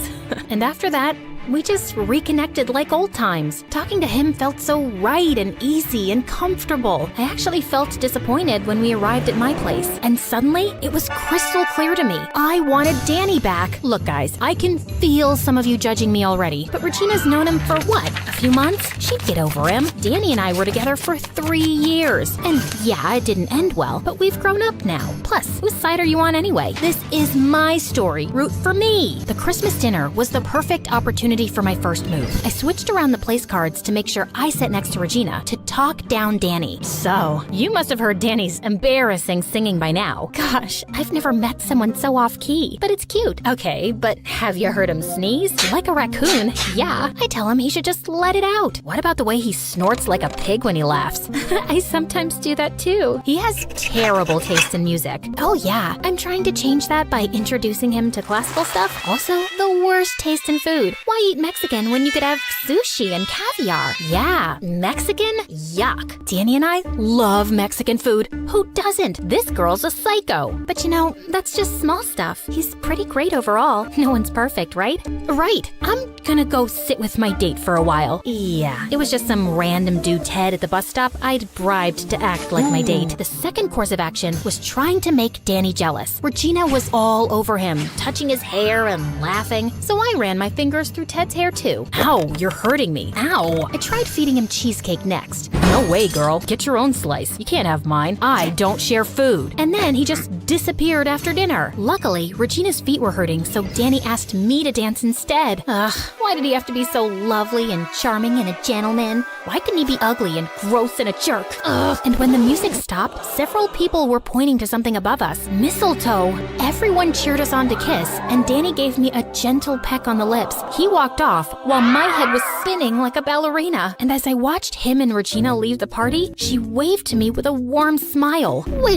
What? I just kissed your boyfriend and you're smiling at me? This girl was faker than my nails. And for some reason, she wanted to keep me close. 2 days later, she arranged a big picnic for our whole batch and invited me too. Yeah, check out her fancy handwritten note because she's too fancy to send a text. Dearest Cece, you are cordially invited to Regina's annual charity picnic gala. All we require is your presence and generous donations. The rest has been taken care of by us. Hope you'll join us for a fun-filled day. XOXOXO, Regina. Well, 2 can write a note. Dear Regina, yeah, I'll come. I'm busy, but I'll come. Cece. It was a huge event and there were a bunch of games. And somehow for each of them, she partnered me and Danny. I didn't know what she was up to, but I felt like she was watching me. Well, I didn't mind. I was happy for Regina to see how totally in sync Danny and I were. Man, we could finish each other's sentences. We kept meeting for the next few days for some event or the other, but the problem was I was really falling for Danny all over again. Why did I ever let him go? And how could I know if he felt anything for me now? One evening, I was feeling bummed and sitting at my favorite spot when someone joined me. Didn't think I'd find anyone here. Want me to leave? You should have asked that before making yourself comfortable. I have food. You can stay. As we sat there eating crisps, Danny suddenly spoke. Why didn't you come home earlier, Cece? Maybe because I didn't want to return till I'd proved I could make it on my own. It's nice being back though. Even my parents are a little chilled out now. I got Dad to do a TikTok with me. Can you imagine? Hardly. You know, I always felt like your parents didn't think I was good enough for you, but this time they were nice. Maybe because I've made something of myself now. I'm sorry they made you feel that way, but I never cared about that stuff. You know that, right? Of course. You were always so different. He brushed away a strand of hair from my face and moved closer. Suddenly his phone rang and we jumped apart. He mumbled that he had to go and quickly left. Once I was sure he was gone, I broke out into a happy dance. Now I knew he felt something for me. I just had to make him feel enough to break up with stupid Regina. The next day, I was at the mall when I went to a changing room, and I heard two girls talking in the next stall. No, not this dress. We're announcing my engagement at the New Year's party tomorrow. I need something special. What the what? Is Danny excited? Of course he is. Daddy just offered him a position in his firm, and I'm out of his league in every way. He's very lucky. Are you gonna invite Cece too? I don't know why you've been inviting her everywhere. To show her what she's lost. Have you forgotten what Cece was like in high school? She never even noticed me, like I was invisible. Well, she's looking at me now, and no, she's not invited. I'll just let Danny tell her. I'd never ignored Regina on purpose. She just seemed like one of those shy kids who wanted to be left alone. I had no idea she felt so bitter, and it didn't sound like she loved Danny. Just saw him as someone she could control because she thought she was better than him. I had to tell him, right? But he was getting engaged. He must have thought it through. What was I gonna do anyway? Crash Regina's New Year's party and object to the engagement? Ugh, that sounds stupid. Okay, now let's just fast forward to the part where I burst into Regina's New Year's party and yelled, I object to this engagement. Regina doesn't really love you, Danny. Danny grabbed my arm and led me out angrily. Cece, what the heck? Danny, don't get engaged to Regina. She's all wrong for you. Who are you to decide that? I just know that. She thinks she's out of your league and she's doing you some favor by being your girlfriend. Regina loves me. Not as you really are. Look in the mirror, man. I've seen you wear nothing but suits these past 10 days. She's changing you so you fit into her pretentious world. You don't know what you're talking about. Okay, fine. Then don't get engaged to her because I love you. What? Yeah, there. I said it. I love you. Like I'd give up the last slice of cheesecake for you or whatever. So pick me. Choose me. Love me. Did you just steal Meredith's speech from Grey's Anatomy? Oh, shoot. I'd forgotten we'd seen that show together. Trust him to remember something like that. For those who don't know about it, here's the speech. Choose me. Love me. Okay, so I'm using her words, but I feel the same way. You're just playing games, Cece. You didn't look back once after leaving, and now you suddenly want me? No, you just hate the thought of me with someone else. We didn't work out before, and we wouldn't now. This felt worse than our breakup. And for those of you who are on Team Regina, you must be enjoying this, and you suck. I couldn't stay any longer, so I packed my bags the next day and hugged my parents goodbye. I'll send you TikToks every day. I'll be looking forward to that, Dad. Don't take so long to visit again, Cece. I won't, Mom. Wait, you didn't call me Cecilia. Oh, must have slipped my tongue. Is there something in your eye again? Yeah, I think so. Anyway, I'll come visit soon. Bye! Next day, as my self-pity continued, the doorbell rang, and I was shocked to find Danny outside. What are you doing here? I couldn't get engaged to Regina. You were right about everything, and she's not the one for me. I'm choosing you. Look, man, that speech was just embarrassing. I take it back. I choose you anyway. You said we won't work. We have to at least try and find out, because I love you too, Cece. And we argued happily ever after. If you like my story and want to hear more of this style, comment Cece, our shaking MCC.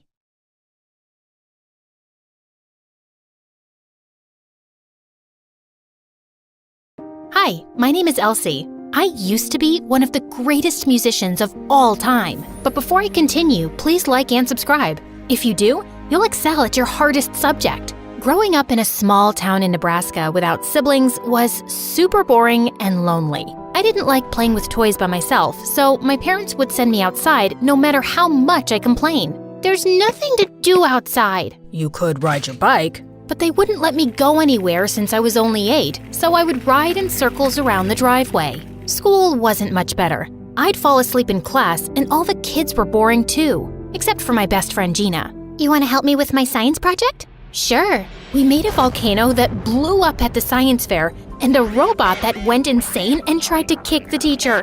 The glitches may have been my fault, but Gina was always positive. It's okay. We all make mistakes. It's how we get better. Even Gina's life was more fun than mine. At least her parents took her on fun vacations. In high school, I realized that my life was lame because I wasn't special. I was an ordinary girl with ordinary parents and ordinary grades, and I just blended into the background, unlike a mean witch named Ashley. Look at her, she's so amazing. Wow, she's beautiful and talented. Ashley always got the leads in the school plays. She was head cheerleader, the student body president, and my worst enemy. It all started when I accidentally spilled some grape juice outside her dressing room on the night of the school play, and Ashley slipped and sprained her ankle. It was an accident, I swear. No one believed me because I was Ashley's understudy and ended up taking her place even though I wasn't very good. From then on, Ashley made my life miserable. She barred my entry into all the clubs and convinced the cheerleading coach not to let me try out too. How was I supposed to find a talent that made me stand out? Then one day in 10th grade, I was watching videos on my computer when I came across a girl playing the violin, and I was mesmerized. The video had a gazillion likes. She had sponsorships and a dozen fan pages, and she traveled all over the world playing to sold-out auditoriums. I knew right then that I wanted to be just like her. I begged Mom to sign me up for violin lessons, but they must have given me a broken violin because when I tried it, nothing but these awful screeches would come out of the stupid thing. Screech, squeak, screech, squeak. But my newfound love of music could not be ignored or abandoned. I just needed to find the right instrument. Next, I tried a guitar. Then I quit because the strings hurt my fingers. Singing seemed fun and easy, so I sang all the time. In the shower, at the breakfast table, on road trips, during my parents' important phone calls, late at night, until they finally screamed, "No more singing!" They should have said something sooner. It hurt my throat more than it hurt their ears. Finally, the piano. And the teacher was my own grandmother. She could play music better than the violin girl, and even taught me some easy songs. I was so excited, I invited Gina over to hear me play. "That's really cool. You're so talented." Did I become a great musician right then? I wish. Is that the only song you know? Can't you play something else? Somehow, months passed and I could only play the same lame pieces. I hated practicing. It was tough and frustrating, and it took forever. Slowly, I kinda gave up on my dream of becoming some musical genius. It just seemed too far out of my reach. But then something happened in 11th grade that changed my life forever. I don't remember much after my parents dropped me off at the fair. One minute I was walking past the petting zoo and sending Gina a text. Then suddenly I heard a loud shriek. Eehaw! Then an angry donkey kicked me in the head and sent me flying into the side of a circus tent. I woke up in the hospital. My ears were ringing. Strange sounds and colors were going through my head. It's like I was seeing music? The doctor said I was fine and released me from the hospital, but on the way back home, I begged my parents to stop at Grandma's house. Oh dear, what happened? I ran to Grandma's piano, sat down, and started to play, and I was amazing! I could play any piece of music with perfect ease. I could even make up new music on the fly. It was all so clear and effortless. My goodness, where has she been practicing? Why, she sounds even better than me on my best day. Grandma entered me into a local piano competition, and I blew everyone's mind. I won first prize. People ran up to me to get my autograph, and I was even on the news. Ashley was so jealous. An agent came to my house and asked my parents if he could represent me. And soon, I was playing gigs in so many cities. I was so busy, I missed Gina's birthday. So sorry, my schedule's been packed. I'm a superstar, you know. Oops, that's my agent. I'll call you back later, okay? Many successful concerts later, I was ready for a break. Zach, the most popular boy in school that I'd been crushing on since the 6th grade, invited everyone in class to his pool party. And I was so there. And I asked Gina if she wanted to tag along. We were supposed to go to the Science Museum today, remember? The Science Museum is boring. Can't we go another day? But today's the last day to see the electron microscope lab. I convinced Gina to skip the lame science exhibit and join me. Sitting on deck chairs, I shared my adventure with all the popular kids. My life definitely wasn't boring anymore, but Gina didn't seem impressed. In fact, her bad attitude was messing up the vibe. We should have gone to the Science Museum. I'd rather watch paint dry than see Ashley and her friends prance around in bathing suits. It's a pool party. You're supposed to wear a bathing suit. There's no one even in the pool. This is such a stupid waste of time. Gina, that's rude. Why are you trying to spoil things for me? I can't believe you're being so selfish. I'm selfish? First, you forget my birthday, and then you make me miss the exhibit for this ridiculous party so you can impress all these kids that you don't even know. You've changed, and I don't like it. I haven't changed. You're just jealous. It's okay. Everyone can't be as awesome as I am. Well, you can be awesome by yourself. I'm leaving. I didn't like falling out with Gina, but it seemed like she just couldn't be happy for me. I was a shining star. I was living my best life. Maybe I just needed new friends to match. Then, Zach was suddenly standing right next to me. Hey, aren't you that girl who's so good at piano that she's already on tour? Something like that. That's so cool. And you're playing in the talent show next week, right?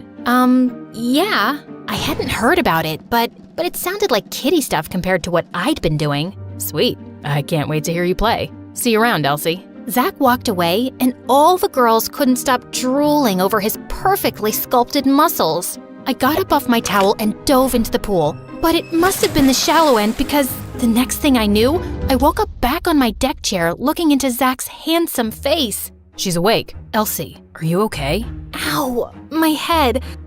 I think I hit my head. On the bottom, yeah. You should have a doctor check. I'll be fine. But I wasn't fine. After I passed out face first into my soup at the dinner table that night, my parents took me to see the doctor. He said I had a concussion and had to stay home for a week. I agreed, but only for 1 week. There was no way I was gonna miss that talent show if Zach was expecting me to be there. I was backstage when the day finally arrived, awaiting my turn to perform. I should have been excited, but something was wrong. Something felt different inside my head. I couldn't see the music anymore. My heart pounded as I walked on stage, feeling dizzy with panic. I sat down at the piano, but it didn't have that comfortable, familiar feel. Yeah, Elsie. The auditorium fell silent. By the time I touched the keys, my hands were shaking. I started to play, and I was horrible. Every note was off key, and the melody was all wrong. Zach and his parents covered their ears, a baby started crying, and a few dogs ran up to the windows and howled. Then everyone laughed. I jumped up and ran out, crying. It was over. Whatever gifts the mule had given me disappeared when I'd struck my head on the bottom of the pool. It was so unfair.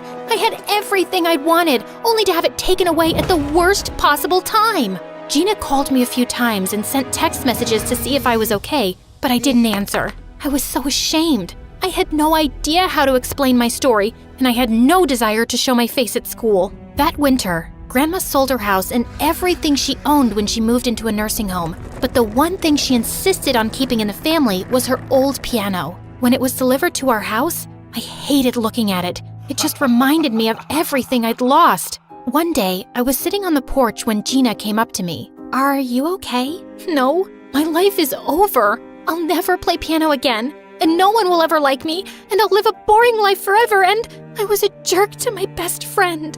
"Well, you were a real jerk to me, but the rest of the stuff just isn't true. There's no reason you can't play piano again. Maybe you just need to practice." Over the next few days, I couldn't get Gina's words out of my head. Maybe you just need to practice. I remembered that Grandma had told me the same thing. So I pulled out my old music books and sat at the piano and gave it a try. And it turns out, practicing isn't so bad. In fact, it wasn't long before I realized it becomes easier as you go. Plus, with Grandma teaching me over video chat, I actually understood what I was doing and why. I continued taking lessons from Grandma through the rest of high school. Gina and I started hanging out again. I even saved up my allowance to get us tickets to travel to the electron microscope lab that was 2 states away. Gina was right all along. My life wasn't over, it was just different. Now, you might be wondering, whatever happened to Zach? At first, I thought he was avoiding me after the talent show disaster, but then come to find out, he'd left town, and no one really knew why. I eventually stopped asking about Zach. I was too busy with school and piano for boys anyway. By the 12th grade, I was finally ready to play piano in front of an audience. "You should enter the talent show." "I don't know." "Come on, you can do it. I think you could even win." Gina kept insisting, so I decided to sign up. The line was huge. Ashley and the other cheerleaders were in front of me. "If we do the same routine from regionals, we'll blow the roof off this place. And that trophy is ours." I edged my way through the group, wrote my name at the bottom of the list, and the word piano beside it. "Since when do you have talent, Elsie?" "Since I started practicing music." "Then why do I seem to remember your spectacular failure last year? Didn't that bump on the head, turn you stupid or whatever?" "No, look at the dummy. She can't even speak. Get ready to lose, loser. You don't stand a chance against us." I stayed up all night practicing. On the night of the competition, I waited backstage for my turn. The moment Ashley and the cheerleaders took the stage, they were incredible. Even though I would play Beethoven, my little piano piece didn't stand a chance. And right before my performance, the power went out. Great! I took a deep breath and stepped on stage. Cell phone flashlights and displays blinked on throughout the audience, like a brilliant star field. I sat at the piano. There was just enough light to see the keys. I played the famous Beethoven piece to oohs and ahs and a standing ovation that led to winning the talent competition. I'd done it, not from a freak accident, but for real. Oh, and there was even a nice bonus. I ran into Zach in the lobby afterward. You were amazing. Thanks, but where have you been all this time? China. Exchange student program. I wanted to keep in touch, but everything happened so fast and it was my only chance. I couldn't even look you up on social media because the government restrictions kept me totally off grid. Really glad to be back though. Me too. Can I ask you something? Sure. Do you give lessons? Only if you practice. Shall we say Wednesday after school? It's a date.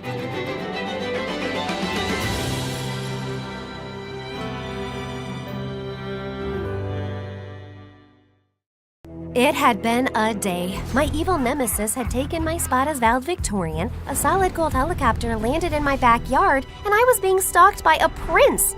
And it all began when I almost went into a coma. It all started as I was walking around the school garden. I spotted my favorite purple flower, but as I held it up to my nose, I panicked when I heard that all too familiar buzzing sound. I tried to swipe it and run away, but it came right at me. Ow! I dropped everything, fell to my knees, and desperately searched for my medicine. You see, I was severely allergic to bees, and if I got stung, it was just moments before I would stop breathing.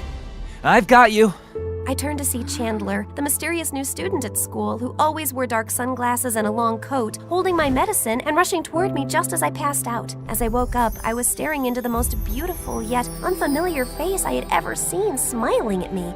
Who is this? You're okay. I gave you your injection just in time. I touched his face and realized that I was in his arms. I must be hallucinating because one of your eyes is brown and the other is blue. It must be the way the light is hitting it.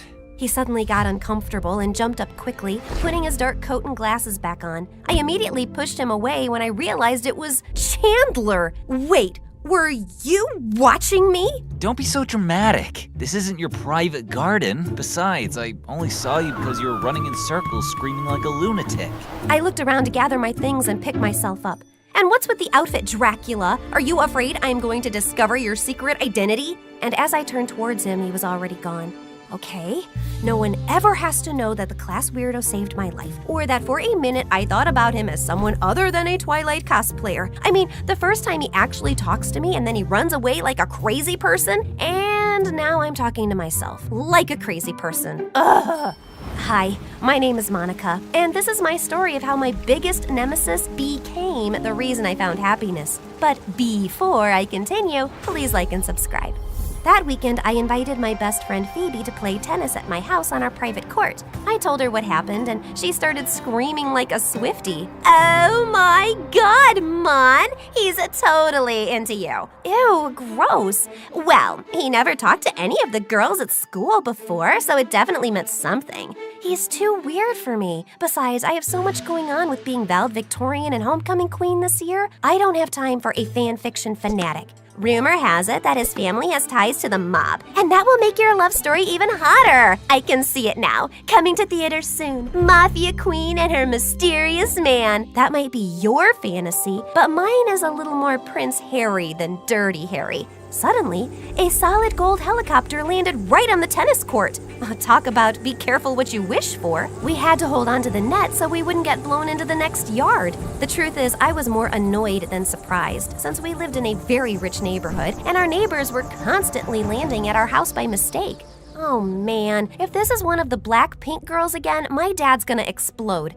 But it was actually my childhood friend Ross, who'd moved to Germany when his mom married royalty. I hadn't seen him in 5 years. I barely recognized him. He ran to me and hugged me. Hey, hot stuff. Tell me how much you miss me. Ross? Holy extreme makeover! You look amazing! Where's the rest of you? You like it?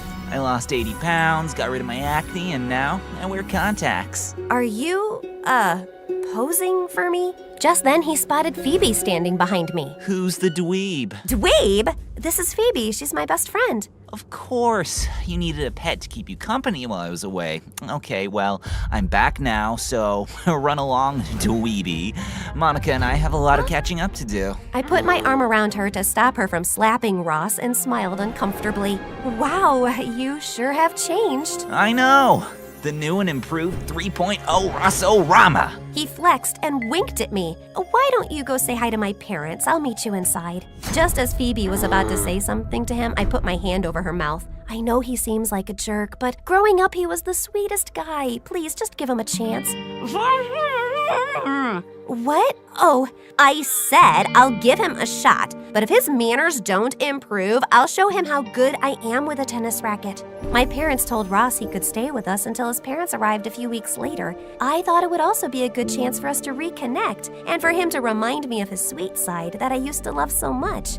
Yeah, that so didn't happen. From the minute he arrived, he was bossing all the house staff around and constantly parading around with no shirt. Sure, he had a great body, but the minute he opened his mouth, I wanted to put my boot in it. Let's face it, guys, somewhere out there, there's even someone who Ryan Gosling annoys, am I right? And to make matters worse, he insisted on taking his precious gold helicopter everywhere, to the mall, the movies, and worse, to my school. One day, the helicopter landed on the football field, and as he stepped out, he took a t-shirt gun and shot shirts with a picture of his face on them at all the girls swooning over him. Yes, ladies, and a few of you boys, I see you. Your dream man, Prince Ross, has arrived. He walked over and put his arm around me and held my hand. I thought I would pick you up and we can go for protein shakes at the new juice bar. Just then, Rachel, the most spoiled little rich girl in our school and my arch nemesis, rushed up to him. We have never actually had royalty here. Would you sign this for me? Ross dropped my hand and proceeded to flirt with her.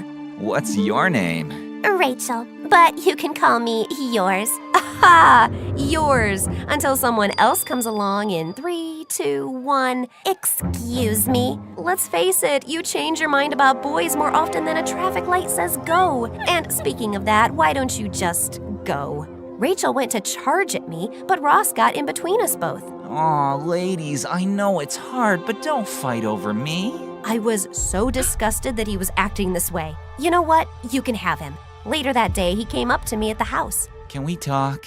If it's about how amazing you are, no thanks. I think I've had enough of the Royal Ross reality show to last me a lifetime. Actually, I wanted to tell you I'm sorry about how I acted, and I brought you these. He handed me a bag of gummy worms. Remember when we were little and we used to bury them in the backyard because we wanted to set them free? You remember that? Of course. You were, and hopefully still are, my best friend. You were. You are. It's just that you were acting... I was just trying to impress you. You befriended me when no one else did, and I wanted to show you that I was finally worthy of you. You don't need all that to impress me. I chomped on a gummy. Just you, me, and maybe we eat the worms instead of burying them this time. We stayed up all night talking, and it was like I had my best friend back. I was in such a good mood until I got to school and heard the announcement. Our new valedictorian and also homecoming queen for this year's senior classes, I didn't hear anything after that. My blood boiled. How could she have beaten my GPA? Wasn't she failing math last week? I was so mad I wasn't looking, and I bumped into Chandler and almost fell over, dropping all my books, but he caught them and me before we hit the floor with almost superhuman speed. He pushed his sunglasses to the tip of his nose, and he looked at me with a hypnotic stare as he held me. Running from another bee? I could only manage to mutter as I started to melt into his gaze. GPA, homecoming. Oh yeah, I heard. You should definitely ask for an investigation because Rachel is as likely to have gotten those 2 honors as I am to wear ballet slippers to school. I felt like time stood still, and I never wanted it to start again. But then Phoebe walked up with a big grin on her face and tapped me on the shoulder. What you doing? I was startled, but Chandler didn't let go. His big, strong arms just held me. I'm okay now. You can let me go. He released me, took a step toward me, and whispered in my ear. I don't know if I can let you go. Okay, Twilight. If you're done talking with my bestie into joining your coven, we're late for class. As we walked to class, Phoebe couldn't help but tease me. He's too weird for me. I don't have time for that. I want Prince Harry. Yeah, I know. I'm just saying. Hubba hubba. I had after-school activities that day, so I got home late and walked into an unusually quiet house. Mom? Dad? Where is everyone? Even the staff was gone. Something was wrong. Then I heard a strange noise from the living room. I grabbed an umbrella from the closet and held it up, ready to beat up the intruder, and slammed open the door. Whoa, okay, you can pick the movie. I looked around to see Ross had set up a movie night for us with popcorn and gummy worms. Ross? Hey, baby, I heard about the whole Rachel thing, and I thought you need a little cheering up. Where is everyone? Your mom and dad mentioned going to dinner across town. I think they left you a note on the kitchen counter, and I gave the staff the night off so we could chill together. It did seem sweet, but something still felt off. I sat down next to him on the couch and he handed me the popcorn. Wait, how did you know what happened today? Did you have one of your groupies spying on me? Aw, babe, are you jealous? Of your Rossettes? Never. Good, 'cause you're the only girl for me. He put his arm around me and went to kiss me. I was so shocked that I dumped the popcorn on his head. What are you doing? We are just friends. I don't think of you that way. Maybe in time, you will. I'm a prince now. I can give you even more than you already have. I'm sorry, Ross, but it's been a long day. I'm just gonna go to bed. As I walked to my room, I could feel him watching me. Okay, but I'm here if you need anything. When I woke up for school the next day, the house was still eerily quiet. I looked in my parents' bedroom and the bed was still made. I remembered that Ross said they left me a note and went to the kitchen. When I read the note, I screamed. What is it? What's wrong? The note. My parents have been kidnapped. They said if I call the police, I'll never see them again. It's okay. I'm here for you. We'll find them. He went to hug me, but I had a bad feeling, so I moved away and reached for my phone instead. Who are you texting? I need Phoebe. No! I'm your best friend. You don't need anyone else. You have me. He knocked the phone out of my hand, smashing it into pieces. I ran out the door. I had to get as far away from Ross as possible. Instead of putting Phoebe in danger by going over to her place, I ran towards the one person I knew who could possibly handle the kidnappers, someone who lurked in the shadows. I need Chandler. I ran all the way to school and snuck in, just in case Ross was around. But trying to find Chandler was like looking for a needle in a haystack. Just when I was about to give up, I felt a hand on my shoulder. Looking for me? You scared me! We need to work on you approaching people head on, but yes, I need you. I'm flattered. No, you don't understand. My parents have been kidnapped, and I need you to use your mafia connections to help me get them back. He stopped for a minute, then burst out laughing. You are horrible! You are laughing that my parents got kidnapped? I knew this was a mistake. Forget you. Forget all the boys. I'll do this myself. No, wait. I'm sorry. I was just laughing because you think I'm involved in organized crime. I mean, I've heard all the rumors about me. I have fangs, I'm a spy. My favorite is that I'm a 30-year-old undercover cop, but the mafia, that's a new one. He touched my face and wiped my tears. Wait, you're not? No, sorry to disappoint you. No, that's actually a good thing, although this might have been the one time I needed it to be true. I'm so sorry to hear about your parents, and of course, I'll help you find them. Maybe it was his confidence or the fact that I didn't know who else to turn to, but I believed him. So, the first thing is... Just then, Ross came barreling down the hallway in attack mode, heading straight for Chandler.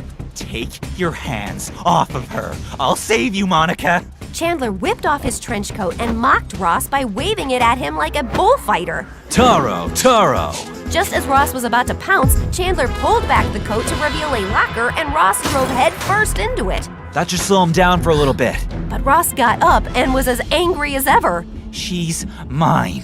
And as soon as I stop seeing double, I'm coming for her. Or maybe not. Time to go. He grabbed my hand and we rushed out of the school doors to his motorcycle. I'm not getting on that thing with you. But then I turned to see Ross running towards us. Change of heart? He tossed me his extra helmet and we took off. We drove for a while to make sure we weren't followed, then pulled over.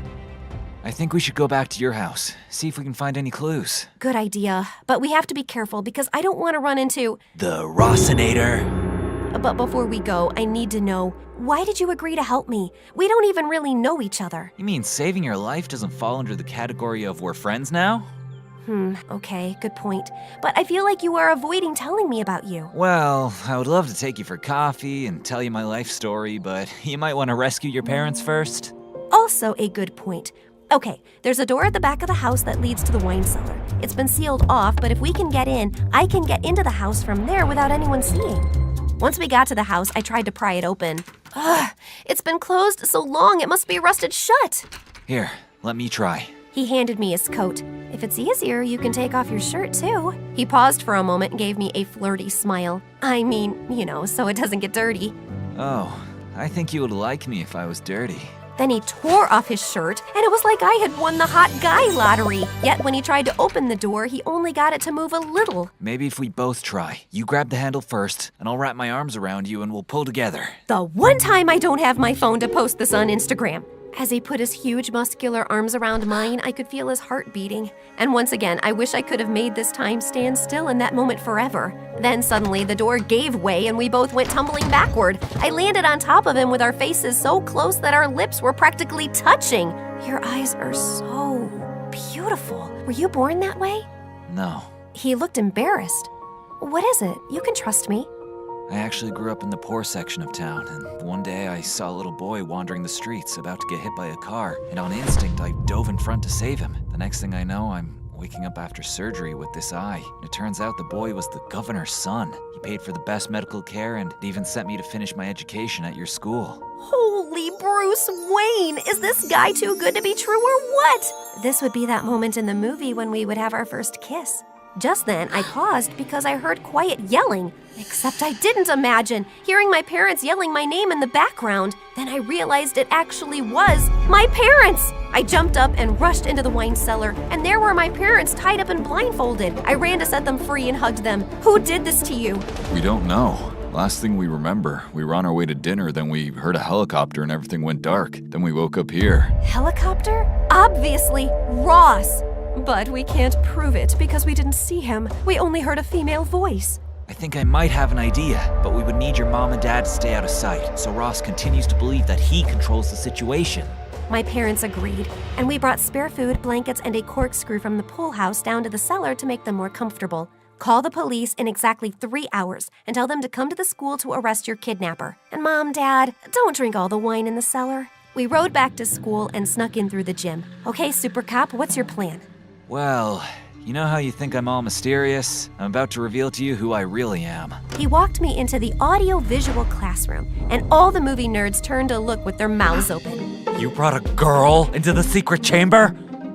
How many times do I have to tell you, Joey? It's not exactly a secret. It's a classroom at a school. Potato, potato. Hold up, you're a movie nerd? Yep, I'm proud of it. And me and my group of nerds are gonna catch Ross confessing on tape.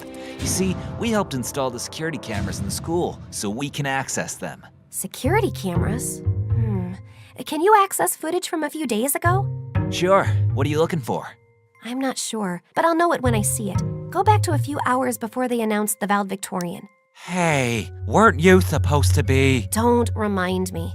There! Right there! Is that Ross sneaking into the office and changing the winner to Rachel? I knew that jerk wasn't working alone. I bet he did that for her, so she would help him kidnap my parents. That must have been the female voice they heard. Now to put our plan into action. I borrowed one of the nerds' phones and called Ross to meet me at school. Once he saw me, he ran and hugged me. It was all I could do not to vomit, so I played it cool. Oh, Ross, thank God you're here. I was so worried for you. The police arrested Rachel for tampering with the school votes, and she said she was going to blame you for kidnapping my parents. What? That's crazy. I had nothing to do with any of that. She must be saying that because she has a super crush on me. But you know, my heart and my helicopter belong to you. Just then, Rachel came out of the AV classroom where she had been watching on camera as Ross blamed her. You liar! You are the one who wanted to kidnap her parents so you could save them and make her fall in love with you. Oh, Ross, you did that for me? Oh, that's so romantic. Well, in that case, yes, it was all my idea. I would do anything for you. That's a wrap. The police arrived, and even as they carted him and Rachel off in the police car, he was still patting himself on the back. Can't believe you're choosing him over me. I'm a catch. Phoebe came running up to me and gave me a great big bear hug. Mon, I've been so worried you weren't answering your phone, but I finally talked to your parents and they explained everything to me. I knew that jerk was no good. Maybe next time you listen to your best friend. Hi, I'm Jessica from Napa Valley, and I have a weird story to tell you today. But first, please like and subscribe, as MSA will give $1,000 to one lucky person in the coming 7 days. I lived in a beautiful house surrounded by trees. I had a good life. But growing up, I didn't get along too well with my family. For starters, my mom was like a 5-year-old trapped in an adult body. All she wanted to do was run around and play. Mom's idea of having fun was a water balloon fight with me and my older brother Dylan, and I found her childish behavior so annoying. I could never study in peace without hearing Mom sing show tunes around the house. Come on, you little bookworm. Let's bake some cupcakes. Don't you know how to have any fun, you nerd? Ugh, see what I mean? But the only person worse than Mom was Dad. He was barely home since he was a fancy businessman who traveled a lot. And when he was home, he treated us like servants. Bring Daddy some juice, will ya? My toes hurt and I can't move. There's not a lot left and we're saving it for tomorrow morning. Oh, so maybe you should be the one who goes on 5-hour flights to earn money for us. I kinda hated being around all of them, so I spent most of my time alone reading and practicing my violin. But when I got to 11th grade, things took a crazy turn. Mom told me one morning that we were taking in an exchange student. She's from Tokyo. She'll go to your school and live with us for 4 months. Isn't that exciting? Sure, but we'll have to clean the kitchen first so she doesn't run crying. Be happy, Jessica. Now you'll have a live-in friend to bore to sleep while you play your violin. I sure hoped she wouldn't be a live-in headache like Dylan. That weekend, we all drove to the airport to pick up our Japanese guest. Her name was Queenie, and she looked like a goddess out of a wonderland. Even her fingers were beautiful. Thank you for having me. Truly, it means so much. It's our pleasure, sweetie. Look, I got you a stuffed welcome panda. Mom? Hi, I'm Jessica, and I'm the normal one in the family. Please, don't judge me based on them. Oh my goodness, this is so sweet. Can one of you help me with my bags? They're heavy because of all the books I brought. Wait, Queenie was into books? I loved this girl already. She and I were talking about our favorite authors on the way home, and after that, we really started to bond. It was nice finally having someone I had stuff in common with. Queenie was also super helpful around the house, so both of my parents adored her, especially Dad. Aren't you amazing? How about I buy a present to thank you for all your hard work? Maybe new shoes or gold earrings? I would have bought some for Jessica, but all she cares about is school and homework. That's very kind, but you guys have already done enough, really. Then one night, Queenie and I decided to go on a walk, and she grabbed a jacket from the coat closet. Oh, that's actually Dylan's. But it's so comfortable, and I don't have any warm jackets. Can't Dylan lend clothes to his guest? You can't just take someone's jacket without permission. Give it back. I don't want you wearing it. Fine, here you go. I'll just freeze to death then. Come on, Jessica. Dylan looked really mad, and suddenly he pulled me aside. What's her deal? After all we're doing for her, she gets this worked up over a jacket? I don't get why you can't just lend it to her for 10 minutes. Because there's something about that girl I just don't like. You mean 'cause she's actually sophisticated and has manners? Makes sense why you wouldn't like her. Dylan just looked angry and stormed off. Jeez, what a drama king. He probably was just jealous that Mom loved Queenie so much. He'd always been Mom's favorite. The next day at school, I was studying for exams in the library when Queenie came in and sat next to me. Hey girl, listen, I just want to apologize about Dylan being so mean to you. He must have forgotten to take his meds. Don't worry about it. Actually, I was wondering if you could help me with my English assignment later. I'm still not fully comfortable with the language. Yeah, of course. Thank you so much, Jessica. I'm really grateful for you. Queenie hugged me super tight, and I realized I was her only real friend here. I could just feel how sad and lonely she was. I waited for Queenie at our house for several hours, but she didn't show up, even though I called and texted her 100 times. Then finally, Queenie arrived carrying a small box. Sorry I'm late. I was buying you a present. Here, open it. Aw, Queenie, you didn't have to get me. At that second, I saw a hissing rat and I started to scream. Jessica, calm down. This is a pet rat. I have one just like him at home. He's so sweet. Just hold him. Queenie let the rat crawl on my arm, but he bit me. Minutes later, I had to go to the emergency room, and Queenie burst into tears. I swear, I had no idea that rat bites were poisonous. I have the exact same one at home, and he's such good company. It's okay, Queenie. The doctor said I'll be fine. Just don't go around giving people pet rats in the future. Queenie just kept apologizing and hugging me. I felt bad for her, but man, it had been an exhausting day. And for some reason, things kinda went downhill after that. Queenie wanted to be around me 24/7 and do everything together. I was thinking I could come with you to your violin lesson today. I've always wanted to play an instrument. I have a recital tomorrow, Queenie, and don't take this the wrong way, but I need a little space. We already go to school together and live in the same house. Of course, I totally understand. Your mom wants me to make dinner anyway. I was relieved that Queenie wasn't upset, but when I knocked on my violin teacher's door, I saw he looked mad. What is it now, Jessica? Haven't you caused me enough stress today? Caused you stress? What are you talking about? Your mother called in to tell me you wanted to quit the violin for good. The recital is tomorrow night. I have 24 hours to find a replacement. My teacher slammed the door angrily, and I was so confused. Why would Mom tell him I was quitting the violin? I went home to confront her when I saw Queenie standing by the kitchen, smiling at me.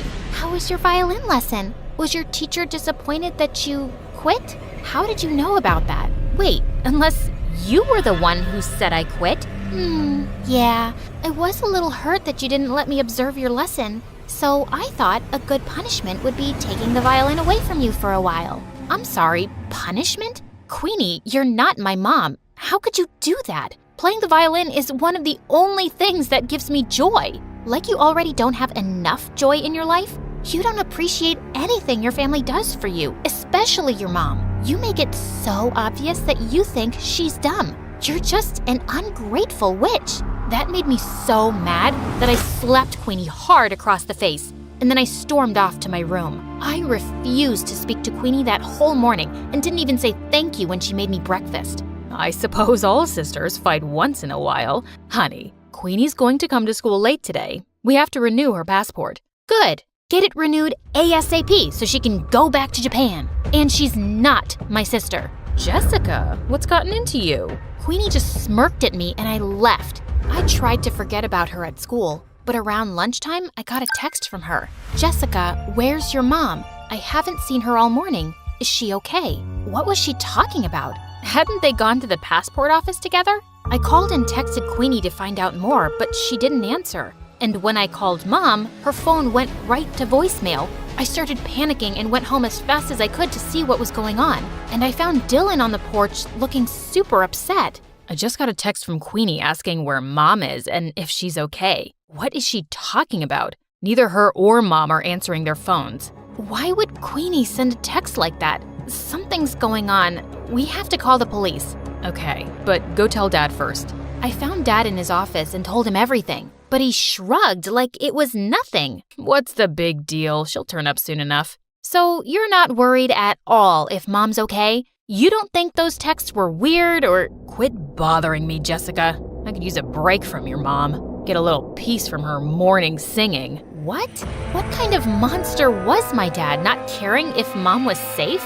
I would have to take matters into my own hands. But just then, I heard yelling coming from Dylan's room, and I opened his door to find Queenie sitting on his bed, while Dylan looked furious. What is going on? Queenie, you've been home this whole time? Do you know how many times we tried calling you? What is going on with our mom? Sorry, that's not a question I can answer. Jessica, this girl's a creep, and I know she had something to do with Mom being missing. Look, Queenie, I know we had a fight yesterday, but we really need your help. Queenie didn't answer me. She just walked towards the door with her arms crossed. You two won't find your mom anytime soon. I'm making sure of it. You're making sure? Queenie, tell me right now where Mom is, or what? You'll go to the police? You'll accuse a poor, helpless exchange student of making your mom go missing with no proof? I don't see that working out, and I'm not done with you guys yet. In fact, I've just started. With that, Queenie pushed me off of her and walked out of the room. Dylan and I immediately went to the police station and reported everything. They sent out a search team to look for Mom and then did an investigation on Queenie. And to our shock, they discovered Queenie wasn't an exchange student at all. She'd faked her application. She wasn't even from Japan. She lived in LA. So she's just this stranger who came into our lives and made Mom go missing? Who is this girl and what does she want from us? I don't know, but that chick gave me weird vibes from the start. She's obviously out to get us. We stayed at the police station for several hours, waiting for any news. Then finally, the police came back with Mom. Oh my God, what happened to you? It was Queenie. She said she had to show me something important, then drove me into the middle of the woods and threw me out of the car. She just left me there without my phone. I was just lucky some forest rangers found me. But don't worry, I'm all right now. Just then, some policemen walked in with Queenie. Looks like Mommy made her way out of the woods. You're a monster, Queenie. We know everything. How you kidnapped Mom, how you faked your exchange student application. Who are you, and why are you trying to ruin our lives? Because you ruined my life first. When I was 10 years old, your dad conned my parents out of all their money and disappeared, and we ended up having to live on the streets. My mom had a mental breakdown. Your dad is a criminal, and I finally tracked him down because I wanted him and his perfect family to suffer the way I did. I was speechless.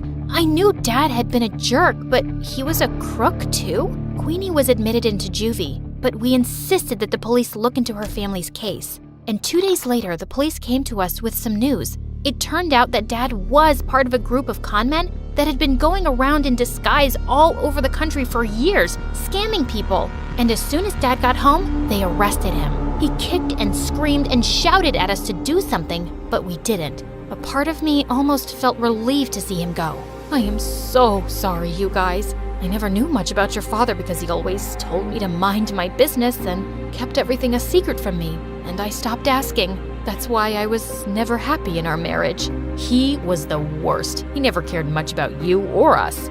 You did everything for us, Mom, and I really appreciate you. I'm so sorry if I looked down on you for being messy or childish or whatever. Now come on, let's go talk to the police to get Queenie's family help for their situation. Be grateful for the life you were given. Every day is a gift.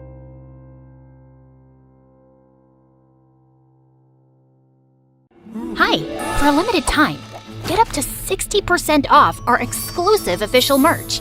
Don't miss out. Grab your favorites now. Visit our Amazon page through the link below and score these deals before they're gone.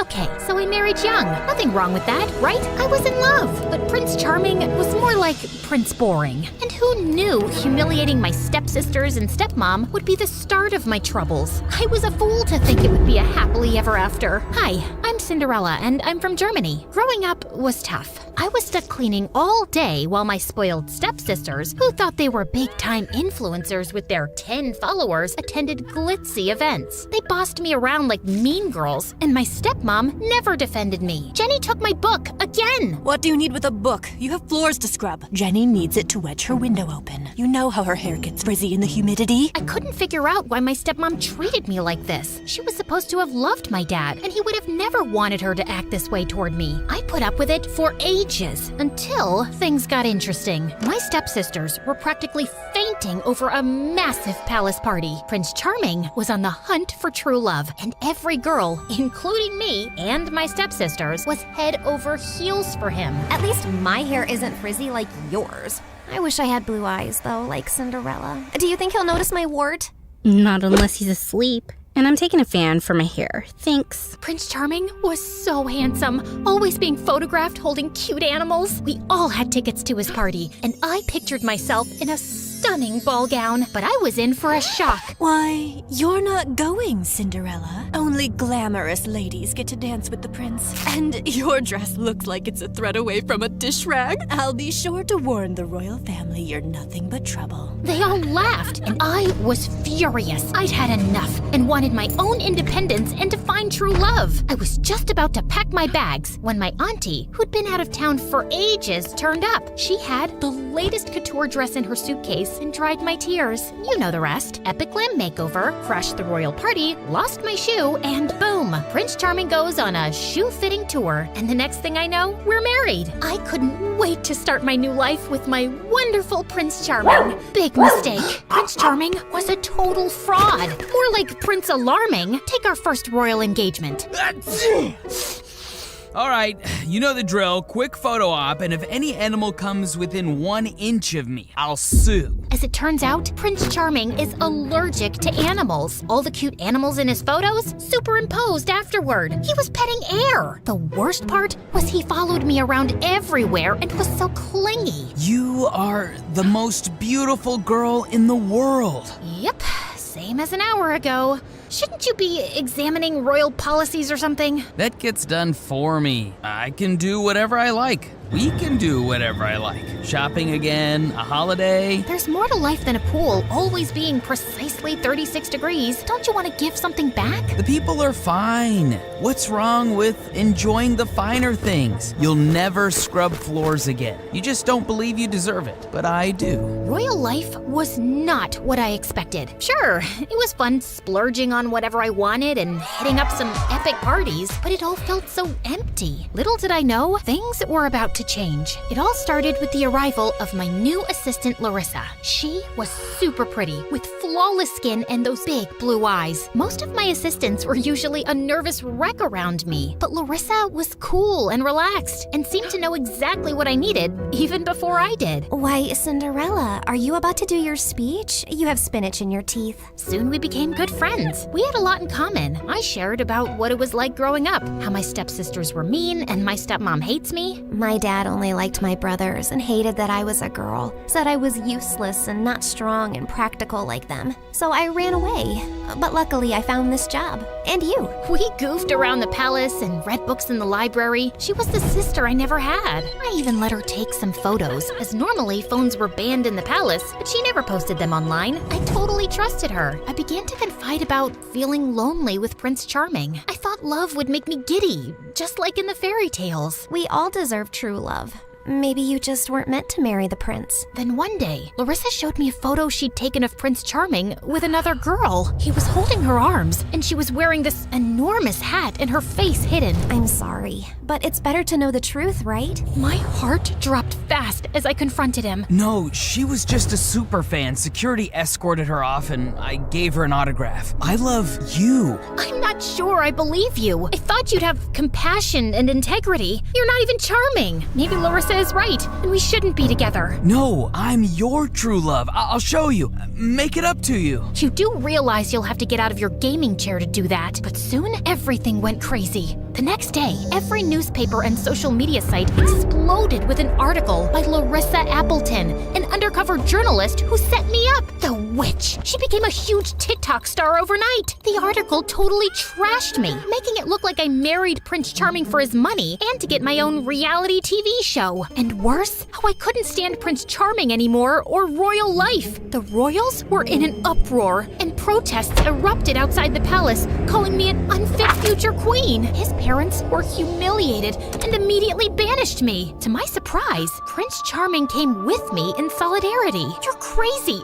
You'll lose everything. A chance for you to see I'm your true love. I know I always say you're beautiful, but it's more than that. Your kindness stood out. You say thank you, open doors for people. You make me want to be kinder. But it was hard to believe him. We moved into a tiny apartment with no money or possessions. I thought I'd give him a chance, but I spent over an hour teaching him how to boil a kettle, during which he managed to blow the electrics. It was tough. See, this is why you have staff. I wondered why my fairy tale had turned into such a disaster. What would Larissa have against me? Was that photo with the other girl even real? You missed it when her hat fell off and all the frizzy hair spilled out. That's when I realized the girl in the photo was Jenny. And it hit me. Larissa was actually Carrie. She must have gotten rid of her wart, worn a wig, and used colored contacts. I'd had enough. I marched right over to my stepsister's house to confront them. As soon as the door opened, I was shocked to see my stepmom grinning. Missing the mop and broom, are we? Where are my stepsisters? And I thought we'd moved past all that. Oh, did you? Well, you were prancing around on marble floors. We were shunned from society. My daughters had no chance of marrying anyone respectable. And you did nothing for us. No money, no bigger house, not even a hand-me-down tiara. You should be grateful I didn't throw you out onto the streets. You treated me like a servant and told me my dreams would never come true. You see, all this time I've been patient, biding my time. Then I came up with the perfect plan for revenge, and Carrie and Jenny were all too pleased to play along. I just needed to get you out of the picture so that Carrie could take your place. And once more, I'd have the power and influence I deserve. But the prince doesn't love Carrie. He loves me. You are so naive. You think I married your dad for true love? That's why you treated me so badly growing up? You didn't care about him or me. Well, I won't let you do this to the prince. I felt so angry. Oh wait, do I have feelings for Prince Charming too? You're too late. I warned the royals about you at your wedding, and they feel bad they didn't believe me. Now we've struck a deal. If you disappear quietly and he marries Carrie, Larissa won't release her new article tomorrow exposing his hatred for the people and his scandalous faked photos. It'll ruin him, and they know it. So if you really love him,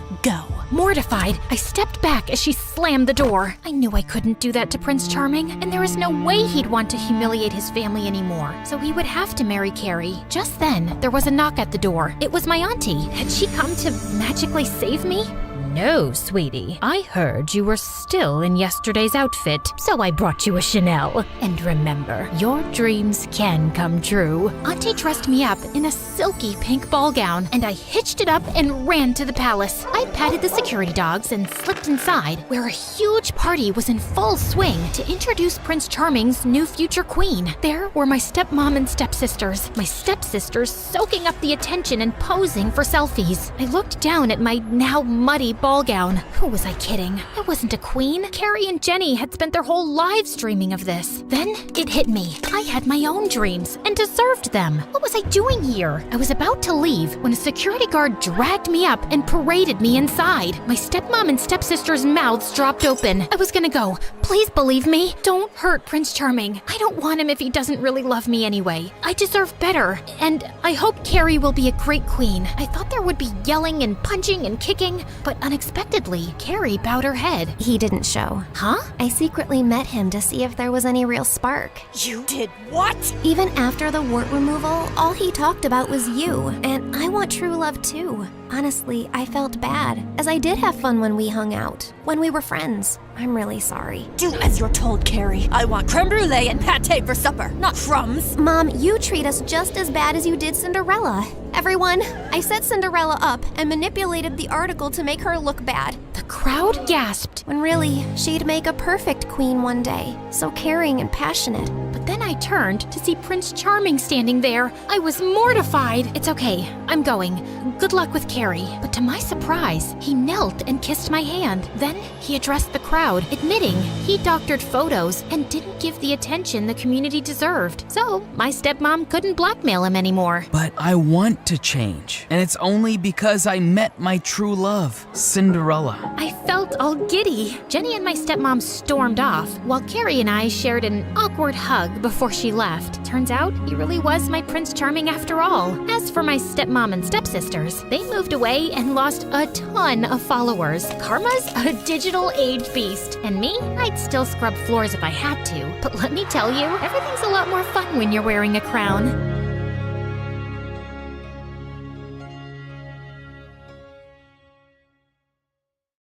Hey, Mandy, look at Simon. I think he's cute. For a boy. Do you think he'll play with me? Mandy said, no, he won't, stupid. He won't play with a freak like you. He'll only play with me. I said, no. My mom says everyone wants to be my friend because I'm special. Mandy said, not Simon. He doesn't like you. No one likes you. Not even your mom. I screamed, Mom! Mandy says I'm a freak and no one likes me. Not even you. Mom said, that's okay, sweetie. You know it's not true, and I think it's time for Mandy to leave. Mandy left looking super angry after Mom kicked her out. After that day, Mandy became a real pain in my neck. She started going after everything I had and wanted it all for herself, especially my Simon. Hi, I'm Emma. You might hear my story and think I should be grateful for having everything a girl might wish for, especially with my perfect memory. What most people don't know is that I have a big problem, my anger issue. It made me lose the love of my life. I was falling asleep in class one day when my teacher yelled at me, "Wake up, sleepyhead, you can't sleep in my class." I'm going to include this question in the exam tomorrow. And now I won't repeat what I said for you. You mean you're going to include the fact that the Allies decided to land powerful forces in German-occupied Europe after the evacuation from Dunkirk in 1940, and that it took 4 years to design, build, and move thousands of vehicles, ships, and aircraft, and it was only on April 22nd in 1944 that the rehearsal for D-Day started in the exam tomorrow?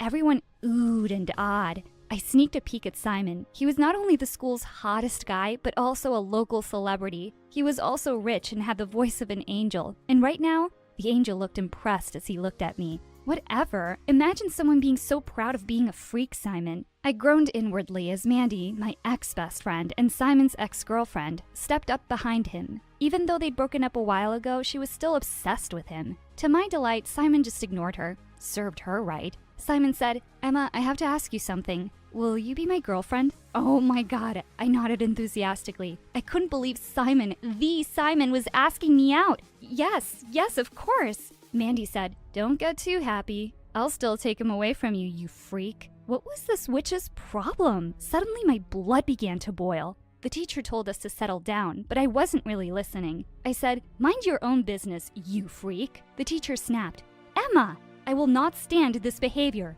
To the principal's office right now." My rage disappeared. What? No, I'm sorry, I said enough. Leave. This just wasn't my day. And then, as if getting detention wasn't enough, my driver was late. Oh my god, I've told you only about 1 billion times not to be late, but you just can't help talking to everyone. The driver said, "Don't work yourself up, please. I'm sorry, Fine, it's fine. Just take me home." Simon was having a big party at his place that night, and I had to look better than Mandy. I knew she would do her best to show off her attractive body to get Simon's attention, but I was ready for that. I decided to go shopping for the perfect dress. But when I got to the mall, I was shocked to see Simon there, and he wasn't alone. Mandy was there too.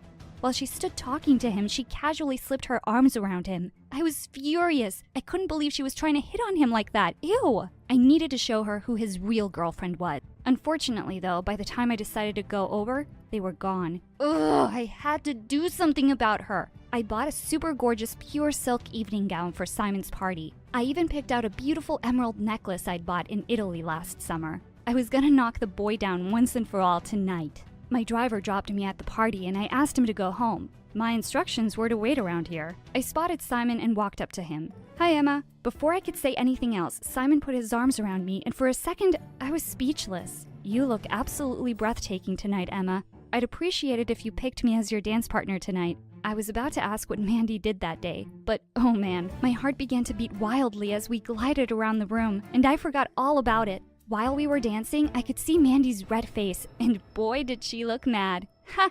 Take that! I pulled Simon closer just to tease her more. Then she said loudly, "Look at the smile on her dumb face. As soon as I dance with Simon, I'm going to kiss his face off. He'll never look at her again." She and the girls around her started laughing. I began to see red. Before I knew it, I had pushed Simon away and was marching up to Mandy. "What's your problem, huh?" One thing led to another. Suddenly, strong arms pulled me back. It was my driver. He said, "Let's go home. It's late." Back off! Who are you to tell me what to do? I could see that Simon was amazed, and I think he was impressed that I was finally teaching his ex a lesson. Then I took Simon's hand and left the party. Even though we had left the party, I didn't want to leave him just then. I wouldn't let Mandy ruin this evening for me. I asked, "Want to come up to my place? We can watch a movie and chill." Simon said, "Yes, of course. There's nothing I'd like more." I ran inside to check if the coast was clear and quietly snuck him up the stairs. We had just started the movie when Simon pulled me closer and snuggled with me. There's nowhere I'd rather be. Suddenly, the door flew open and my stepdad barged in. "Just what do you think the two of you are doing here? I have a reputation to keep." He was barely done talking when the driver ran up behind him. "And you, is this what I hired you for, huh? I told you to keep an eye on the girl and you let her bring a boy into her room?" The driver said, "Sir, My stepdad then shouted, "You're fired!" Just then, my mom burst into the room and started defending the driver. "He most certainly is not fired." Mom was determined to keep him and kept saying it wasn't his fault that I'd snuck a boy in. He doesn't have magic powers. Punish them and leave him out of this. Well, a blind man could tell she had the hots for the driver even though she was like 10 years older than him. And it was super embarrassing. My stepdad looked between the two of them suspiciously, and then suddenly, dragging Simon out, left the room. "Don't think that I'm dumb. I can see what's going on here," my stepdad said while leaving. I didn't even know why my mom was with my stepdad. I know my real dad was too poor to keep us, but did she have to marry this guy? After he left, Mom led the driver away. I slammed the door behind them, grabbed the first thing I got my hands on, and threw it in anger. As the picture on my table fell to the ground, I realized what a horrible person I was. You're a spoiled brat, always getting people into trouble.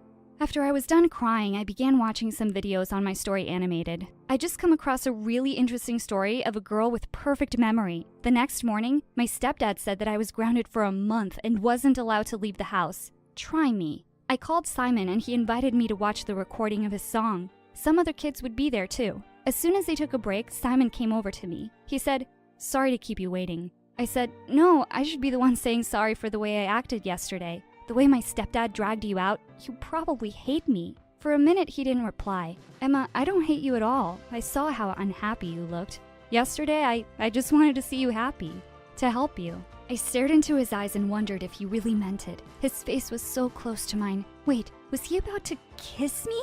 Just then, the director barged into the room and practically dragged Simon away. Simon said before leaving, "Check your pocket when I start singing, okay? Don't check it now." When Simon started singing, I dug into my pocket and gasped. It was a diamond bracelet. As I was watching the recording, others came in.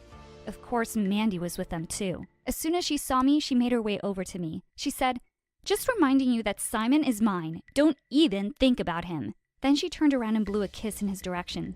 I waited for him to react, but if anything, his stupid grin just grew bigger. Suddenly, I began to feel angry. Is this why he'd asked me here? Just then, Mandy screeched, "Oh my God, that bracelet is mine! Simon gave it to me on Valentine's Day. Give it back." I said, "Not a chance. He gave it to me and it's mine now."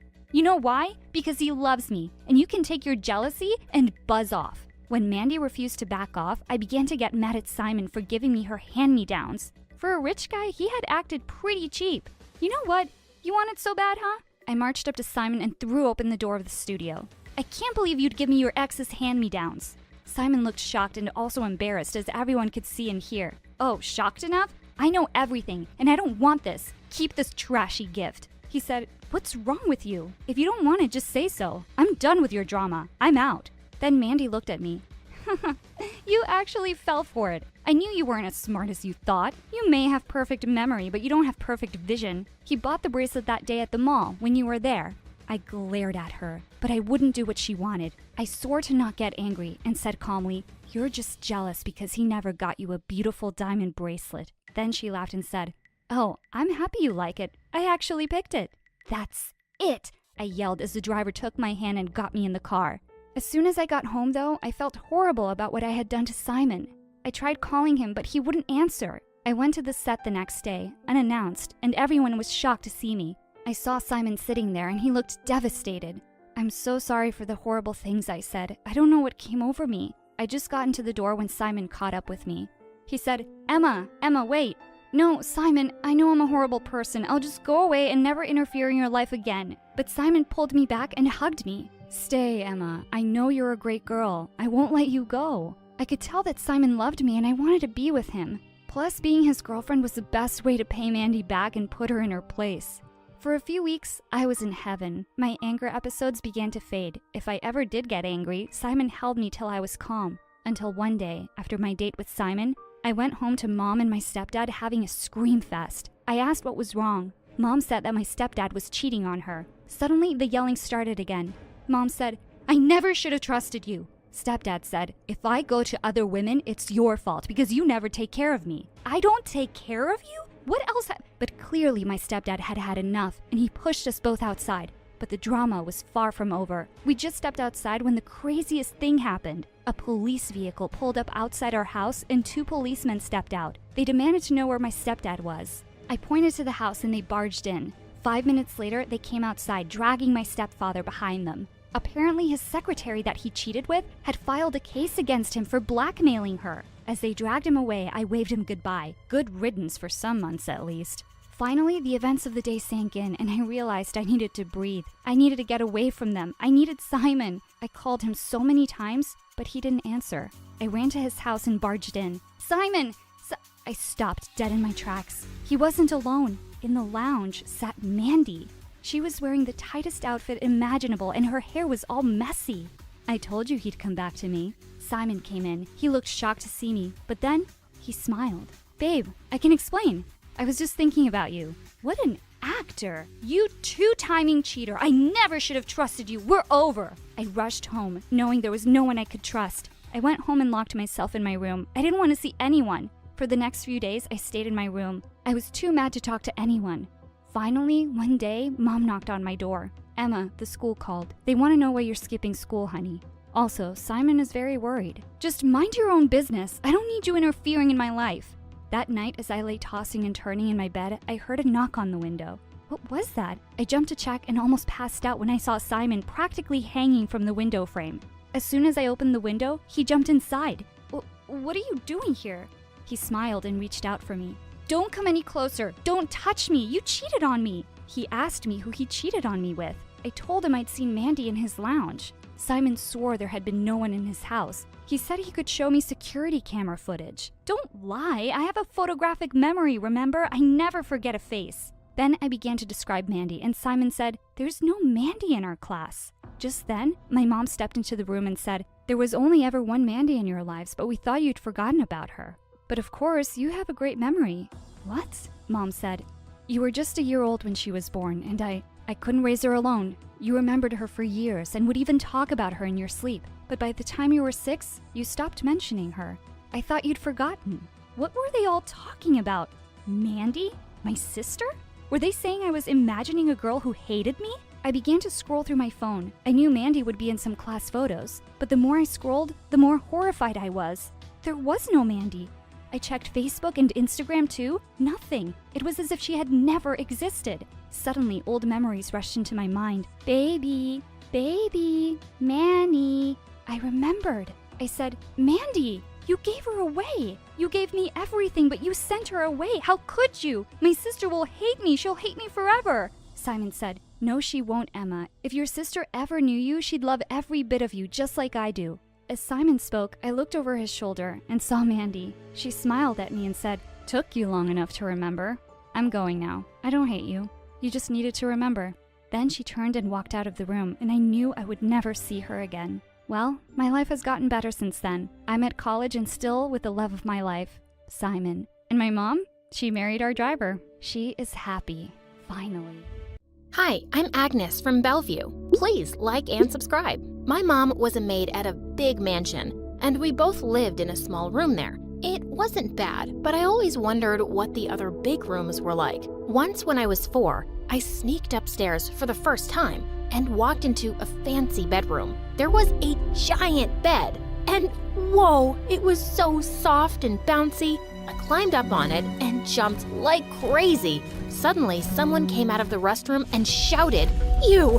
What are you doing in my room?" That was Mrs. Darcy, the rich lady who owned the house with her husband. I immediately jumped down and tried to run away, but I bumped into Mr. Darcy at the door. "What's this girl doing here? Isn't she the maid's daughter?" "Yes, honey. I don't know why she's here. Let me check if she's stolen something." No, nothing. But can I take this bed? But then where will you sleep? So can I just jump on it one last time, please? Oh, this girl is smart and cute. He put me back on the bed and said I could play there for as long as I wanted. He was so sweet. But seeing Mrs. Darcy glaring at me, I ran out that instant. A few days later, we heard Mrs. Darcy was pregnant, and soon little Bella was born. Though she was 4 years younger than me, we grew up like best pals. And when it was Bella's time for school, she insisted that I leave my public school and join hers instead. And Mr. Darcy happily agreed. I was super nervous about the new school, but my classmates were cool and I made friends quickly. I was doing really well in my lessons too, but sadly, Bella got all F's in her exams. From that day on, I started helping Bella with her homework. Soon I realized something though. She wasn't reading or writing at a normal pace like other kids. I tried speaking to Mr. Darcy, but his wife would never let me near him. So when Bella got bad grades again, I went with her to get the report card signed by her parents. Mr. Darcy looked a bit upset, but her mom wasn't bothered at all. "Come on, honey. She has years to learn. Relax." "But, ma'am, I think Bella has some difficulty in learning." Don't bluff 'cause you got all A's. You're not some teacher. My daughter is perfectly fine." She even tried to prove it a few days later at Mr. Darcy's birthday party, announcing that Bella was gonna read out a poem for her dad. Oh, poor girl. She was stuttering at the very first line, and everybody was staring at her. I couldn't see my best friend breaking down. I walked up to her and took the mic from her. I think Bella is very nervous today. Come on, let's just read it together." And Bella whispered, "I love you, Agnes." But this incident got Mr. Darcy's attention, and he came to school the next day to talk to her teachers, who told him Bella had dyslexia. That's when Mr. Darcy arranged for a special tutor for Bella, and I continued helping her with her homework and test prep too. Years passed, and she was improving steadily. Finally, in 6th grade, when Bella got straight A's, nobody was happier than me, and the Darcys even threw a celebration party. I was helping my mom in the kitchen when I heard Mr. Darcy calling out my name. I peeked out and he signaled me to join them. Come on, Agnes. You're the real angel today. The one who understood Bella more than us and helped her always. This party is for you. As he gently pulled me in, Mrs. Darcy looked furious. And in the photo shoot that followed, he literally glued me with Bella in every shot. It was a bit embarrassing, but holding Bella's hand like a sister made me quite happy. But suddenly, Bella shook off my hand and shouted, "Dad, I'm tired. Can we stop this rubbish, please?" And with that, she stormed off. What was going on with her? And the next morning, she'd just taken the car and driver and gone to school without me. I was too late to even catch the bus now. Just then, Mr. Darcy was heading out and offered to drop me off. During recess, I found her in the cafeteria. I walked up to her and took her hand. "Hey, why'd you leave me this morning?" "Get your filthy hands off me, you maid." Wait, what did she just say? The whole cafeteria turned towards us, and Bella looked raging mad. "Why did my dad drop you at school today?" "'Cause you left me behind, Bella." "Call me Miss Bella." "Fine, Miss Bella. And you call me, well, don't call me anything. I'm so disappointed in you." I pushed her back to her seat, but she missed and fell on the floor. I tried to pick her up, but she dragged me down and pulled my hair. We were wrestling on the floor with all the kids cheering around us when some teachers pulled us apart and gave us both a month's detention. I was so angry, I just stopped talking to her. Why had she become Mrs. Junior Darcy suddenly? Soon after, Bella's uncle came from Canada to visit the family, and she turned happy immediately because he was her favorite. One evening, I was sitting in the kitchen doing my homework when he came in, and he seemed really impressed by the math problems I'd just worked on. Well, clearly you're a very bright kid, but do you ever have fun too, or are you always studying? Oh, no, I love to sing and dance. You sing? That's awesome. Let's hear something. He led me to the main hall and started playing a song on the piano, and I sang along. Mr. Darcy was very amused, but just then I caught sight of Mrs. Darcy and Bella's faces. They looked like furious dragon sisters. Later that night, Mom told me Bella wanted to see me in her room. What did she want? Reluctantly, I knocked and went in, and she started throwing stuff at my face. Our matching headbands, friendship bracelets, birthday gifts, everything. She went berserk. "Take all this trash, you devil. Why are you always taking over my life? First, you got close to my dad. Now my uncle, too?" What? Look, I never wanted your life. Besides, but she just pushed me against the wall angrily. And that's when I saw a picture of me and her behind the door with dart pins stuck to my face. You did this? You've become a frickin' psycho. "Mind your words, maid. You're talking to the princess of this house." Going by the way you're behaving, I'd rather call you a witch. I pushed her away and left the room. I was super upset by everything. Mr. Darcy's brother was leaving the next day, and he said something that left me shocked. Turns out, he was a teacher in a Canadian private school for gifted kids. After knowing about my grades, he said he could have me study there on full scholarship and make living arrangements for me and Mom. It sounded amazing. I jumped and hugged Mom, who looked at the Darcys for approval. Oh, wow. This is an excellent opportunity for your future, Agnes. You have to go for it. But suddenly, Mrs. Darcy went ballistic. No, She can't. She won't. How dare your brother just show up and steal my maids? He has no business doing that. We are already sending Agnes to a great school and giving her a good life. They are not leaving, and that's final. Not another word about it. Bella's uncle looked uncomfortable and quickly left, and I felt furious. Before I could stop myself, I shouted, "You've never liked me, Mrs. Darcy, and now you've made it clear that you don't want anything good to happen to me. I'm gonna leave someday for sure, and you won't be able to stop me then." I ran away before she could reply, and from that day, I stayed away from the family as much as possible. Soon it was Christmas, and I woke up that morning to see a beautiful dress on my bed. Mom said Mr. Darcy had sent it for me and requested me to join their party later. I didn't have the heart to refuse him, so I dressed up and went down that evening and bumped straight into Bella, who was wearing the exact same dress. Oh, how lovely. You both look like sisters. That's why I bought them. How do you like the surprise, girls? I smiled uncomfortably and looked at Bella. She was clenching her jaw. Like the surprise?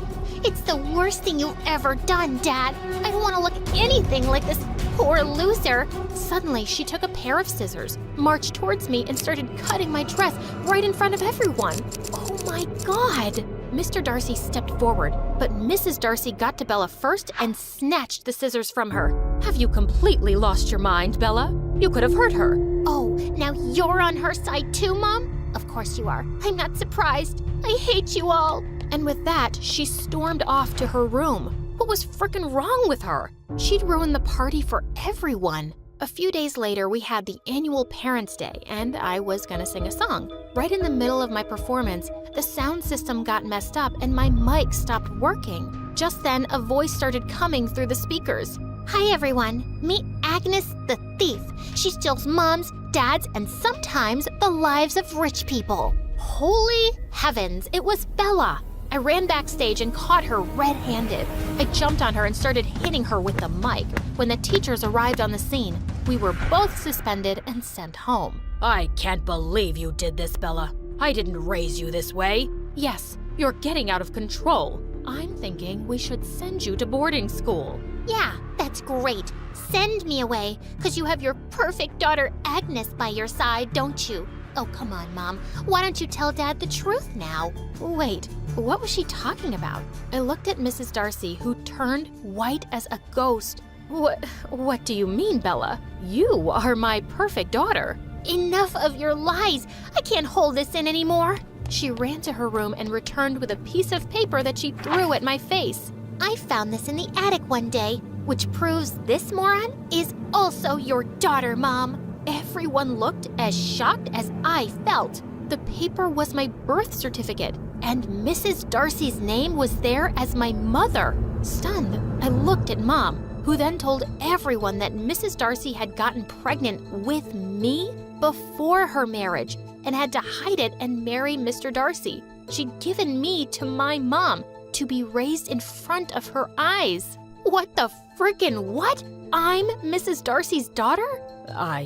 I can't believe this. So my whole marriage is based on a lie? You kept something so big from me all this time? I can't even look at you, at both of you. He walked out of the room and Mrs. Darcy burst into tears. I'm sorry I hid this from you, Agnes, but it wasn't my secret. But now you know everything, and you're one of the Darcys. You can choose to be with them, or...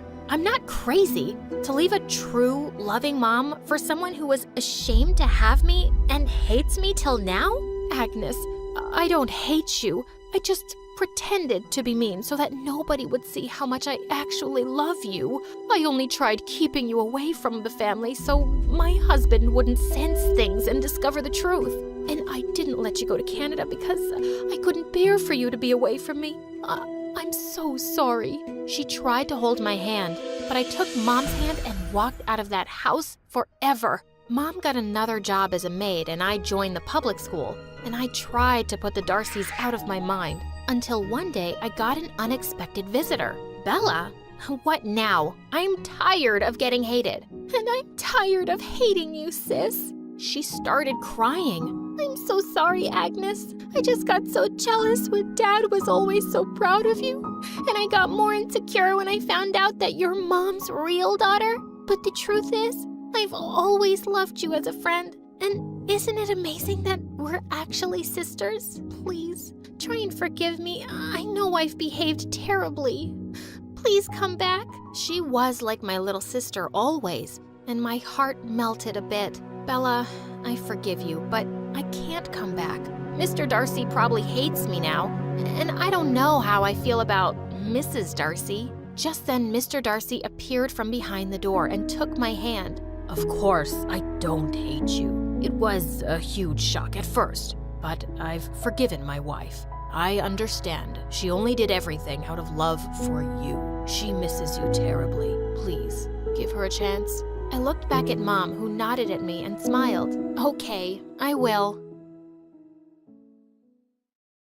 Hey guys, Casey here again. Today, I'll give you a glimpse into my past and show you why my feelings toward my birth mom and stepmom are the way they are. Don't forget to like and subscribe. My parents got divorced when I was just 5, and I've always lived with my stepmom Polly and my dad in a huge mansion. Since Polly was a successful fashion designer, she had an elegant taste. And my mom, well, let's just say she has a flair for the dramatic. Once when I was 6, I was at the school talent show and Polly was putting some final touches onto my costume. You look fantastic. Oh, this is gonna be so much fun. Oh, thanks. I hope so. I love our teamwork. Just then, Mom burst in wearing a ridiculous peacock dress with a colorful tail that kept getting in her way and knocking over objects. Oh, hi there. Your outfit is, noticeable. Oh, yes, I know. I'm going to sing opera, but I'm afraid people might faint because they might not be able to handle how amazing my voice is. The judges won't be able to resist my stunning outfit.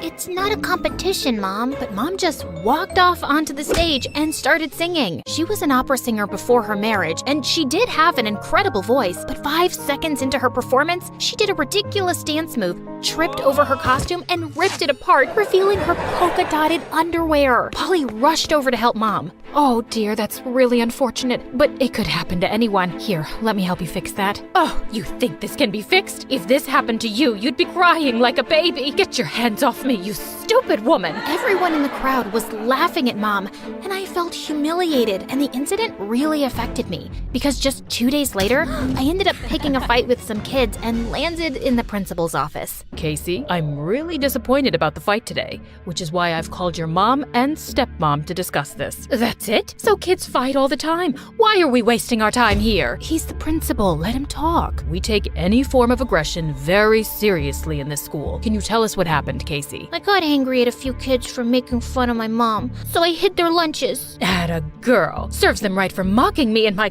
gorgeous outfit. In fact, let me teach them a lesson. With that, Mom left the office and went running to the cafeteria and started screaming. You think my costume is funny? Have you seen the way you guys dress up? I should be laughing at you, because your sense of fashion is a joke. The kids stared in shock, and some of them even started crying. You'd be so lucky if you got to wear outfits as magnificent as mine. If I hear you've mocked me again, I'll make sure you're only allowed to wear polka dot socks for the rest of the year.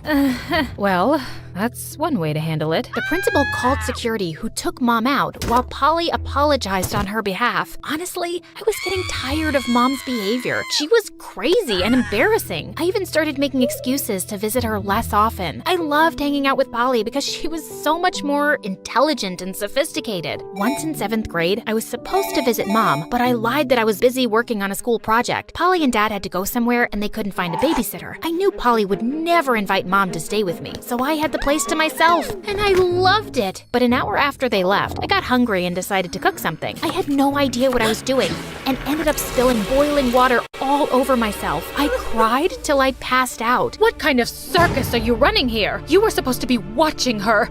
Unbelievable. We didn't know she'd be cooking while we were out. It was an accident. Let's focus on Casey's well-being now. You two couldn't take care of a cactus, let alone a child. I'm going to tell everyone about this. Casey is doing fine. The burn is major, though. Her arms and legs are really hurt, and she'll need some weeks to recover. Great. Can we see her now? Of course. Not you. You've done enough, you dumb witch. Mom burst into my room, threw herself on my bed, and started crying like a hyena. That entire week as I recovered, Mom constantly fought with Polly until Dad decided it was better for Polly not to visit me at all. But that wasn't half as scary as the day I found out that Mom had filed a custody case over the burning episode, and worse, she'd won it. Suddenly, I had to live with Mom instead of Dad and Polly, and it was really tough on all of us, especially me, because now I had to deal with her constant craziness. So when they invited me over to dinner one day, I was over the moon. It was their anniversary, and I wanted to look my best, but my scars were still fresh. So even though it was pretty hot, I chose a long-sleeved outfit. Just as I was ready to leave, Mom walked into my room. You're wearing that in this heat? You must be boiling. I feel fine in it, don't worry. Fine, suit yourself. But don't blame me if you're uncomfortable all night. Feeling fairly confident, I arrived at Dad's place and Polly immediately pulled me into a hug. And she didn't comment on my outfit even once. I won't lie, it was uncomfortable to wear full sleeves, and even kids at school gave me crazy looks for dressing up like that, but some of them were nice. I even made some new friends, but there was no one I was really close to. I think God heard me whining because one day after school, I walked into Mom's apartment to find a boy on the couch playing with some toys. Mom, who's this? Oh, right, I forgot to tell you.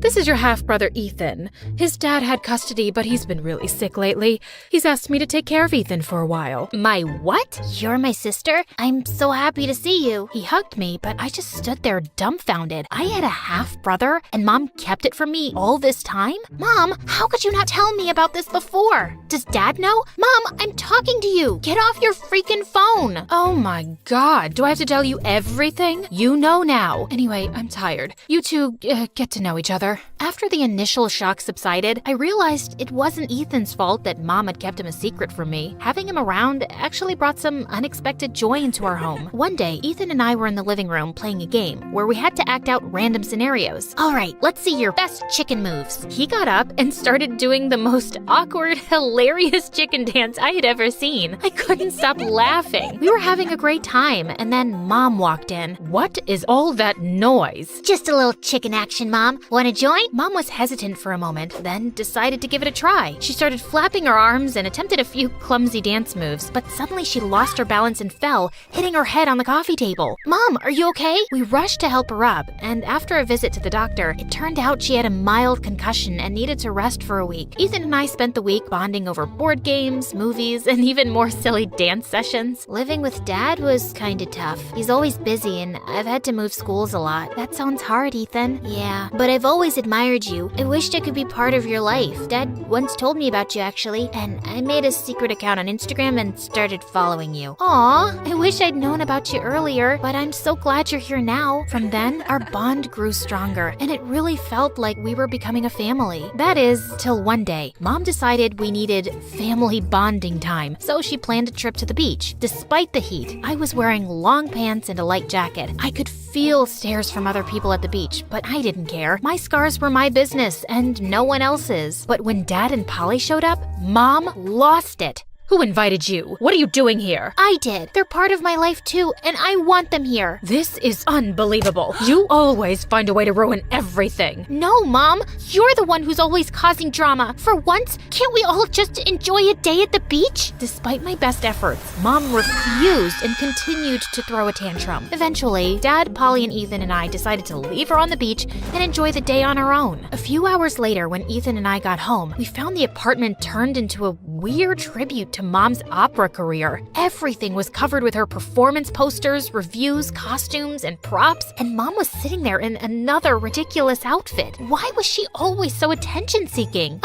You're back. I hope you had a great day at the beach with your little family. What's all this, Mom? It's a reminder of who I am, who the real star of this family is. You think you can just live your life without recognizing my greatness? Think again. Just then, I caught Ethan's eye, and we both burst out laughing at the absurdity at the scene. But Mom wasn't the least bit amused. She started singing and wouldn't stop for hours. And finally, Ethan called Dad to come and take us, and we both left with him. We stayed at Dad's for a few weeks, and Mom tried contacting me several times, but I never responded. I was done with her craziness. As months went by, life seemed to get back to normal with Polly and Dad, and I was happy. Then one day, I received a mysterious Instagram message from an account with no profile picture asking me to meet them. The person was claiming to be some long-lost sibling of mine. I thought it was a prank, but the person kept sending messages and begging for a chance to talk. So, after talking it over with Polly and Dad, I decided to give it a shot. What did I have to lose, right? I arranged to meet the anonymous person at the cafe, and even Polly and Ethan came along. We were nervous, but curious. When I finally saw who it was, my mind went blank. It was a girl, and she looked so much like me and Ethan. Hi, I'm Alex.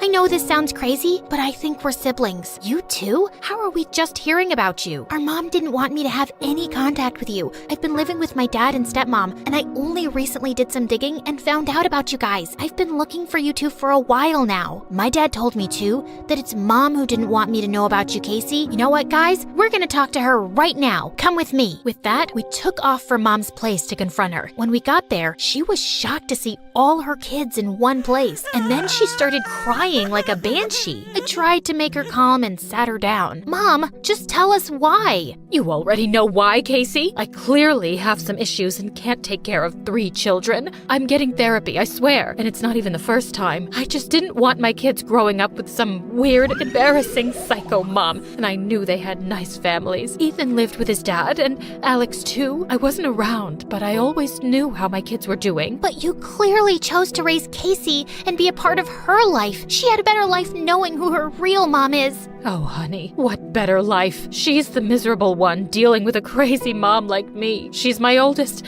and it was hard to be away from her. But with you two, I had more courage and more people to support my decision. What I did is unforgivable, and I hope you understand me. We were all speechless, and Ethan was crying. Alex looked like she would burst into tears any moment too, but Mom looked worse. You should have just told us, Mom. It would have been nice to know my siblings. I'm so sorry, but I'll try to make it up to you all. Speaking of which, I found a really good skin doctor, Casey, and he said he can fix your arms and legs so you can finally wear some decent clothes. Polly can help you. We all burst into laughter while still in tears. That was Mom for us. We decided to put everything behind us and give Mom a chance. It was a hard decision, but with our parents' love and support, we had hope for a better future.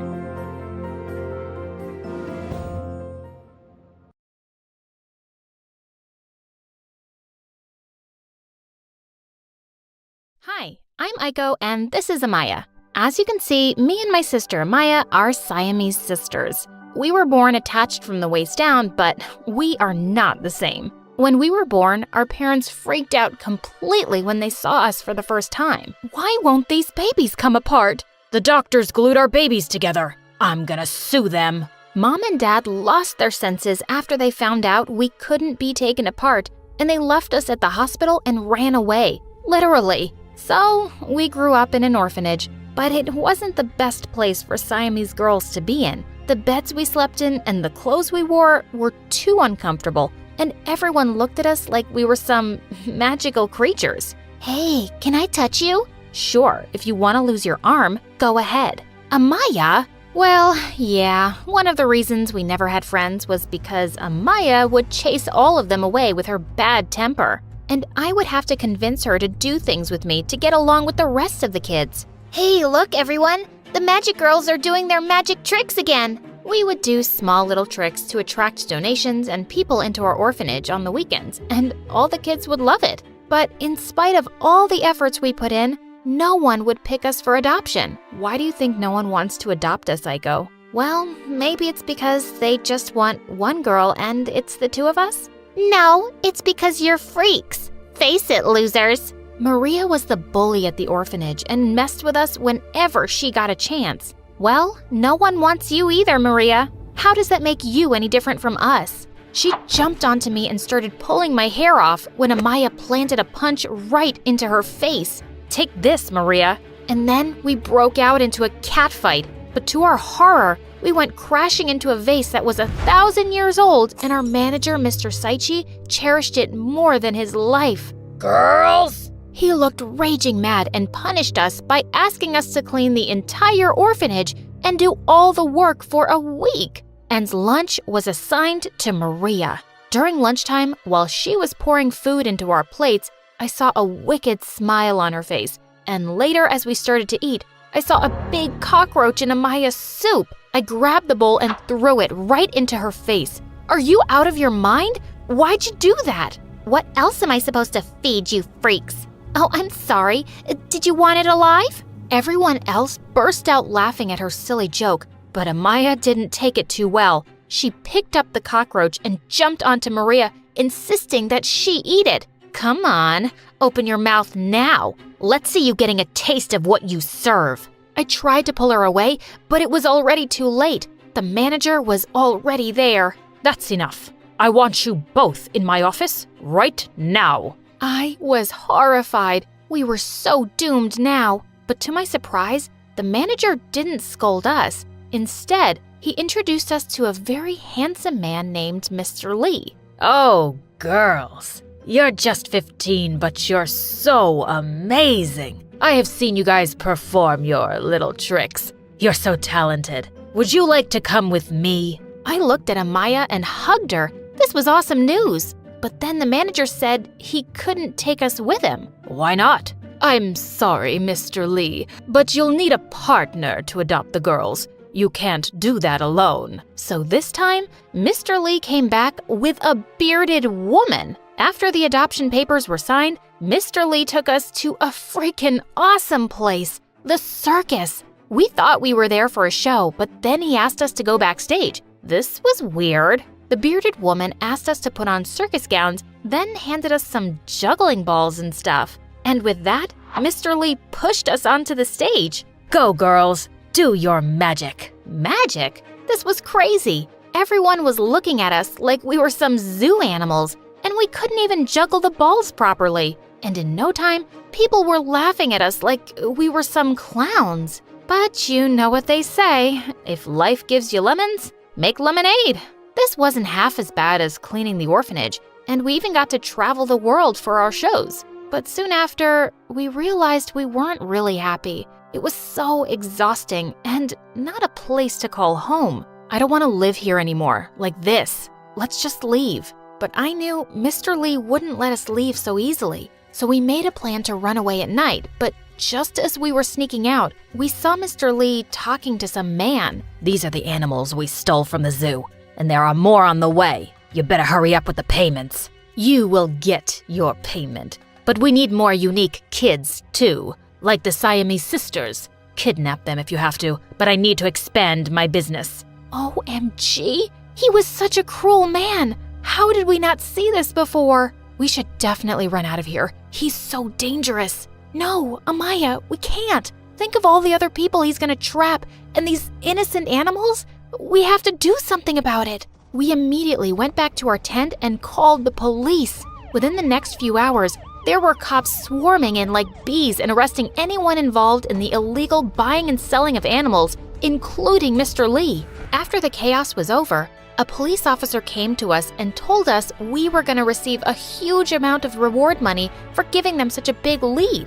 Yippee! This was super awesome! There were also news reporters and TV channel reporters to interview us for our bravery, and all of a sudden, we were like celebrities. After receiving the huge reward money, we shared some of it with the other circus workers too. And from our share, I insisted on buying a small house for both of us, and Amaya saved the rest for her secret plans. Then one day we were eating out at a restaurant when I bumped into a table and almost fell to the ground when a guy caught us. He was our age and had such gorgeous eyes. I almost fell in love with him at first sight when Amaya interrupted. Are you blind? Can't you see? Amaya, it's not even his fault. I bumped into the table. I hushed her, and the guy even asked me out later. This was crazy. I went home and tried all the best dresses, but Amaya didn't seem to be a sport. During the dinner date, he held my hand and we were having romantic talks when Amaya went all bonkers on the waiter. What is this?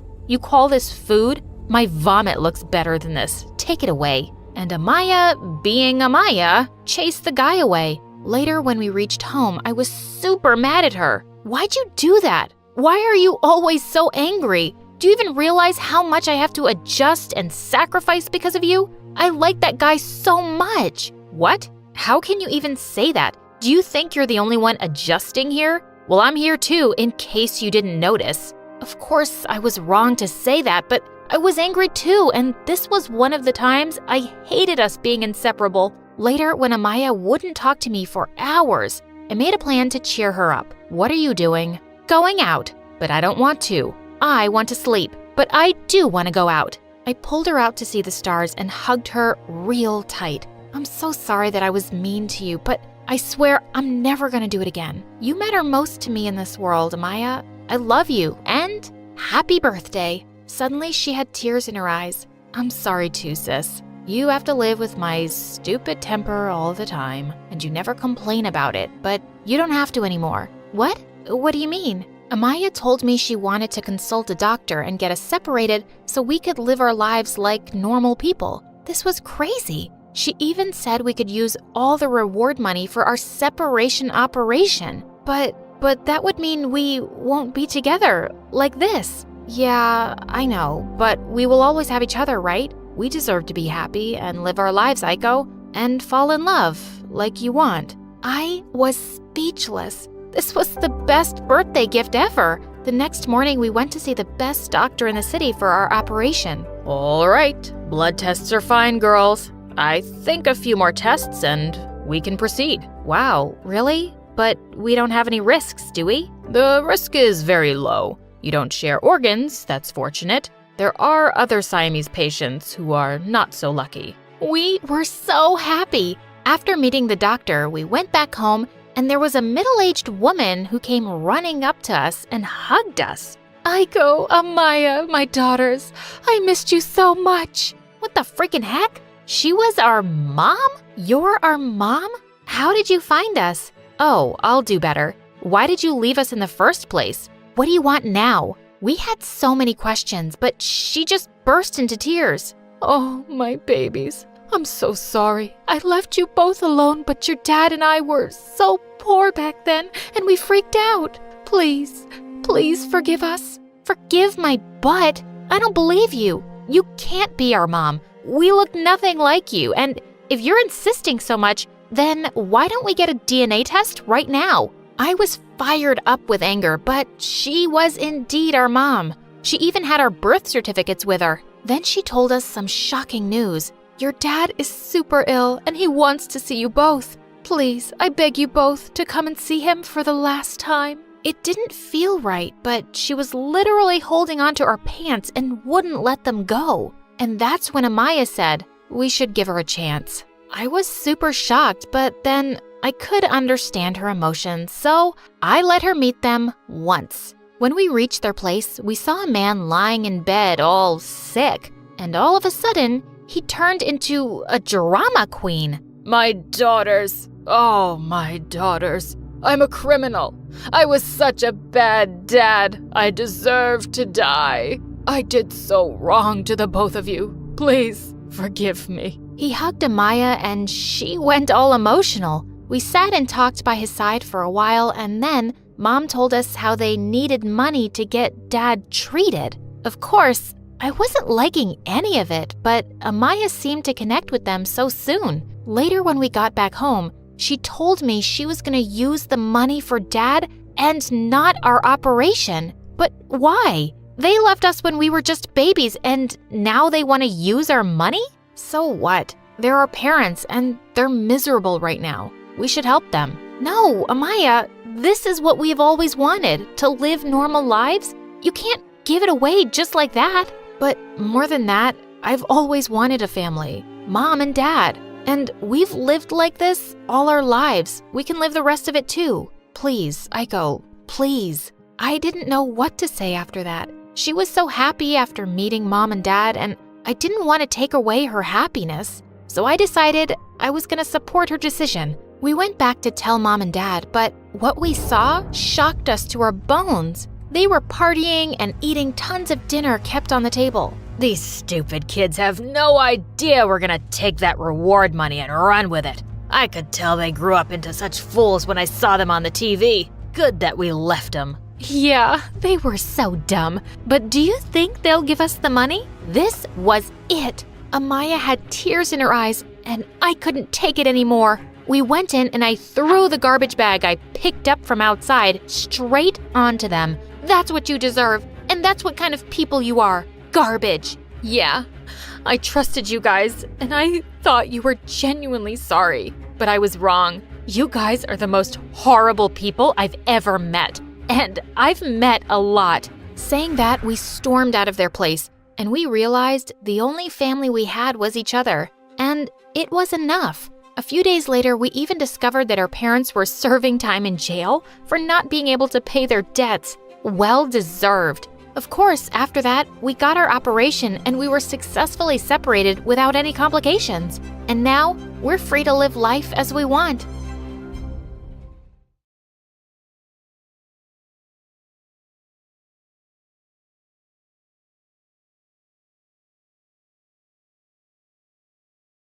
Hi there. My name is Ariel and I'm a total freak. But before we continue, please hit like and subscribe. My parents found out I was a freak the day I was born. Every time I cried, sweat started dripping from my skin. Mom totally flipped and spent thousands of dollars trying to figure out what was wrong with me. The doctor said I just had a harmless mutation in my genes, which made me a sweat ball when I got nervous. Dad was thrilled to know that I was totally fine, but Mom was beyond horrified. She was a former model and was super obsessed with perfection and beauty. This thing is disgusting. Our baby is not disgusting. She's smart and pretty. Even the other kids agreed with Mom. Once when I was in kindergarten, kids laughed at me when the teacher asked me to sing in front of everyone, and my clothes turned wet in seconds. Oh, look at her. Doesn't she bathe?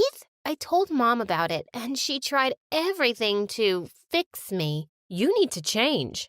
You need to be perfect. Even the fact that I was able to read and write when I was only 4 didn't make my mom hate me any less. She never saw me as someone smart, but she thought that my beauty was the only good thing about me. So she was putting makeup on my face to show me off in front of her friends. Once, she invited someone to demonstrate her makeup skills and convinced them to hire her in their salon. She used me as a model, but I got nervous and started sweating. All my makeup melted and Mom's face turned red. The makeup artist said, "Listen, your daughter is very beautiful, but your makeup skills are bad. Please don't contact me again." Mom grounded me for months, and books were my only friends. I spent most of my time reading in my room. I loved reading about science. It was so cool to know how things worked. When I was 5, I thought things might get better when my mom told us she was pregnant with a second baby. When Mom laid eyes on baby Grace, she screamed with joy. She's not sweating. She's normal. Mom, we still don't know if she doesn't have the condition. She's just a baby. Well, Grace got older and she did not have the condition. In no time, she became Mom's favorite. She got everything she wanted. But honestly, everyone agreed that I was the pretty one, and I knew I was also the smartest. Like one day, Mom gave Grace pizza for dinner and served me a plate of boiled broccoli. "You're so sweaty. You don't need more grease." But I said, "Oh, cool. Look, Grace, Mom wants you to eat the pizza and get fat. Mom hates you." Grace burst into tears and Mom started comforting her and giving her the broccoli while I took the pizza and left for my room. As Grace grew up, Mom taught her to really hate me. Grace had difficulties reading and I spotted the problem only when she was 6. I tried to teach her, but Grace said, "Oh, I want to be like Mama, beautiful and non-sweaty. Stay away from me. I don't want to be like you." On Grace's 7th birthday, Mom forbade me from entering the party. I was even banned from the kitchen. But I snuck into her party when she wasn't looking to eat a slice of cake and spit in Grace's plate. That's when one of Grace's friends asked me, "Who are you? We haven't met you before." She's just the weird housekeeper. Stay away from her. She's gross." "Oh, yeah, I'm so gross. Look." And I dug into the cake with my sweaty hand, grabbed a large fistful, and stuffed it in my mouth. "Happy birthday, Grace." As they all stared at me, I turned around and left. But things weren't any better at school. I always wore hand-me-down clothes because Mom didn't want me to sweat into them. This didn't stop boys from asking me out because they found me pretty. but they would leave after they found out about the condition. Mostly, kids were only nice to me when they wanted my help with their homework. Once, Naya, the richest girl in class, came to me before an exam and said, "Hey, I need your help with an exam today." "You mean you want me to cheat?" "Yeah, if you want to use that word." "No, I won't do that." "I don't think you have an option." She threatened to humiliate me in front of everyone, but I stood firm. However, I got nervous. Then she threw tissues at me because she knew they'd stick to my sweat.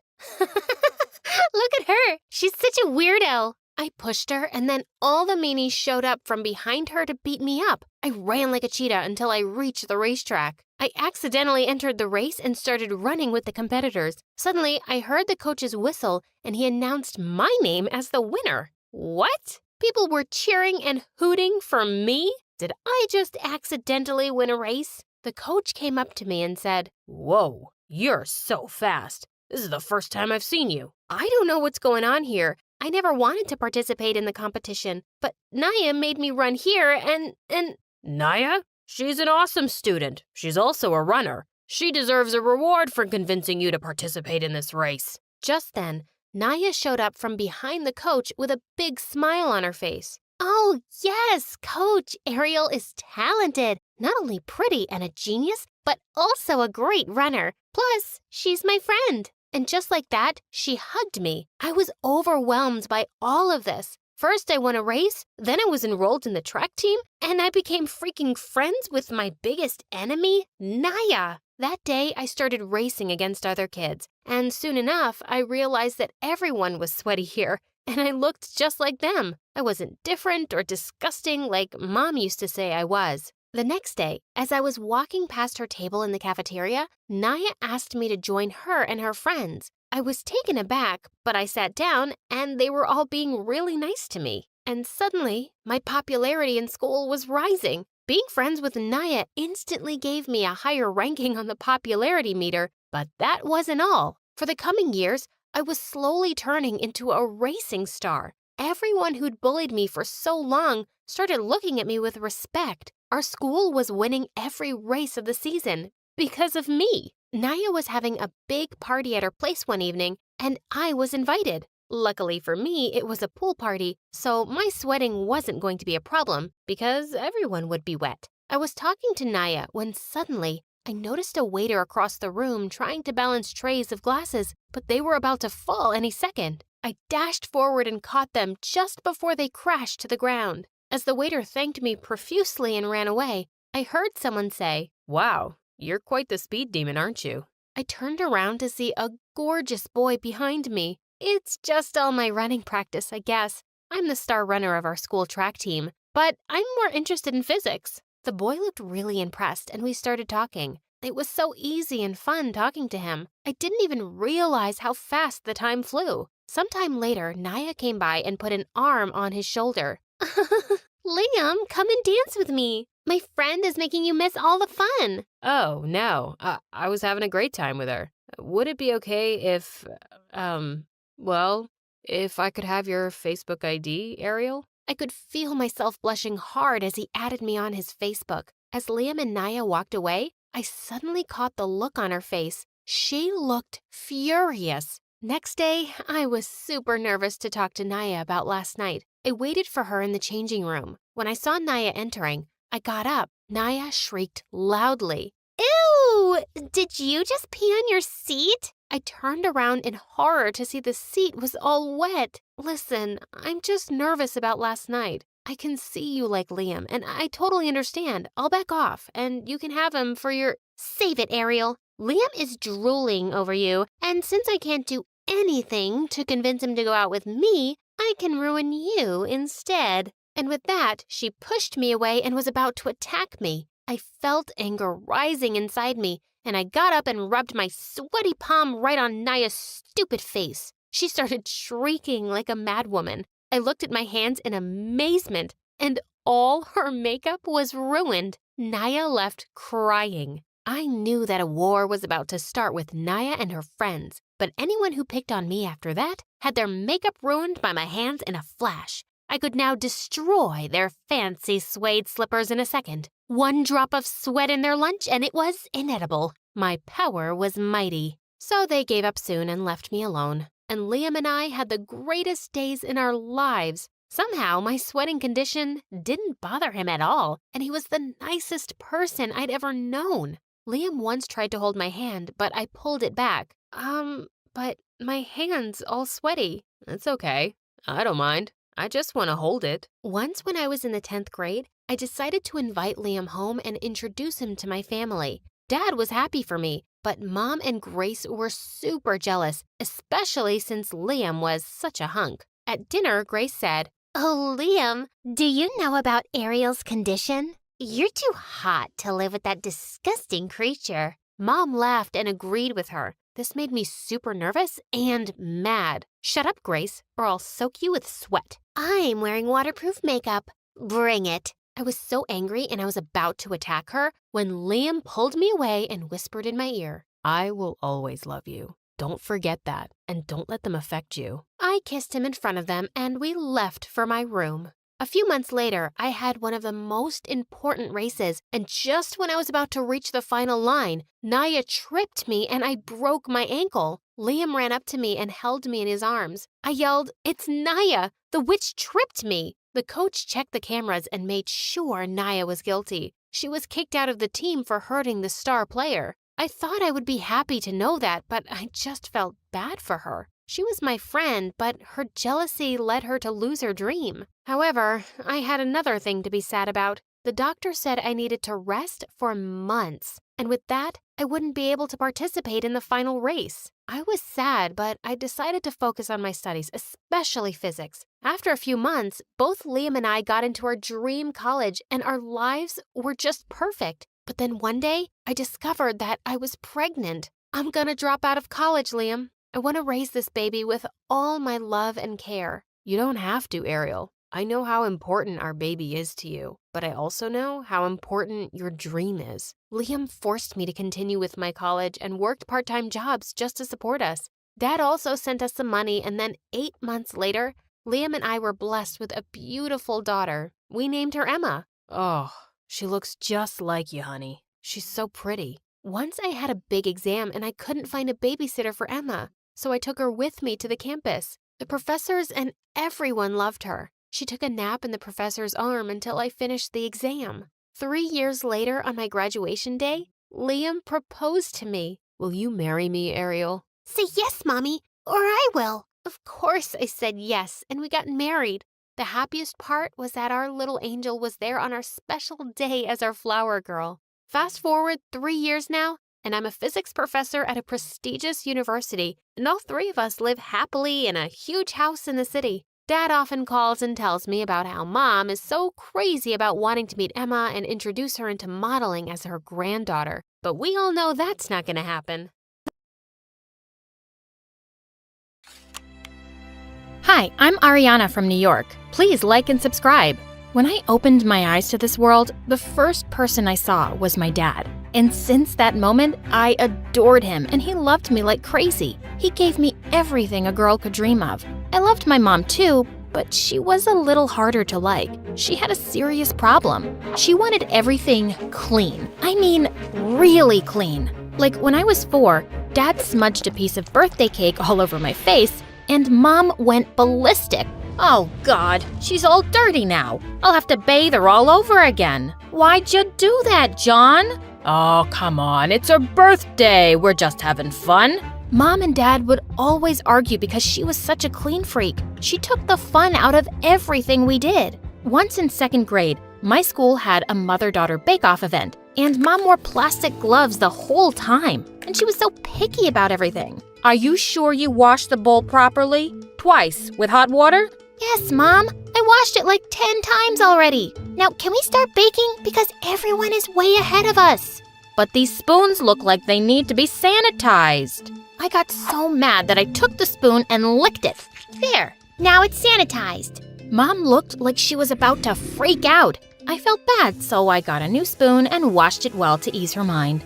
But Dad and I had so much more in common. We laughed at the same jokes, watched the same movies, and we enjoyed our PlayStation challenges. Beat you again.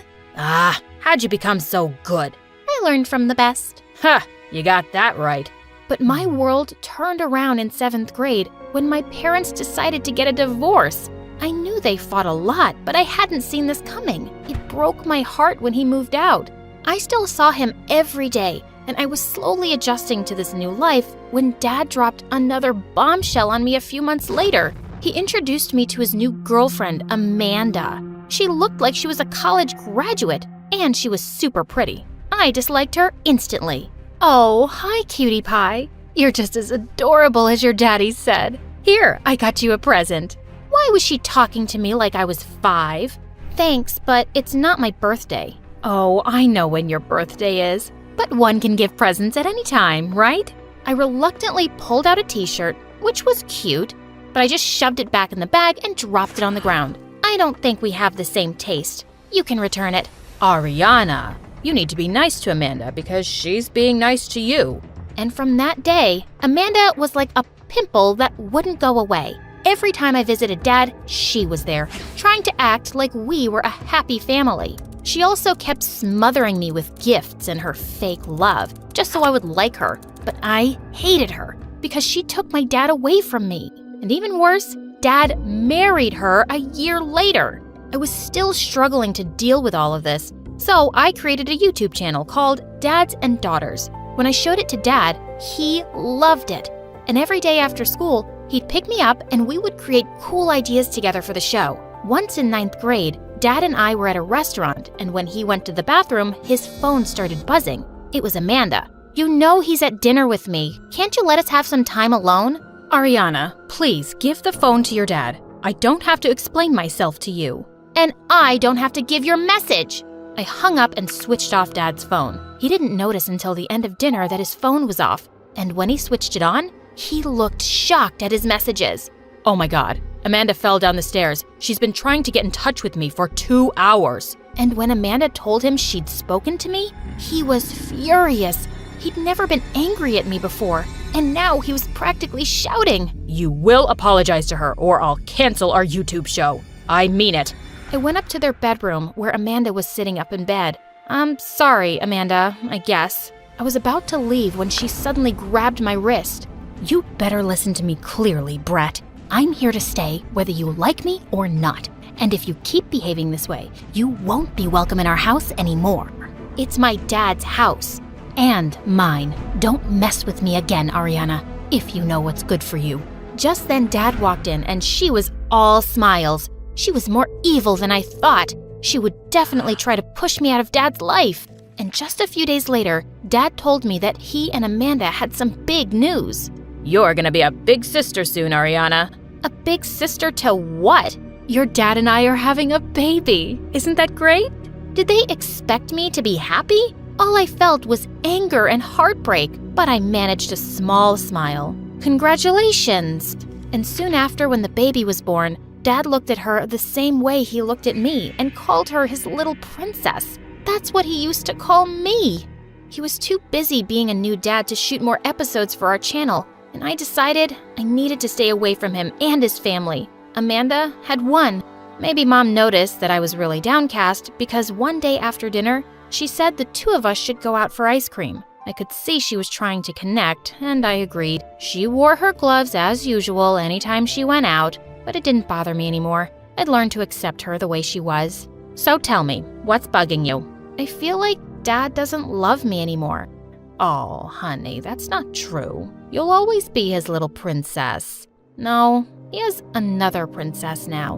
Mom stayed quiet at that and just hugged me tight. And then she gave me some news. A girl from Thailand will be attending your school on an exchange program, and she'll be living with us for some time. Are you okay with that? Mom worked in a company that dealt with exchange students, but it was the first time we'd had one as a guest. As long as I don't have to share my room, I guess it would be cool. A week later, we fetched Macy from the airport. She was a short, cute girl my age, and she was so excited when she saw us. Hi, I'm Macy. It's so nice to meet you. You're both so pretty. She hugged me and Mom, and the whole ride home, she just wouldn't stop talking. The flight was so long. I'm so excited about school tomorrow. Have you ever been to Thailand? No, but Oh, it's such a beautiful place. You should visit. Maybe when I go back for the holidays, you can come with me. Wouldn't that be fun? Yeah, it would, I guess. Gosh, I had to live with this chatterbox for the next 12 months. And the next morning, she woke me up at 4 a.m. so that we could go jogging. Couldn't even say no because she was our guest and I was trying to be nice. When I showed Macy around school on her first day, she spoke to just about everyone. I was quite popular at school because of the YouTube show, and it felt a bit embarrassing that she said anything that came into her head. I could see people laughing at her. Later that day when school ended, I couldn't find her anywhere. That's when she texted me to come rescue her because some kids had locked her up in the janitor's closet. Listen, Macy, things are different here. People here don't just start talking to strangers, and we don't talk that fast. We let others speak and listen to them. Okay, so I shouldn't speak? No, you can speak, just not so much. Oh, I see. But those girls were really mean to me, and I hadn't said anything mean to them. I know, people can just be jerks sometimes. Just then, I spotted Dad's car and he was waving at me. He said he'd been wanting to catch up with me, and I was really surprised and happy. That is, till I saw the new baby was with him. Ugh. Amanda apparently had an appointment with the doctor, and Dad was taking care of my baby sister, Kara. I introduced him to Macy, and then he took us to the aquarium. Dad picked up Kara from her seat and held her in front of me. Ariana, can you hold her for a moment? What? I don't know how to hold a baby. Don't worry, I can do it. She's so cute. Thank God for Macy. She looked like she was really good with babies. And then Dad put Kara in her stroller. Macy was excitedly taking pictures of everything. And Dad and I just walked quietly through the aquarium. Things had changed between us, and we didn't have much to say to each other anymore. Just then his phone rang. It was Amanda. Our trip was over, and he dropped us home. You don't like your baby sister very much, do you? I never said that. Come on, you didn't even look at her. I'm not blind. I can tell when someone... And suddenly, I just lost my temper. Can't you ever be quiet? I thought we spoke about this earlier. Please, just leave me alone. I just stormed off to my room, and I didn't even go down for supper that night. And the next day, I sneaked off to school without Macy. I wasn't really angry with her, just my situation with Dad. When she arrived at school, she left a note on my desk and then quickly sat down. The note read, "Sorry for talking too much." I looked back at her and she smiled. She was an odd person with a big heart, and I couldn't help smiling back. As we sat down during recess, the same girls who'd locked her the day before walked up to us.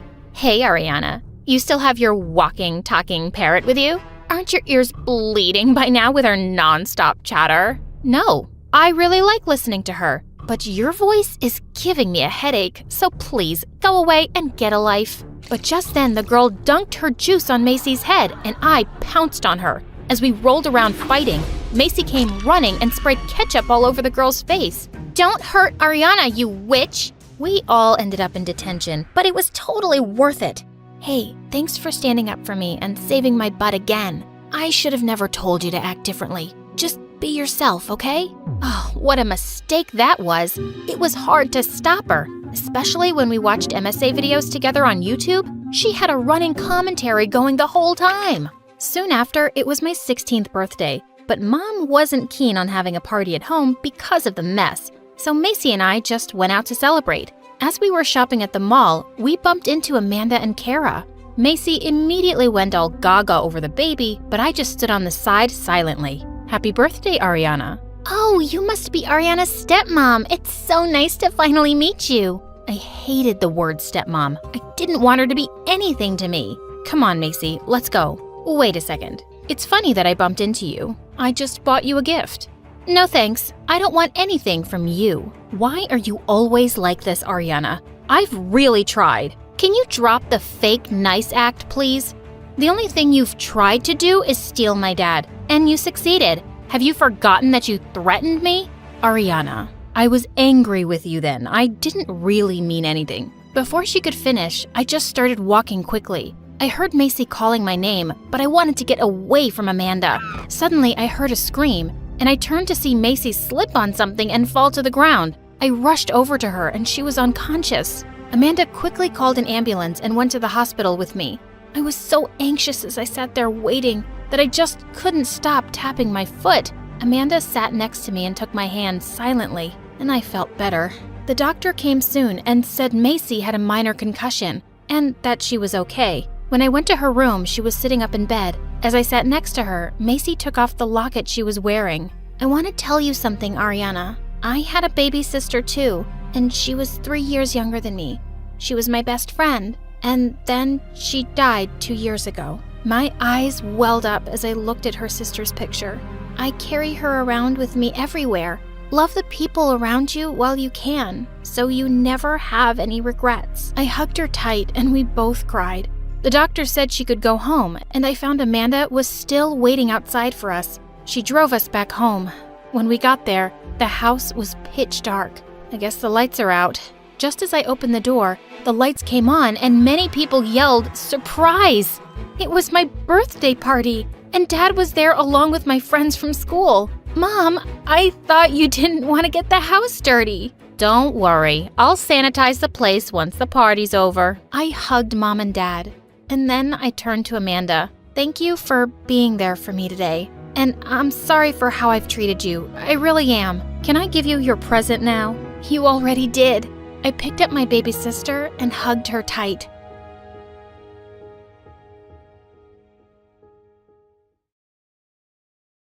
Brittany, you don't need sunglasses in here. Take them off, please, and introduce yourself to your new classmates. Okay then, here goes. I took them off and looked up. The kids closest to me gasped. The ones at the back. With that dress and those shoes, you'll look like a supermodel. Amy was right. As we walked through the mall, everyone kept staring at me and giving me compliments. A couple of boys even asked me for my number. After that, Amy and I were attached at the hip. We were total besties. I begged Dad to pay Amy's tuition so we could go to the same school, and he said yes. On our first day, I introduced Amy to my other best friends, Layla and Jasmine, and they loved her. Amy even joined them on the cheerleading team. I was never into cheerleading. I was too busy coming up with new dance moves to post on my TikTok and YouTube channel. A couple of months later, Amy, Layla, and Jasmine went away for a week to cheerleading camp. But when Amy came back home, something was wrong. She barely looked at me. Every time I tried to talk to her, she'd run the other way until I ambushed her at her locker. Something's up. Why are you acting so strange? Amy pulled me into a corner and whispered, "It's Layla and Jasmine. I'm not sure how to say this, but oh, never mind. It's nothing. I don't want to ruin your friendship. Forget I said anything. Just tell me. No one will ever know we had this conversation. I promise." What Amy said next rocked my world. She told me that Layla and Jasmine thought I was a horrible dancer,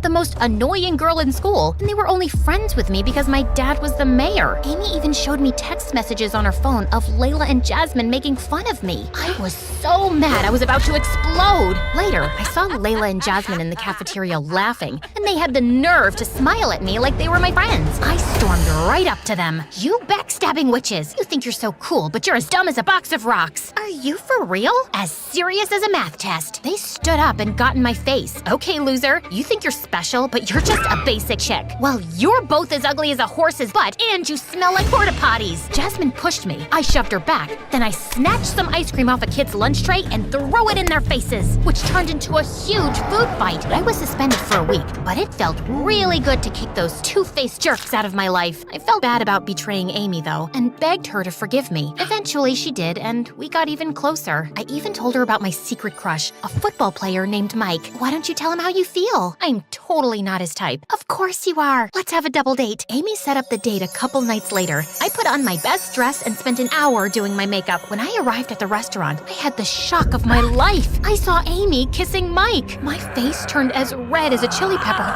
as my heart shattered to pieces. Amy spotted me and walked over. "Hey, you don't look so good. Are you feeling all right? How could you do this to me?" "What? I thought you'd be happy." "Why would I be happy? I caught you making out with my secret crush." "Your secret crush is Mike? I thought you said Ike." "I swear, that's what I thought, and I invited him." I turned around and saw Ike, the weirdest kid in school, staring at me. The whole night was a disaster. I had to watch Amy and Mike making out for hours. A few times when Amy and Mike were kissing, I caught Amy glancing at me. Beneath her sweet smile and soft brown eyes was something sinister. I tried to keep my distance from Amy, but she never let me get far. She'd show up in my room late at night. "Are you still mad at me, bestie?" "In the backseat of my car." "I feel like you're avoiding me." She'd ambush me after class. "We're still friends, right?" I couldn't even go to the bathroom without running into her. "Want to hang out after school?" She was totally creeping me out. out. I hid out in the school library to avoid her, but a few days later, something crazy happened. The principal called me into her office and accused me of cheating. I was horrified. No, wait, that's not true. I've never cheated in my life. Then Amy walked in with tears in her eyes. Dad was right behind her. I'm sorry, Becca. I couldn't keep lying for you. I had to come clean. I told the principal how you've been forcing me to do your homework and helping you during tests for months. Shame on you, Becca! I can't believe you'd do something like this! I'm innocent, Dad. You have to believe me. Amy's a liar. She's scaring me, sir. The last time she was this angry, she hit me. Dad gave me the saddest look. I couldn't believe he was falling for Amy's lies. I am so disappointed in you, Becca. I'd had enough. I jumped out of my seat and charged toward Amy. She ran around the room screaming for help. Dad and the principal had to pull us apart. After that, Dad sent me away for a month of therapy. When I got back, things took a horrible turn. Dad announced that he and Amy's mom were getting married. After the wedding, Dad showered Amy with gifts and attention. He invited Amy and her mom to all his political events and left me at home. It was the worst. Amy stole all my friends, my secret crush, and my dad in a matter of months. I was so mad I wanted to scream. I tried meditating to calm myself down, and when that didn't work, I ate a tub of ice cream. Then early one morning, I woke up to someone pounding on the front door. I raced down the stairs. The police were at the door, and they had an arrest warrant. Someone had accused Dad of stealing money from the city. This is outrageous! My husband is an honest man. This has to be a mistake. The police ignored us, arrested Dad, and hauled him off to jail. I was devastated. Miss P fainted, and Amy was nowhere to be found. Dad swore he was innocent and tried to fight the case, but during the trial, the prosecutor called Amy to the stand. She told this crazy story about how my dad was a crook. The mayor is a monster. He stole money from the children's hospital, a homeless shelter, and a retirement home. I couldn't let him hurt all those innocent people, so I printed copies of all his bank transactions and gave them to the police. The lawyer showed the judge all the evidence. Dad swore he was innocent, but the evidence against him was too strong. On the day of the sentencing, everyone in town was there, even Miss Boot. The judge sentenced Dad to 20 years in jail. Dad and Miss P started crying their eyes out, and Amy flashed a sinister smile. I was so angry, my hands started shaking. Then Amy whispered in my ear, "Too bad about your dad. Now he'll rot in jail and no one can do anything about it." Funny how a few little lies could do so much damage. Just as I was about to smack Amy in the face, Miss Boot pulled me away. "Calm down, child. Act like a lady. Your father taught you better than that. I heard what that nasty girl said to you, but hitting her won't help your case. She's evil and she ruined Dad's life. We have to stop her. The best way to fight a lie is with the truth." Miss Boot walked away without another word, and then I got an idea. That night, Miss P, Amy, and I were packing our things to move out of the mayor's mansion. While Miss P and Amy were downstairs, I snuck into Amy's room. She hadn't packed yet, so I searched around to find evidence to prove that my dad was innocent. I was just about to give up when I found a small notebook tucked away in her drawer. Inside, it had pictures of me and my dad with X's on our faces, a bunch of old newspaper clippings, and a photograph of a young Amy standing next to an old woman in a hospital bed. The articles explained that Amy's grandmother lost her apartment after my dad signed a bill to demolish the building and replace it with a shopping mall. Amy's grandma collapsed during a protest, hit her head on the ground, and fell into a coma. It was such a sad story. Then I heard footsteps behind me. I turned around to see Amy with this demented look on her face. "Your dad had to pay for hurting my family, and now it's your turn." Amy picked up a broom and charged toward me like a maniac. I thought I was a goner, and then Miss P and Miss Boot appeared out of nowhere. Miss Boot snatched the broom out of Amy's hand. Miss P stepped between me and Amy. "Amy, stop this right now. What happened to your grandma wasn't the mayor's fault. The city council made that decision." "But it's not fair." "I know, honey, but what you're doing isn't right. It won't help your grandma, but perhaps I can. My son is a neurologist, and I can ask him to take a look at your grandmother, but under one condition." Miss Boot glanced at me. "You tell the truth about my father." Amy agreed. We all went to the police, and Amy told them how she lied about Dad and had hired someone to make up all the evidence against him. Dad was released from prison, and Miss Boot fulfilled her promise. She told her son about Amy's grandma, who decided to put her into a clinical trial where she had a great chance of recovering fully. On the day of Amy's trial, Dad felt so sorry about Amy and and her grandma that he asked the judge to be lenient. The judge sentenced Amy to a year of therapy at a mental institution. Dad was reinstated as mayor, but every day he made sure to spend more time with me and Miss P. Miss P apologized for not believing me and taking Amy's side, but I still felt guilty. Dad, if I hadn't lied so many times to you before, you would have believed me when I told you about Amy. None of this should have happened. This is all my fault. You can't blame yourself, honey. You had no control of what Amy would do. All we can do now is pick up the pieces and try to move on with our lives. And that's what we did.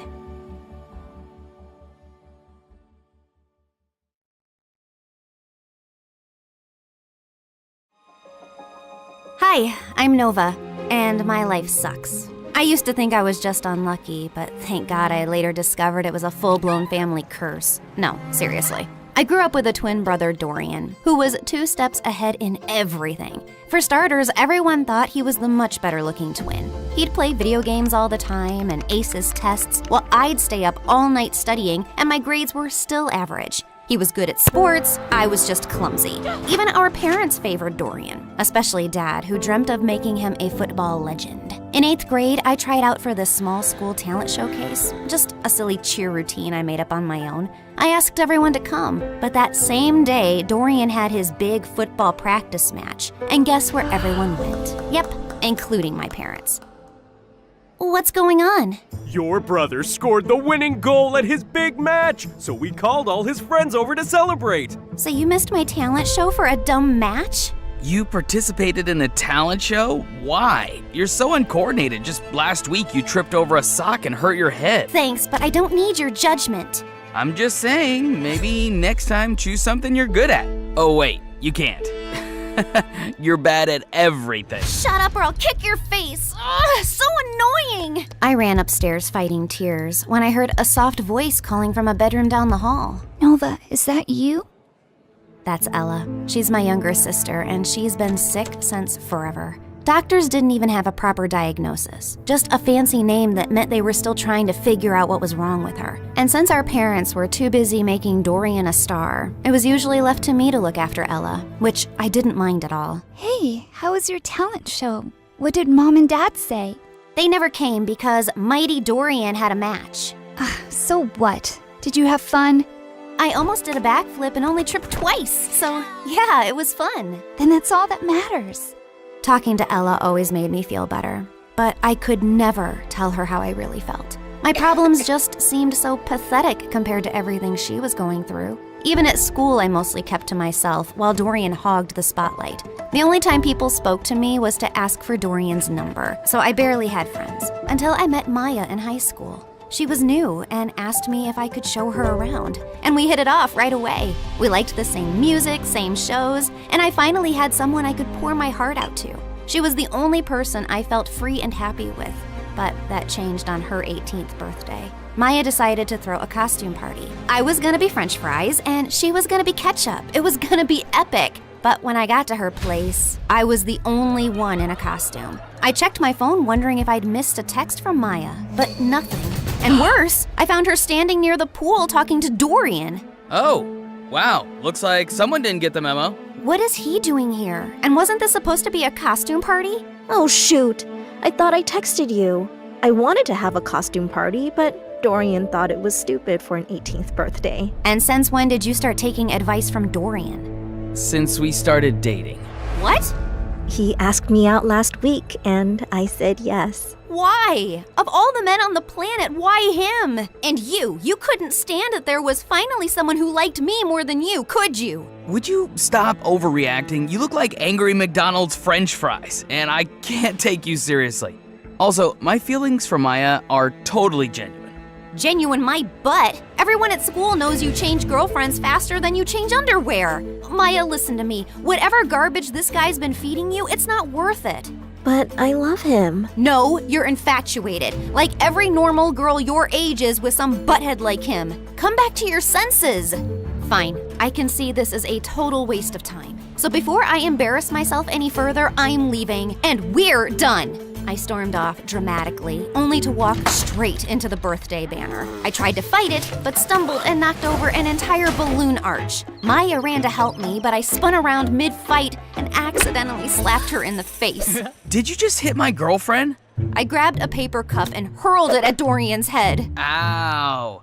Wow, that really hurt me, Nova. How will I ever recover from this concussion? Everyone laughed as I ripped the last streamer off my leg and stormed out, and went straight to Ella. She was the only person who'd understand me. Oh, wow. You look tasty. I don't know about tasty, but I am definitely tragic. Mom never let me have fries. Said they're too oily.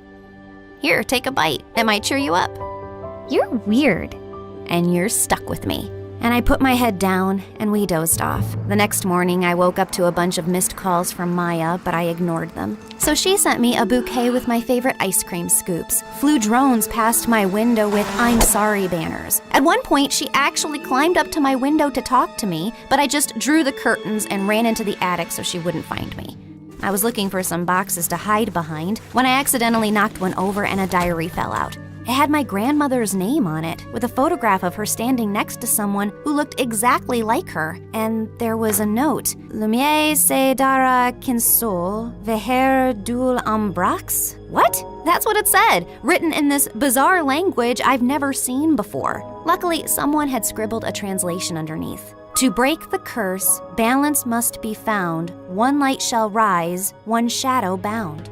I read more and found out that my grandma had been overshadowed by her own twin too. So she teamed with a psychic named Margot and crafted spells to break the twin curse, a generational cycle where one twin always thrived while the other faded into the background. I knew it sounded ridiculous, but this just couldn't be a coincidence. I was constantly lagging behind Dorian, not because there was something wrong with me, but because I was cursed. The note also said that to unlock the curse, like and subscribe to this video and leave a comment. Gotcha, she didn't write that. But seriously, like and subscribe. Things are about to get weird. I had to find out more, so the next day I skipped school and tracked down the psychic Margot. It wasn't too difficult since Grandma had her address in the diary, and by afternoon I was already knocking at the door of a rundown apartment. I waited for some old witchy lady to open the door, but instead it was a girl not much older than me. Sorry, I think I must have gotten the wrong address. No, you're in the right place. We've been expecting you. Like me and the spirits. They told me you were coming. You're Nova, right? Hilda's granddaughter. You know me? I know a lot of things. Like it's gonna rain in about 5 seconds and you should come in. And right on cue, it actually started raining. Freaky. Anyway, I walked in and the girl told me she was Margot's granddaughter and her name was Coco Lin. My dad's Chinese and my mom's American. They couldn't decide whether to give me a Chinese name or an English one, so they mashed them together. Kinda has a ring to it if you say it on repeat. Coco Lin, Coco Lin, Coco Lin. Cool, right? I think it's very cool. Like, it's also pretty cool that I'm my grandma's reincarnation. I've retained some of her memories and her power to see the future, talk to ghosts, and read your star chart, yada yada. In fact, before I was my grandma, I was this super rich woman who went on a ship, met this cute artist. He was poor. I was loaded. We fell in love, but then the ship crashed and he died. Like the movie Titanic? What? Never mind. Can we just get to work, please? I gave her the diary, and she invited me into this small room. As I settled into a beanbag, Coco Lin took the diary in her hands. Then suddenly, she threw her head back dramatically. Before I could ask if she was okay, she snapped her head forward like a possessed owl, then started spinning in slow circles. Then she dropped to her knees, flapped forward, and after a full minute of silence, popped back up. All done. The curse is now reversed. Whatever once belonged to your brother is now yours. Wait, what do you mean by reversed? I wanted you to end the curse. Yeah, well, unfortunately for that, you'd have to find the original witch who cast the curse on your family. And she's probably dead. So unless you have a shovel and a time machine, this is the best I could do. Now remember, every spell has its repercussions, so just be aware of potential side effects. What kind of side effects? Mild nausea, headaches, nosebleeds, and in rare cases, hallucinations. It depends. On what?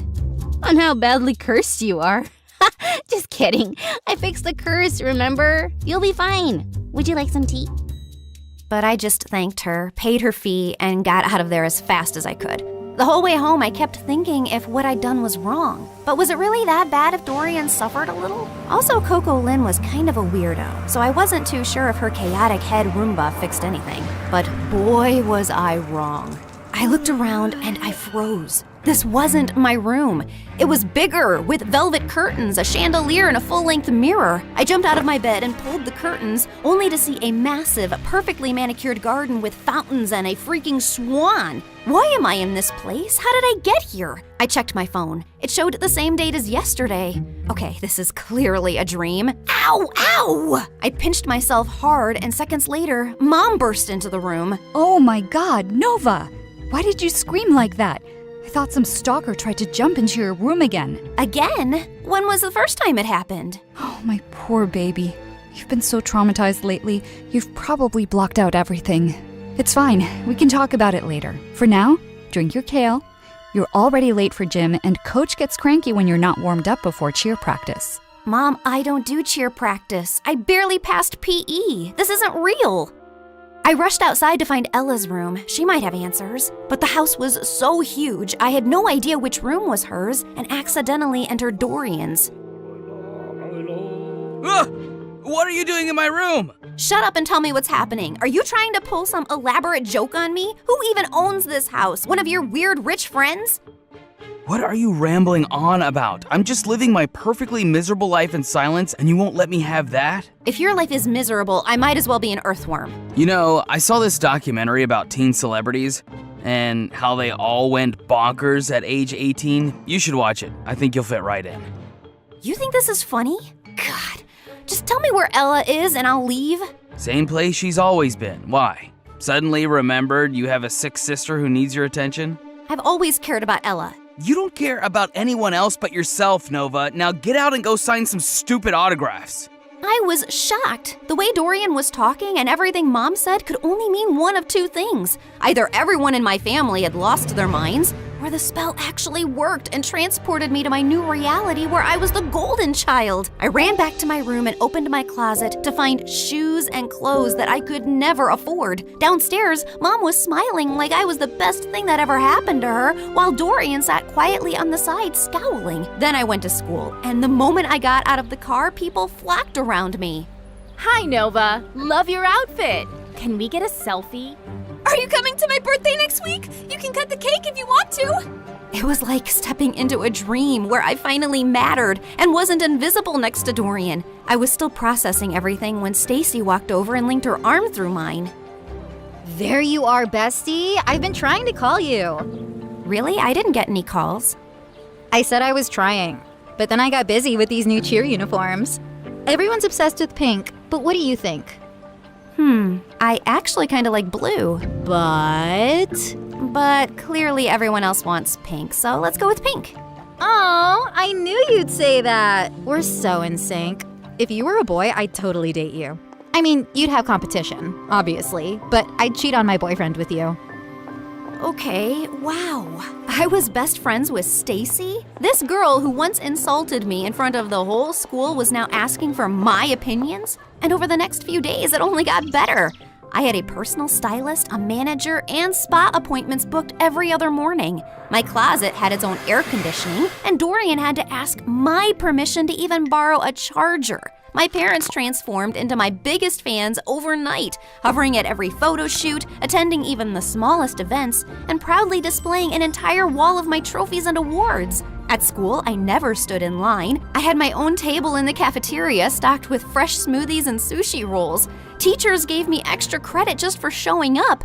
And one afternoon, I got a letter from a college I hadn't even applied to offering me a full scholarship because they liked my vibe. My life was perfect and it was everything I ever wanted. Until it wasn't. Because Stacy was as obnoxious as ever and was getting on my nerves. Oh my God. Who died and left you that hideous skirt? And why are you carrying a Prada purse when I don't have one? You need to pay fashion tax. What? You know, do my homework, pack my lunch, clean my sneakers, that kind of thing. Now hurry up, I'm hungry. The girl ran off in tears, and I turned to Stacy. Was that necessary? No, but it's fun. And why are you being all judgy today? Did you forget the time you bullied that new girl, Maya? She was so terrified of you, she literally transferred schools. I bullied her every day. You made fun of how she dressed, the way she spoke, and then when your loser brother started dating her, you totally snapped. My God, I'll never forget the tantrum Dorian threw when she left. I even have a video. Stacy shoved her phone in my face and I watched in shock. Dorian was having a full-on meltdown while I stood there laughing like a maniac. Seriously? What? And that wasn't even the worst part. The girls on my cheer team laughed and joked until I walked in. Everyone on my modeling team walked on eggshells around me. I even overheard this girl say that I should get an exorcism because I had a devil living inside of me. This one time during a shoot, my makeup artist accidentally dropped a brush. I reached down to pick it up and she recoiled like I was gonna hit her. I'm so sorry. I'll get a new one immediately. Hey, it's just a brush, don't worry about it. You're not mad? Why would I be mad about an accident? While the photographer was adjusting his camera, I overheard two assistants whispering. She seems different today. Last week she threw hot coffee at me because I got her the wrong brand. Remember when she made Tina cry because she accidentally walked into her photos? Poor girl's still in therapy. It felt like I jumped from living under Dorian's shadow to being the most hated person on earth, and it was heartbreaking. But what truly got to me was that at home, Dorian barely looked my way, and Ella never came out of her room. And every time I tried to meet her, Mom would freak out. Her disease is contagious, sweetie. You know that. I can't lose another daughter to that stupid illness. I really wanted to see her and share what I was feeling, but I was too swamped with photo shoots, press events, and parties to process it. Has anyone ever tried snail mucus coffee? Apparently, it's very good for your skin. I'm already having my vitamin C, D, E, G, H, Y, Z, Q to keep my nails shiny and healthy. You know what, guys? If you hang upside down for at least an hour and a half, you will get the reddest cheeks ever. Or you could get a brain hemorrhage and die. Excuse me? I'll just be right back. Jeez, how lame were these conversations? If these people were the cream of society, I'd rather be skimmed milk. The rest of the night was just as bad. The music was too loud, the people were fake, the food looked fancy but tasted like chalk. Then my date asked me to dance and I accidentally stepped on his foot so hard he started limping. I rushed to grab him a first aid kit and came back to find him making out with a waitress. Ew. I just wanted to leave. I was walking to my car when I spotted someone across the road. Maya was standing at a stall selling t-shirts. I dropped everything and sprinted toward her. Maya! Oh my God, how are you? Leave or I swear I will call the police. Look, I know you're really angry at me and I deserve it, but I swear I didn't mean to. You didn't mean to ruin my life? Come on, Noah. You and I both know you bullied me because you're evil. But honestly, you did me a favor. That school wasn't for me anyway. The only good thing that happened there was meeting Dorian, and I'll always be grateful for that. But you, I never ever want to see again. Please, Maya, I said I'm sorry. I'll do anything to make up to you. I'll buy all your t-shirts. I don't need your charity, Nova. But if you really want to help me, then help me sell these. You're a professional model, right? She pulled out a pile of tees with the most chaotic slogans I'd ever seen. This too shall pass, like a kidney stone. The only X I want is extra money. Nice! Who came up with these? Of course I did. I've always been really creative. That's true. By the end of the night, Maya and I had sold every single t-shirt in her stall. We even clicked a bunch of pictures, and when I shared them on my Instagram, Maya's business exploded overnight. She called me the next morning telling me how people were begging for restocks. Someone even asked if she shipped internationally. I'd finally used my popularity for something good, and I was happy. But that changed the moment I entered school the next day. Why were you hanging out with peasant Maya yesterday? It's all over your Instagram feed. I was just trying to help her sell her stuff and apologized for being completely moronic. You did not! It's against every rule book ever written for mean girls. Once you bully someone, you never apologize to them. Especially not if they're as ugly as peasant Maya. Stop calling her that. She's a brilliant and hardworking girl, and she's 10 times the person you'd ever be. 10 times fatter, sure. She's a real inspiration for stretchy t-shirts. Say one more word about her and I swear. Or what? You'll cry into your organic kale smoothie? I have a better idea. and I launched myself at Stacy, but she didn't even budge. Instead, she smiled and punched me. Then she jumped on me, pulled my hair, elbowed me in the stomach, and I almost threw up. I thought I was gonna die when a bunch of girls rescued me. Later, while I sat outside the nurse's office with an ice pack on my face, I overheard a group of girls whispering nearby. Wow, Nova really thought she could take down Stacy? That girl's made of iron. I heard her mom's Russian. She came here illegally, then married some rich guy, and that's how Stacy got all her money. My maid's cousin works at their house. She says Stacy lives like a trash gremlin. Her room smells like stale yogurt and wet socks. Ugh, gross. Imagine strutting around like a queen bee while your closet is a health hazard. If I were Nova, I'd wash my hands with bleach just to get the smell off.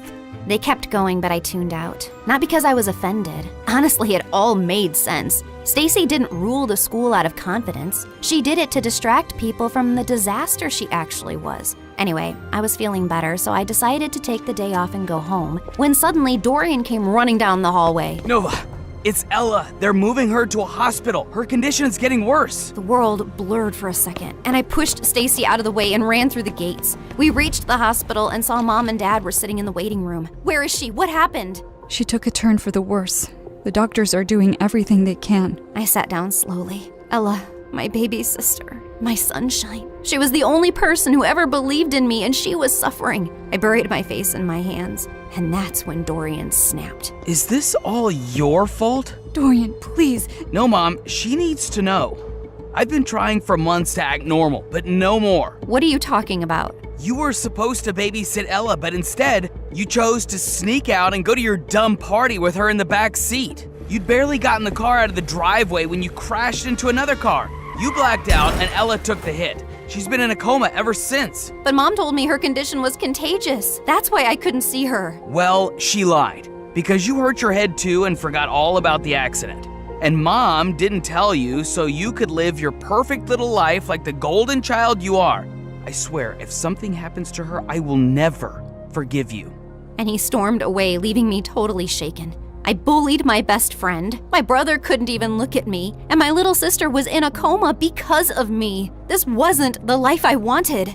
I stood up quietly while everyone was still talking to the doctor, slipped out of the hospital, and ran straight home. I stormed into the attic, flung open every box until I finally found the diary. The next morning, before going to the psychic's house, I went to the hospital. I just had to make sure Ella was okay. And thankfully, when I got there, she was sitting on her bed smiling. I stopped a doctor walking by.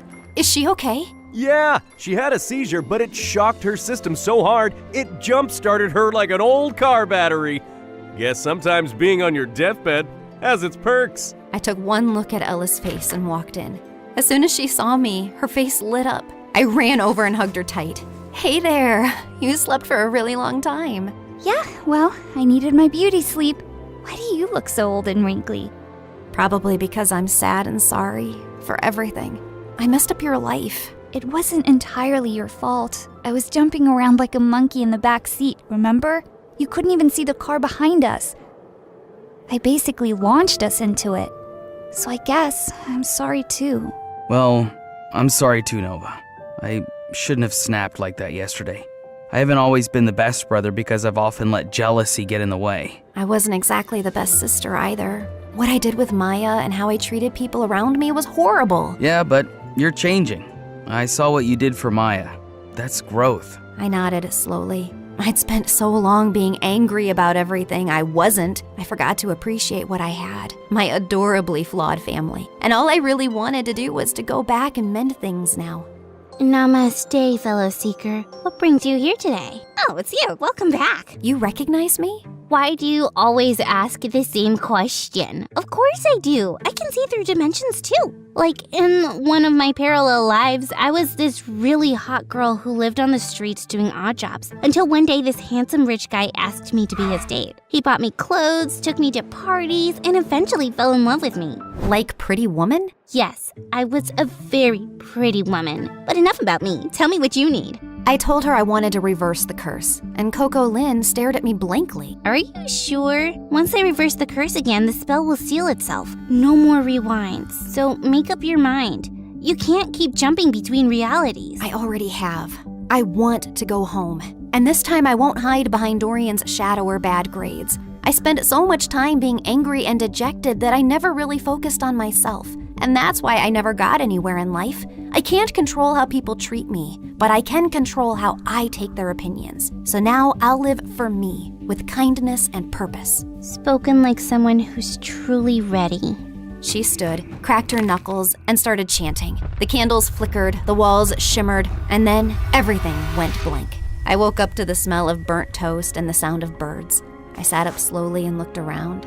My old room, my old posters, my old creaky fan spinning above me. I rushed to Ella's room and found her sleeping peacefully. Then I went downstairs and saw Dorian kicking the ball like a dork. I ran and tackled him in a giant hug. Oh my God, I missed you. Get off me. You broke my streak. Now I have to start all over again.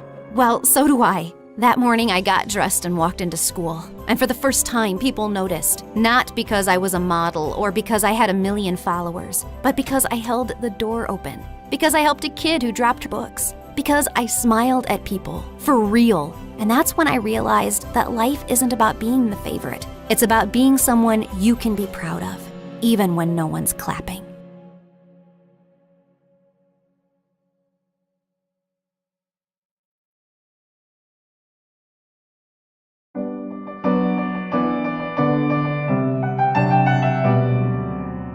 Mom, I'm your daughter. How can you forget about me? Mom just ignored me and said, "Thank you so much, Mrs. Arnstein, and sorry I kept you waiting so long." Hi, I'm Emma, and I want to grow up to be the world's best ballet dancer, but my crazy parents have made it really hard for me. We used to do a lot of things together, but they don't even come to see me perform anymore. Dad is almost always out of town on business. Mom's usually poring over work files till late at night. The next day, I had a really big performance. I was the star of the show. As my name was called and I received a standing ovation, I looked up and searched for my mom's face in the crowd, but I couldn't see her anywhere. Yeah, no surprise. I wish you could see how good I'd become. Mom had asked my friend's mom to drop me home. I walked into an empty house and found a note on the kitchen table. "I'm sorry I couldn't make it, sweetheart. I had a very important meeting. I'm sure you were amazing, Mom." Yeah, thanks for the support, Mom. The day after, at school, my teacher walked up to me and told me to go to the principal's office. To my horror, the principal told me that my mom was in a coma. She was completely fine this morning. How had my life changed so much in a couple of hours?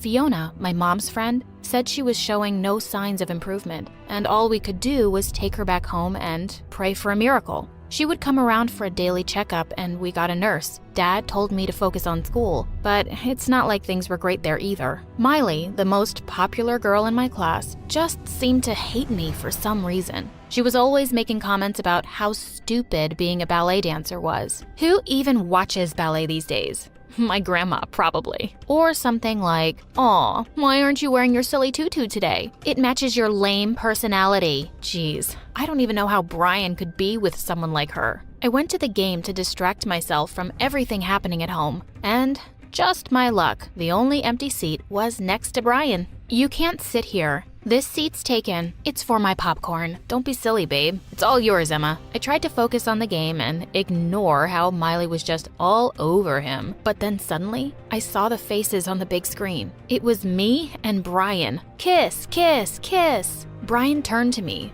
looking a bit uncertain, but I wasn't letting this moment pass. "Let's give the people what they want, Brian." I pulled him in close and gave him a long, steamy kiss. And the crowd cheered and clapped, and it felt like something straight out of a rom-com. When we broke apart, I saw Miley's face. Oh boy. She stepped closer to me and threw her entire soda in my face. "You'll pay for that, Emma." "Oh, I know, Miley. But it was totally worth it." When I got home, Dad walked into my room. I saw a couple of suitcases behind him. "Seriously? You're off having fun watching games while your mom's a vegetable, and I'm left to deal with this all day?" I was about to deny it, but I realized I was still wearing that stupid baseball cap. "Just leave me alone, Dad. Listen, I need to tell you something. I met this woman a couple of years ago. I'm in love with her, Em. I can't live without her. And she won't wait anymore, so I have to go." "What? And you can live without me and Mom?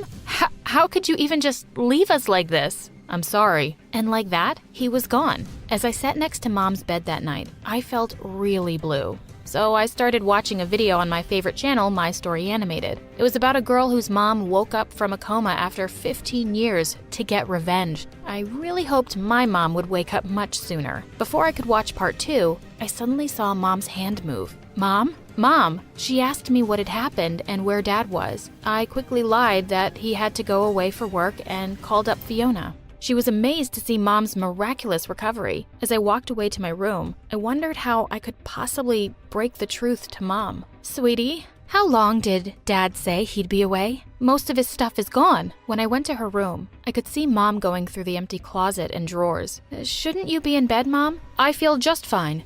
Where did Dad go, Emma? She sat down on the bed in a trance as I told her what had happened. Finally, she spoke. Get out. She slammed the door behind me, and I heard her screaming and breaking things. A little while later, I saw her run out of her room, grab her car keys, and leave the house. It looked like a tornado had hit her room. It was bad enough watching Mom cry herself to sleep on the couch every night, but my life was about to get so much worse. The next day at school, I could just feel people looking at me and whispering. I soon discovered why. There were posters of me and Brian kissing at the game everywhere, but that wasn't all. Girls, hide your boys, hide your men. The ugly-footed ballerina is after them. OMG. She had stepped way over the line. She wasn't going to get away with this. I couldn't even be here right now. I picked up my bag and headed home. I needed to cool off and plan my revenge. Wow, Mom wasn't on the couch. I found her in her room, packing all her things. What are you doing, Mom? Can't you see? Go pack your stuff too. We're leaving town. I can't bear to be in this house anymore. My head was spinning. I've asked my firm to give me a job transfer,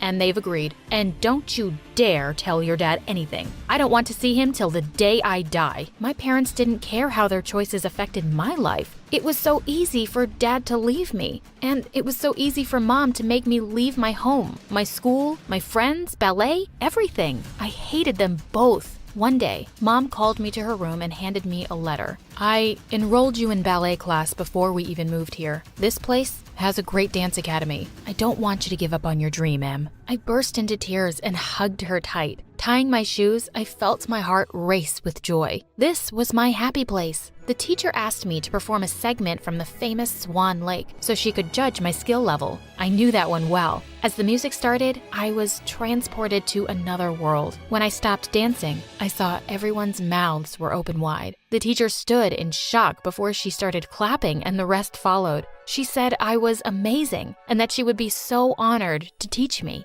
Suddenly, I found myself falling flat on my face. I looked up to see a girl who had introduced herself as Angela, smiling down on me and lending a hand. As she pulled me up, she whispered in my ear, "I'm the best here. Don't even think of messing anything up for me." I was shocked. Had this psycho just tripped me? She'd looked so nice, but she sounded crazy. I couldn't wait to tell Josh all about it on our date tonight. I'd had a crush on Josh and his dimples almost right after we'd moved here. And he'd just walked up to me the other day and asked if I'd go to watch a movie with him. Just as I was having one final look at myself in the mirror, I heard the door open downstairs, and Mom was talking to Josh. Sorry, wrong house. My daughter isn't allowed to date boys. Before I could even get a word in, she had slammed the door in his face. Mom, are you crazy? Are you stupid? Don't you know all boys are jerks who will dump you as soon as they see another pretty thing walking by? Josh isn't like that. Oh, that's what I thought about your dad. They're all like that, sweetheart. You're better off dating girls, really. I don't like girls. I don't care. You're grounded. And this was basically my dating life for the next few years. It involved a lot of sneaking out and getting my best friend Stacy to cover for me. Mom was hard to shake off though. She turned up to my last date and told my boyfriend that I was a gold digger who was only dating him because he was rich. My prom date backed out at the last minute because apparently Mom had told him that I was gay. I had to do well at my audition. That was the only way I was getting a dance scholarship and my ticket out of here. As I fastened my shoes and got up to leave, I found that the dressing room door was locked. OMG, the judges were waiting for me outside. I screamed and banged on the door like a crazy person, and luckily a janitor heard me and let me out. I went running to the stage, and those faces did not look happy that I'd kept them waiting. My heart was pounding, but I started to feel calm as the music started. I could do this. I I poured my heart and soul into it. I made the perfect jump, and then suddenly, the music died. I looked around in horror. This couldn't be happening. I saw Angela sitting at the back of the theater. Miss, we don't have time for this. We're all familiar with that piece. Can you just continue without the music? I closed my eyes for a few seconds. All I could see was my dad leaving and my mom crying and Miley's posters and Angela's smirk. I'd worked too hard and long to let anything stop me now. I breathed out and nodded. I could do this. When I was done, I just covered my face with my hands. Suddenly, I heard clapping and saw all 4 judges standing up, smiling at me. Was I dreaming? Just then, Angela came running to the front and started screaming and tearing the judges' score sheets. I got the scholarship to the dance school of my dreams. It was so good to see Mom so happy and finally proud of me. Stacy and I were cycling one summer morning when a car came speeding right at us. We quickly swerved and it missed us, but I fell down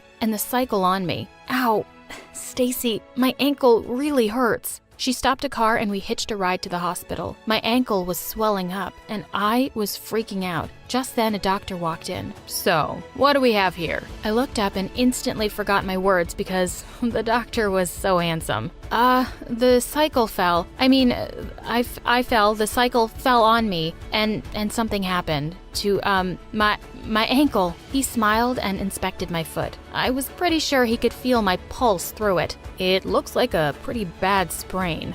I'm going to need you to come and see me again in a week. Why are your toes bruised? I'm a ballet dancer. He looked really intrigued. He said he absolutely loved ballet, and we started talking about our favorite performances. Obviously, Mom was great at wrecking all signs of happiness. She went berserk when I made it back home and showed her my ankle. The doctor said it's going to be just fine, Mom. Before I knew it, James had asked me out, and I was over the moon. I found myself falling in love with him at a dangerous pace. But one day, I got a call from Fiona, and she told me my mom was in a coma again. No, this couldn't be happening. James rushed over as soon as I texted him. Babe, I've been trying to call you for days. Was your mom unwell all this time? I wiped my tears away and exhaled. Oh boy, here goes. That's not why I didn't answer. James, I'm pregnant. You're what? We both turned around in shock to see Mom sitting up, looking like she was having a heart attack. What on earth, Mom? I knew something was up and I had to find out. I was right, you idiot. You've got my daughter pregnant? Mom, no. Wait, you faked a coma?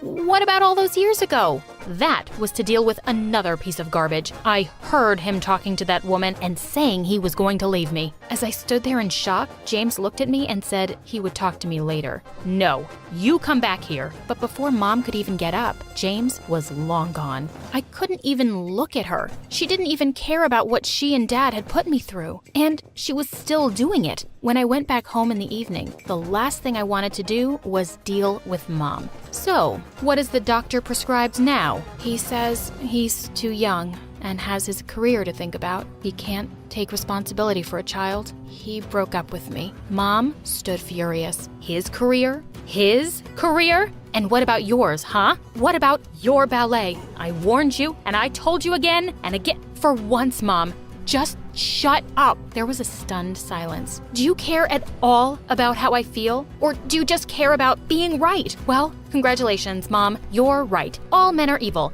And now I'm heartbroken, and I'm having a baby all alone, and I'll never do ballet again. Suddenly, I felt Mom pull me into a hug. No, you're going to that school. We will defer your admission by a year. But what about the baby? I'll raise the baby while you're away. You're not giving up after all your hard work. You're going to make me and your child really proud. Fast forward 9 months, and I had a beautiful baby girl, Ella. I couldn't get over how perfect she was. I cried as I sat in my dorm, hundreds of miles away. This was harder than I'd ever thought it would be. Would she hate me for leaving her? I just had to pull myself together. I wanted my daughter to know one day that I'd tried my best to be everything I could possibly be. Break a leg, babe. Kevin kissed me on the cheek minutes before I went onto the stage. We'd met a year ago on the set of a ballet show. He had recently asked me to marry him, and of course, I'd said yes. He was my best friend, and I couldn't wait to introduce him to Mom and Ella. A few months later, summer, I was back home with Kevin, and we were discussing our plans to move to New York. I had landed a role in a major ballet production. Come with us, Mom. I'm happy here, sweetheart, but I can't wait to come and see you. Just then, there was a knock at the door. I froze in shock. James, what the heck are you doing here? Emma, I've missed you so much. What's going on here? You! James' eyes froze on Ella.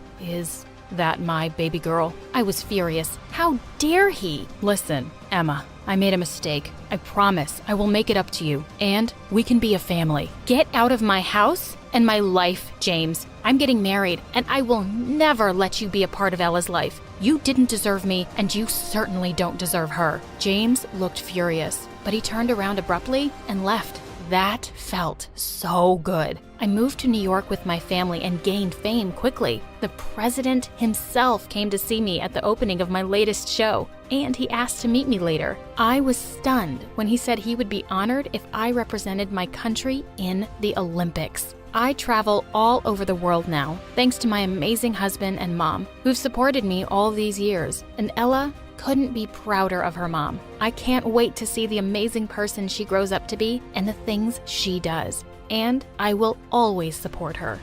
Little Natalie's tummy couldn't stop growling. She had been hungry the whole afternoon, but it was evening now and her mom wasn't home yet. Those rich people should stop making my mom work so much. I wish we'd never moved from France. Mom didn't have to work so hard there like she does here. As she walked outside, she heard loud music coming from the biggest mansion in the whole countryside from afar. Her tummy told her to go there, and she found out there was a large party happening in the garden. Natalie started drooling when she saw the huge feast. She tried to sneak in, but a group of women blocked her. Where do you think you're going, little girl? I'm hungry. Can I have some meat, please? And a glass of juice, too? Just look at her dirty clothes and hands. Disgusting. You're not welcome here, child. Be off with you. Natalie was so mad at their meanness. Just as she turned to leave, she noticed a young boy around her age hiding in the bushes, and he looked furious. He was staring at a maid who was being scolded by the lady of the mansion, Mrs. Harrison. How can you serve these fruits in a stupid basket? We have an expensive tray for this. Another mistake, and you're fired. Mr. Harrison was trying to calm his wife down when their daughter Harper, who was the same age as Natalie, was making things worse. I don't have the mood to eat those fruits anymore, Mom. That woman ruined my night. Natalie felt so bad for the humiliated maid. She joined the boy in the bushes. I hate these people. Me too. And that's my mom they're yelling at. They don't deserve all this delicious food. I have to teach them a lesson. Wait, are you gonna do something bad? Mom said you shouldn't do bad things no matter what. But he just ignored her and dragged a bag of manure lying close by. Then he started climbing a tree that overlooked the garden. But moments later, the branch under him cracked and he went tumbling down straight onto the food table, spreading cow poop everywhere. Everyone screamed and Mrs. Harrison looked ready to explode. She yelled for security and Natalie thought she had to do something to save her friend. And with that, she ran towards the nearest barn, rode on a young horse, and made it run around the garden, completely ruining the party. You little rascals! Natalie grabbed the boy's hand and they fled the scene. I can't believe you just did that! You're so cool! Natalie's tummy suddenly let out another growl. He chuckled and took out an apple from his pocket. For you! Make it 2, 'cause I saved your butt. I'll get you another one soon, promise. What's your name? Natalie. And you? Caleb. Nice to meet you, Natalie. Can we be friends? Okay. And since then, Caleb and Natalie became best friends. Growing up, they shared their love for food and their hate for rich and mean people, especially for people like the Harrisons. Caleb was 11 years old when his mom met a guy, Mr. Cross, a gardener for the Harrisons. His mom said that from now on, Mr. Cross would be taking care of them. Hello, Caleb. Your mom told me you like apples. And reading? Not long after, Mr. Cross and Caleb's mom got married, and he became the hero in Caleb's eyes. He was so amazed by his stepdad, how smart and strong he was, and how good he was to both him and his mom. When I grow up, I want to be just like you, Dad. I'm sure you'll be better than me, and every wealthy man in this land, my child. He would help Caleb understand his math homework, give him tips on how to build a dove house, and he also gave him really good life lessons. My dad told me something. I want to share it with you too, because you're my best friend. Really? Tell me. He said, sometimes we need to stand up for ourselves and fight back, whatever it takes. Yes, we fight back the right way. Mom said we shouldn't do Bad things no matter what, I know, you told me. But is it bad to defend ourselves? Do we just let other people do bad things to us and say nothing? You always speak about how unfair the system is in this town for poor people. Yeah, I do think that. Like, if someone hurts you, I'll hurt them too. Natalie was surprised by how firmly Caleb said it. Suddenly, as she changed her position, she lost her balance and fell. Caleb laughed and helped her up. Now, I don't know how to hurt the fence or the ground, but Caleb then kicked the fence and stomped his foot on the ground. Natalie found it funny. She liked the thought of Caleb as her protector and felt really lucky to have a best friend like him. And over the years, she grew to like him as much more, but she was too scared to admit it, too scared to ruin their friendship. One day in high school, she decided to cook his favorite food and surprise him at lunch, but her heart ached with jealousy when she saw him laughing with some girls in the canteen. She was leaving when Caleb called her name and walked up to her. "Is that for me?" Before she could reply, the girls jumped in and glared at Natalie. Why are you friends with that dumbhead, Caleb? Same question. Handsome boys like you should hang out with pretty girls like us. Suddenly, Caleb wrapped his arm around Natalie's shoulder. My girlfriend is not a dumbhead. She's the smartest, coolest, and most beautiful girl I've ever known. So please, stop talking rubbish about her. Girlfriend? As the humiliated girls left, Natalie turned to him. Why did you tell them that nonsense? Those girls are gonna hate me forever. Are you mad?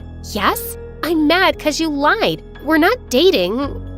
We're just friends. Fine, I'm sorry. But what if I wanted to be more than that? What do you mean? Can I hold your hand? No. I love you, Natalie. I've loved you since we were kids. Do you love me too? Caleb's sincere gaze made her melt.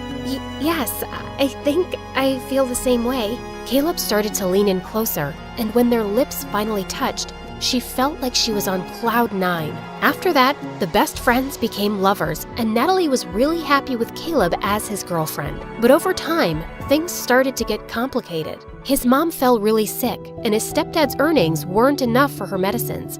So Caleb was forced to take more part-time jobs around the farm. He hardly had any time to spend with Natalie anymore. Meanwhile, that night at the Harrisons, the family was having their usual dinner. Mr. Harrison was talking about the progress of their business, while Mrs. Harrison was being pushy towards their son to date someone. I don't understand the rush. I'm so young, I'll have plenty of time later on. You have plenty of time now. I don't, Mom. I'd rather focus on school than date. Love is nothing but a stupid distraction. All work and no play makes people really dull, darling. Remember Sheila? Benjamin's daughter. I think she's a nice girl. Mom, I don't like her. She's weirdly obsessed with me. Duke, she cares about you. Let him be for now. Don't push him so hard. He'll eventually find someone. But Sheila might not be around till he decides he's ready. And I think she would be so good for him. She's a smart young woman. They're perfect for each other. I have no interest in wasting my time on girls right now.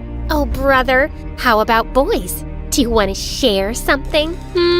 Shut up, Harper. Well, Sheila and her parents are visiting us soon, and you will spend time with her so you can get to know each other. Who knows? Maybe it will end in a wedding. Hearing that, Duke suddenly felt the urge to lie. I'm sorry, Mom, but I already have a girlfriend. What? I said, I'm not dating Sheila because I already have a girlfriend. Since when do you have a girlfriend? Since 6 months ago, but we kept it a secret. I don't want people in my business. Duke left the table and decided to take a walk in the gardens to cool off. Suddenly, he heard someone behind him and turned around to see it was just Mr. Cross. Oh, sorry, Master Duke. I didn't mean to disturb your walk.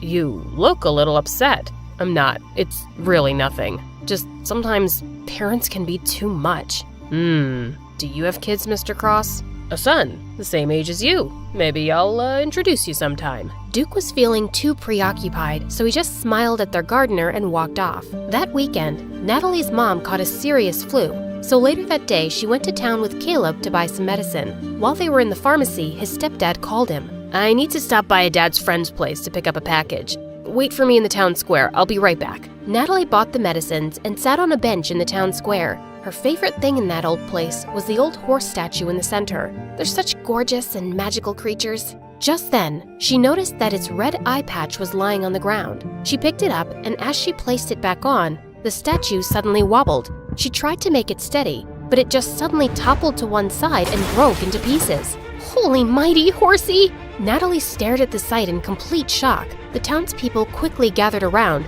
and they went berserk. How could you be so reckless and ruin the pride of our town? Isn't it bad enough that we have to live with a foreigner who badmouths our town and its systems? And now you've ruined our cultural legacy! Some of them even started crying, and Natalie felt panic. She tried to contact Caleb, but her phone's battery was actually dead. I swear, I didn't do anything. It was already unsteady. Please, forgive me. But the townspeople were blazing mad. Soon the police came, and as they were questioning her, everyone suddenly became silent as they made the way for someone. Natalie lifted her head and met someone's eyes. Duke, the oldest child of the Harrisons. What's going on here? This girl just caused serious damage to a public property, and we need her to come with us to the station. Duke just nodded at them, and soon, Natalie found herself sitting in a police station. Please, officer, just let me go home first. My mom is sick, and she must be really worried. But the officer just ignored her. A few minutes later, Duke came out of the main office. You're free to go. I've taken care of everything. Huh? What do you mean? I paid $50,000 for the fine and damages, so you won't go to prison. What? Why are you doing this? You don't even know me. Because I need you. What? What do you mean? Duke then dragged her outside the station to talk. Listen, I need you to work for me as my fake girlfriend for a month, and I'm gonna pay you for it. I'm sorry, but can you repeat what you just said? I'm not sure if I heard it right. I think you did. You don't look like you have any hearing problems. Is that how you joke? Because it's super lame. Even hyenas won't laugh at it. Do I look like a clown to you? How can you offer me a ridiculous job when you don't even know if I have a boyfriend or not? Look, I don't care whether you're single or whatever. I'm not interested. I just need you to pretend to be my girlfriend and convince everyone that we're in love, especially my family. But why would you need a fake girlfriend anyway? You can just have a real one. Just choose any girl but me. You rich people are used to getting whatever you want anyway. I asked you to be my fake girlfriend, not to become an interviewer. In private, we'll be practically strangers minding each other's business. I can prepare a contract tomorrow. What makes you think I'll accept your offer? I don't want this weird job. Don't worry, I'll think about another way of repaying you. There is no other way. Accept my job, or return my money immediately. It should be the exact amount that I spent to save your sorry little butt. Natalie wanted to yell at him for blackmailing her, but she knew she couldn't pay him back. Let me think about it. I don't have much time. I'll give you a day. Let's meet at the cafe tomorrow, same time as this. Before Natalie could say anything more, he turned around and left. When she got home, she found Caleb's messages saying that he'd be staying at his stepdad's friend's house for the night. Natalie really needed to talk to him, but she was also worried about how he would react. She also didn't want to tell her mom about this yet and stress her out. So later that night, she went to her favorite spot on the farm to think it over alone. Suddenly, Caleb appeared beside her. Hey, what are you doing here? Wait, Nat, are you crying? Tell me what's wrong. She didn't have a choice but to tell him everything. Are you serious? You shouldn't have let him help you. He took care of it himself, and I could never pay $50,000 on my own. But of all the girls, why does he want you? This is stupid. I thought Harper was evil. I didn't expect that her brother would be worse. Look, if he didn't help me, I'd be cold and miserable in jail right now. But he obviously helped you just to force you into this stupid job. What am I gonna do? He left me with no choice. Seeing my girlfriend dating another guy is torture, Nat. It doesn't matter if it's fake or not. Caleb got up and furiously kicked some rocks. Okay, fine, I won't do it. I'll have to think of another solution then. As Natalie's tears poured, Caleb sighed and sat down. Okay, I'm sorry. Don't cry, please. Let's talk this over. You'll just be acting, and it's only for a month, right? And are you sure he's paying you a huge amount for it? Yes, I'll just be a fake girlfriend. I'll never fall in love with that jerk. Hi, I'm Edith from Ohio. Yeah, I know I sound like an 80-year-old woman. My dad was very close to his great-grandmother, and he insisted that his first child would be named after her. Unfortunately, that's me. Also, as you can see, I'm in a wheelchair. I had a spinal injury when I was little, and I don't even remember what it's like to walk. So if you want to feel bad for me, it should only be because of my name. Before I continue, please like and subscribe. After me came my sisters, Louisa, Isabel, and Celine. Their names are pretty because Mom chose them. We lived in a kind of poor household in a small town with parents who were galaxies apart. My dad was a neuroscientist who lived in our basement. He was convinced he was onto some groundbreaking research that would win him the Nobel Prize, but every year his research got rejected. It had almost become a metaphor in our town. It'll rain today, I'm sure of it. As sure as Mr. Arnstein getting rejected again.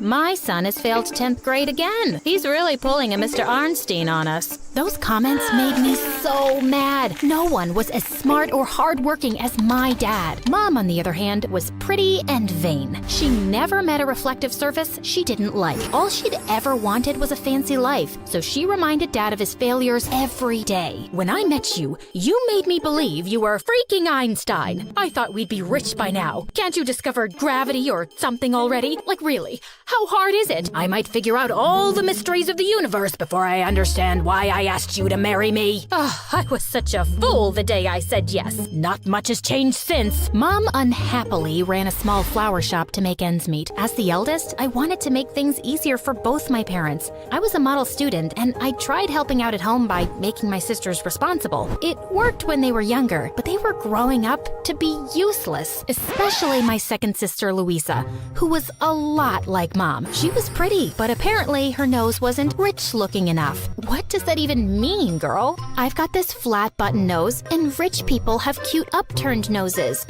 Okay, gotcha. They look like they can smell cow dung all the time. Exactly. She would sleep with a clothespin on her nose, hoping it would turn upwards. She'd also poke her cheek with a pencil while doing her homework, thinking if she did that every day, she might get a cute dimple. Such a moron. The other two weren't much better. Isabel wanted to be a dancer, and I've never met anyone so uncoordinated. Celine was also super untalented, but she kept trying new things all the time, hoping to find her true calling soon.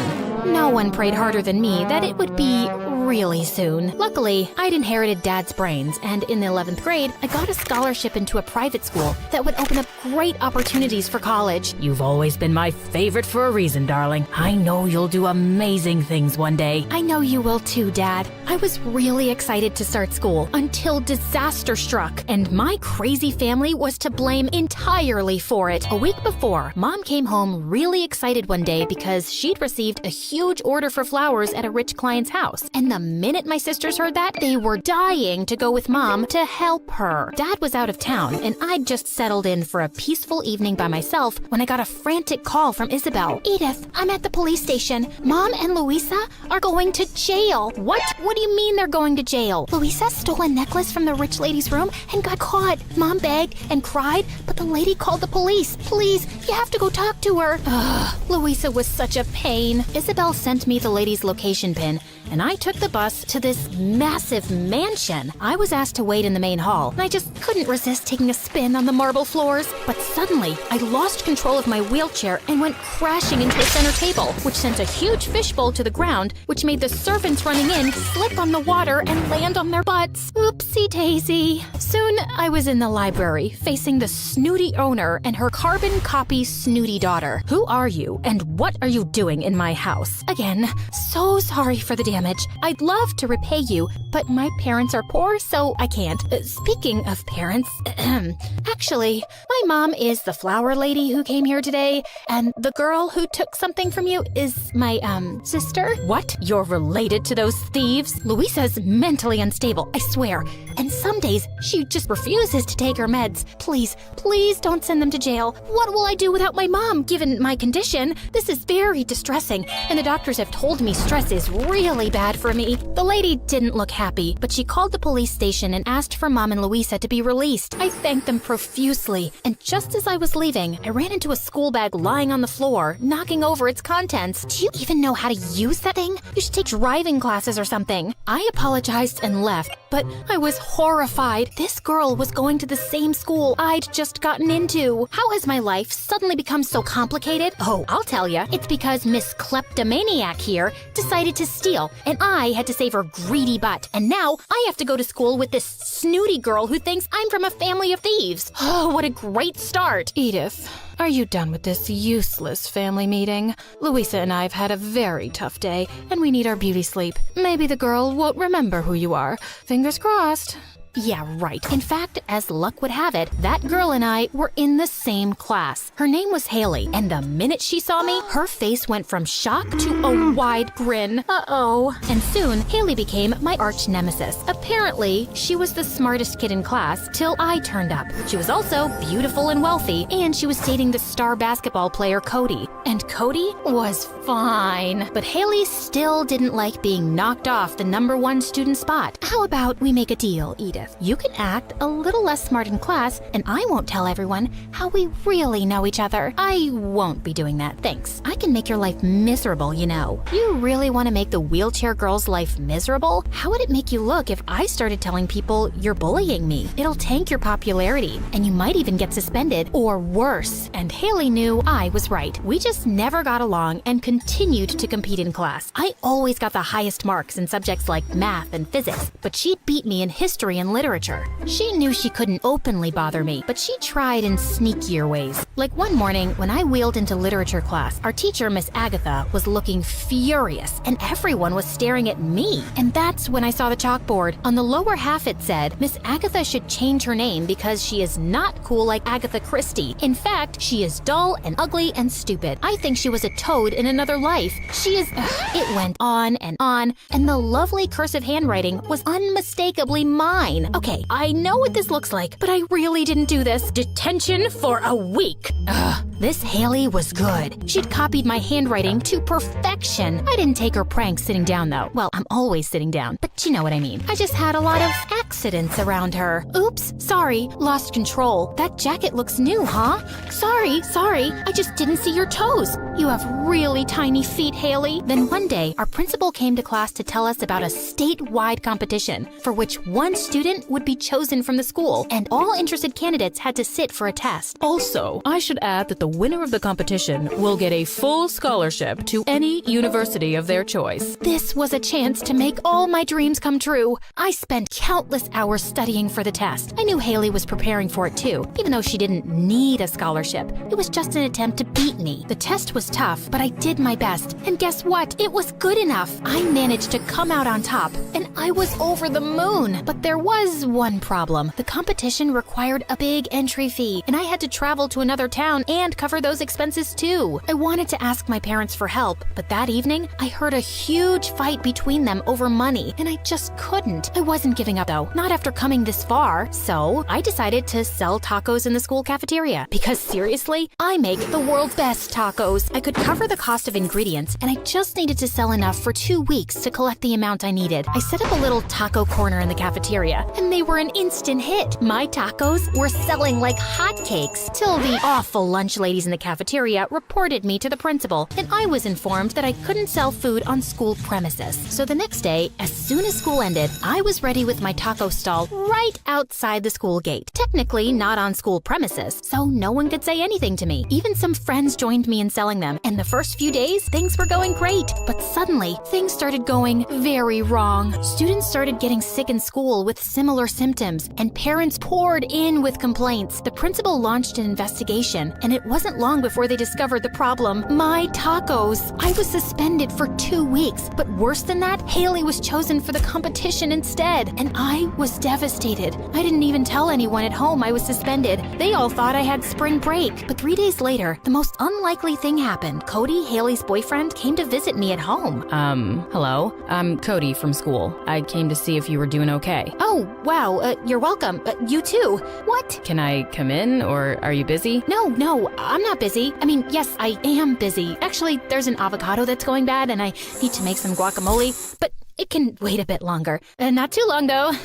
What was I even saying? And that afternoon, Cody told me that Haley had sabotaged my taco business. She'd mentioned something about bringing you down, and I thought she was kidding. She got someone to mix something into your food, which made everyone sick. I am so sorry. I couldn't believe that someone could be so heartless, and there was nothing I could even do about it, and I just started to cry. There'll be other chances, Edith, and I can't believe you started a business and made that much money. You're really cool and brave. After that, Cody started visiting regularly during my suspension, and we'd have fun and joke around. He really made me feel seen, and we could talk about anything. Do you feel people act weird around you sometimes? Yeah, most people get so awkward when they see a wheelchair. Like, they don't know if they need to express sympathy or if they should just ignore it completely. But really, I'm fine, and I just want people to act normal. Do you wish you could walk someday? More than anything in the world, I dream about it all the time. Cody pressed my hand and smiled warmly, and my heart fluttered. And when I went back inside, my stupid sisters were waiting for me with huge grins. You like him. You want to hug him. You want to kiss him. You want to... Shut up, Louisa. He's just a friend. You may be book smart, but you don't know the first thing about boys. He's not coming over every day because he likes you as a friend. And if you're not interested in dating him, I can. I mean, it would be a crime to let this rich, yummy boy go. Shut up, Louisa. He's mine. When my suspension ended, I was back to school, ready to work hard again. Actually, I was looking forward to seeing Cody more than anything, but to my disappointment, I found him right next to Haley. I gave him a small wave, and he just looked away. Well, I guess things were back to normal. Cody had just felt bad for me, and he tried to make me feel better. He was still gonna choose Haley because she was everything a guy could want. Soon enough, the spring dance was on everyone's mind, but I wasn't even thinking about it till one day in the cafeteria. I was reading by myself when Cody sat and joined me. Edith, I'm sorry I've been avoiding you. Will you go to the spring dance with me? What? But what about Haley? You stole my boyfriend. You act like this poor little wheelchair girl, but you're so cunning. And I'm done keeping your stupid little secret too. Hey everyone, did Edith ever tell you that her sister's a thief who stole something from my house? Who knows? Maybe dishonesty runs in the family, and Edith's lying and she can actually walk. That's enough. I broke up with you because I don't love you, Haley. Please, just back off and stop spreading lies about Edith. No one's buying them, least of all me. Haley stared at us furiously, then screamed and stormed off. So, where were we? Oh yeah, the spring dance. Go with me? Since you're desperate, sure. We had an amazing time dancing away, and then we went out for a breather and shared our first kiss. Well, my first kiss ever, and it was magical. But when I got back home, I found Dad in the lounge in tears. Dad, what's wrong? Are you okay? I'm more than okay, honey. I just won a huge research grant. Oh my God, I knew you'd do it. I'm so proud of you. What's your research about? It's about you. It's all I've been working on for years, and I couldn't give up. You never lost complete sensation in your feet, Edith, and I've been working on developing a machine that can get you walking again. I don't want to raise your hopes too high, but it's a very real possibility, and we have the money to try it out. Dad, I can't believe you did this for me. Even if it all doesn't go to plan, this means everything. Well, long story short, I was one of Dad's subjects, and within 2 months, he got me to stand on my own 2 feet. A baby couldn't be prouder of his first steps than I was, and all of my mom's and sister's dreams came true too. We moved to a much bigger house with much fancier things, and Mom didn't have to work anymore. I knew I always made the right choice marrying you, Mr. Arnstein. I'm still wondering why I married you, but let's not argue anymore, dear.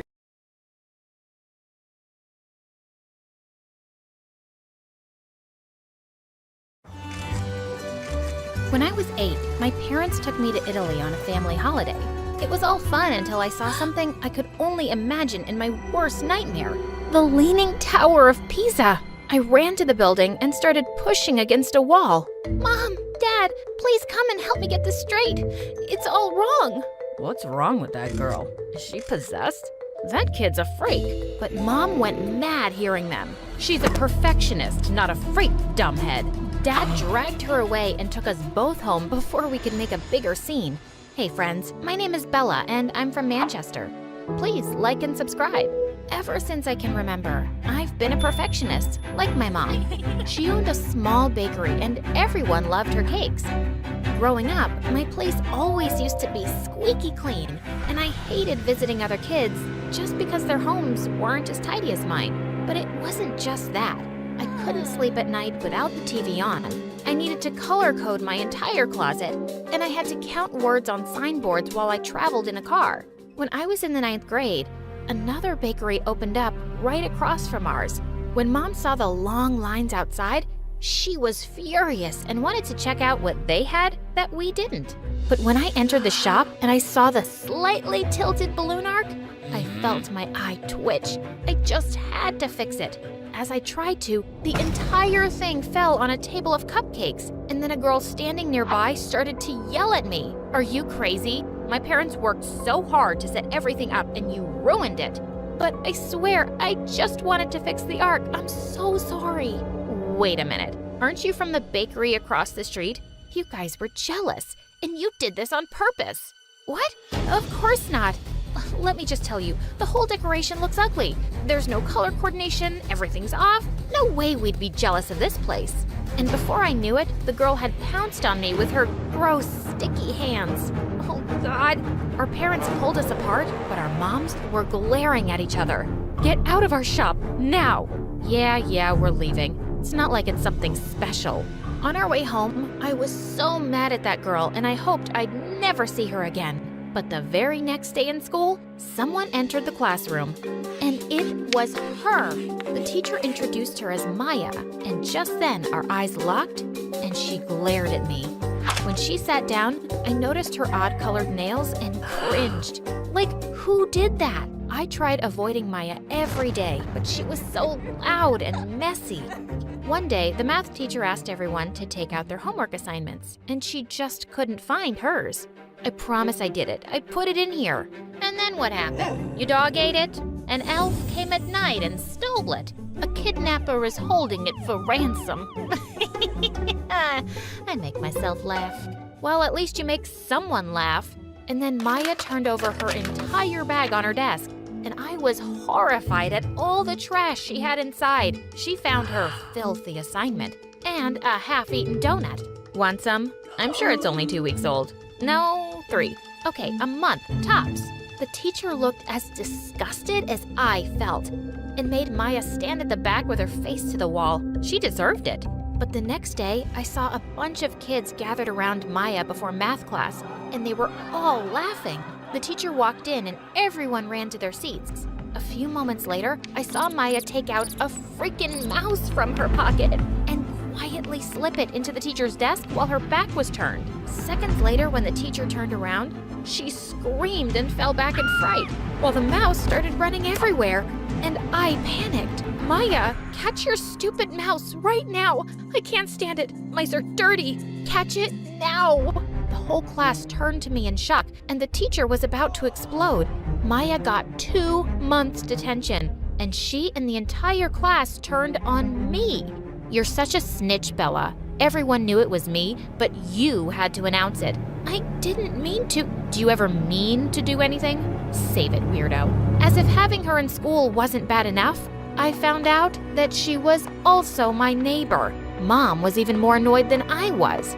Oh God, are they following us or something? That hot mess now lives next to us. I felt the same way about Maya, but for some reason, all the kids and most of the teachers became her fans. It was like Maya was the real perfectionist because she could have fun. And she was an ace student who was giving me tough competition. One day during lunch, I was sitting at my usual spot when suddenly Maya came over and sat across me, grinning. "What are you doing here?" "Oh, I just came to see if you'd like the surprise I planned for you." "What surprise?" "Why don't you look up?" I looked up and saw a balloon coming right at me. And suddenly, I was drenched in paint. My hair, clothes, face, it was everywhere. Oh God, oh my God, no, what did you do? Hey, Bella, I was just messing around. Can you relax? But it was like I couldn't hear her. And suddenly, I attacked Maya as I screamed and cried. I don't remember what happened next, but as the teachers were taking me away, everyone was looking at me like I was some kind of alien. I was taken to the hospital and I found out that I just had a panic attack and that I had OCD. Turns out, even Mom had it and never knew. I had a breakdown and needed to take some time off school. I returned after 2 weeks and could feel everyone giving me weird looks, like I'd go mental any second, and it was all Maya's fault. But the moment I entered class, she stepped forward and smiled at me. "Hey, Bella, I'm so glad you're back. I hope you're feeling better." Whatever, Maya. Don't pretend like you care. Look, I'm just really sorry for that day. I was only having fun, but I didn't know. Oh, please, just get out of my way. But after that day, Maya kept being nice to me, even though I kept trying to ignore her. A few days later, we were having art class, and Maya took a place next to me. Sometime later, she looked over my painting and said, "That looks really good. You're talented. Can't say the same about you. What did you even make? A dog with a horse's body?" Maya just looked at me and then burst out laughing. She laughed so hard she fell on the floor, and I started laughing too. OMG, you are so mean. That was my puppy that died a few years ago. But jeez, it does look like he has a horse's body. Maybe Maya wasn't so bad. Soon we started hanging out together, and she kind of started to grow on me.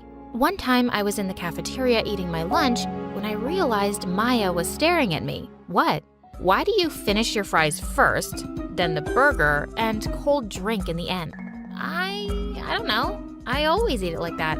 Everybody does. No? Why don't you try this? Maya ate a fry, then took a bite of the burger, and took a sip of her soda. Though I hated the idea of trying all three together, I did it for Maya. Holy moly, it tastes amazing!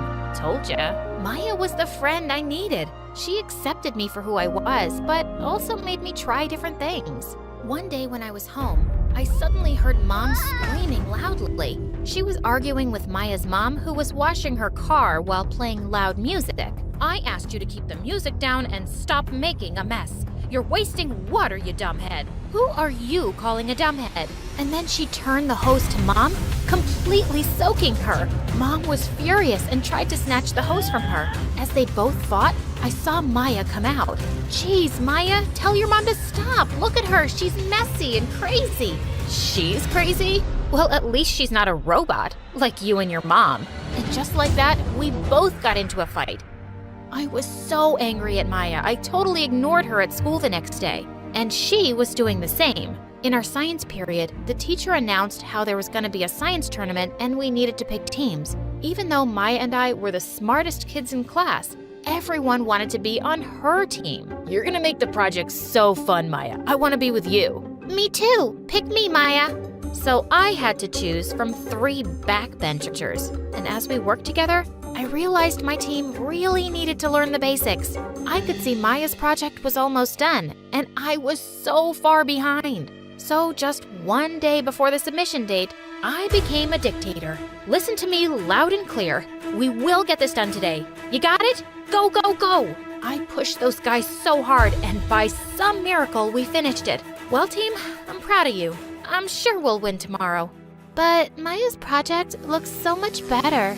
Ours is really good too. Come on, we can win this. I was feeling confident, but something totally unexpected was waiting for me at school the next day. Maya was screaming while her project lay broken on the floor. It was fine when we left it yesterday. How could this happen? We worked so hard. What do we do now? Who did this?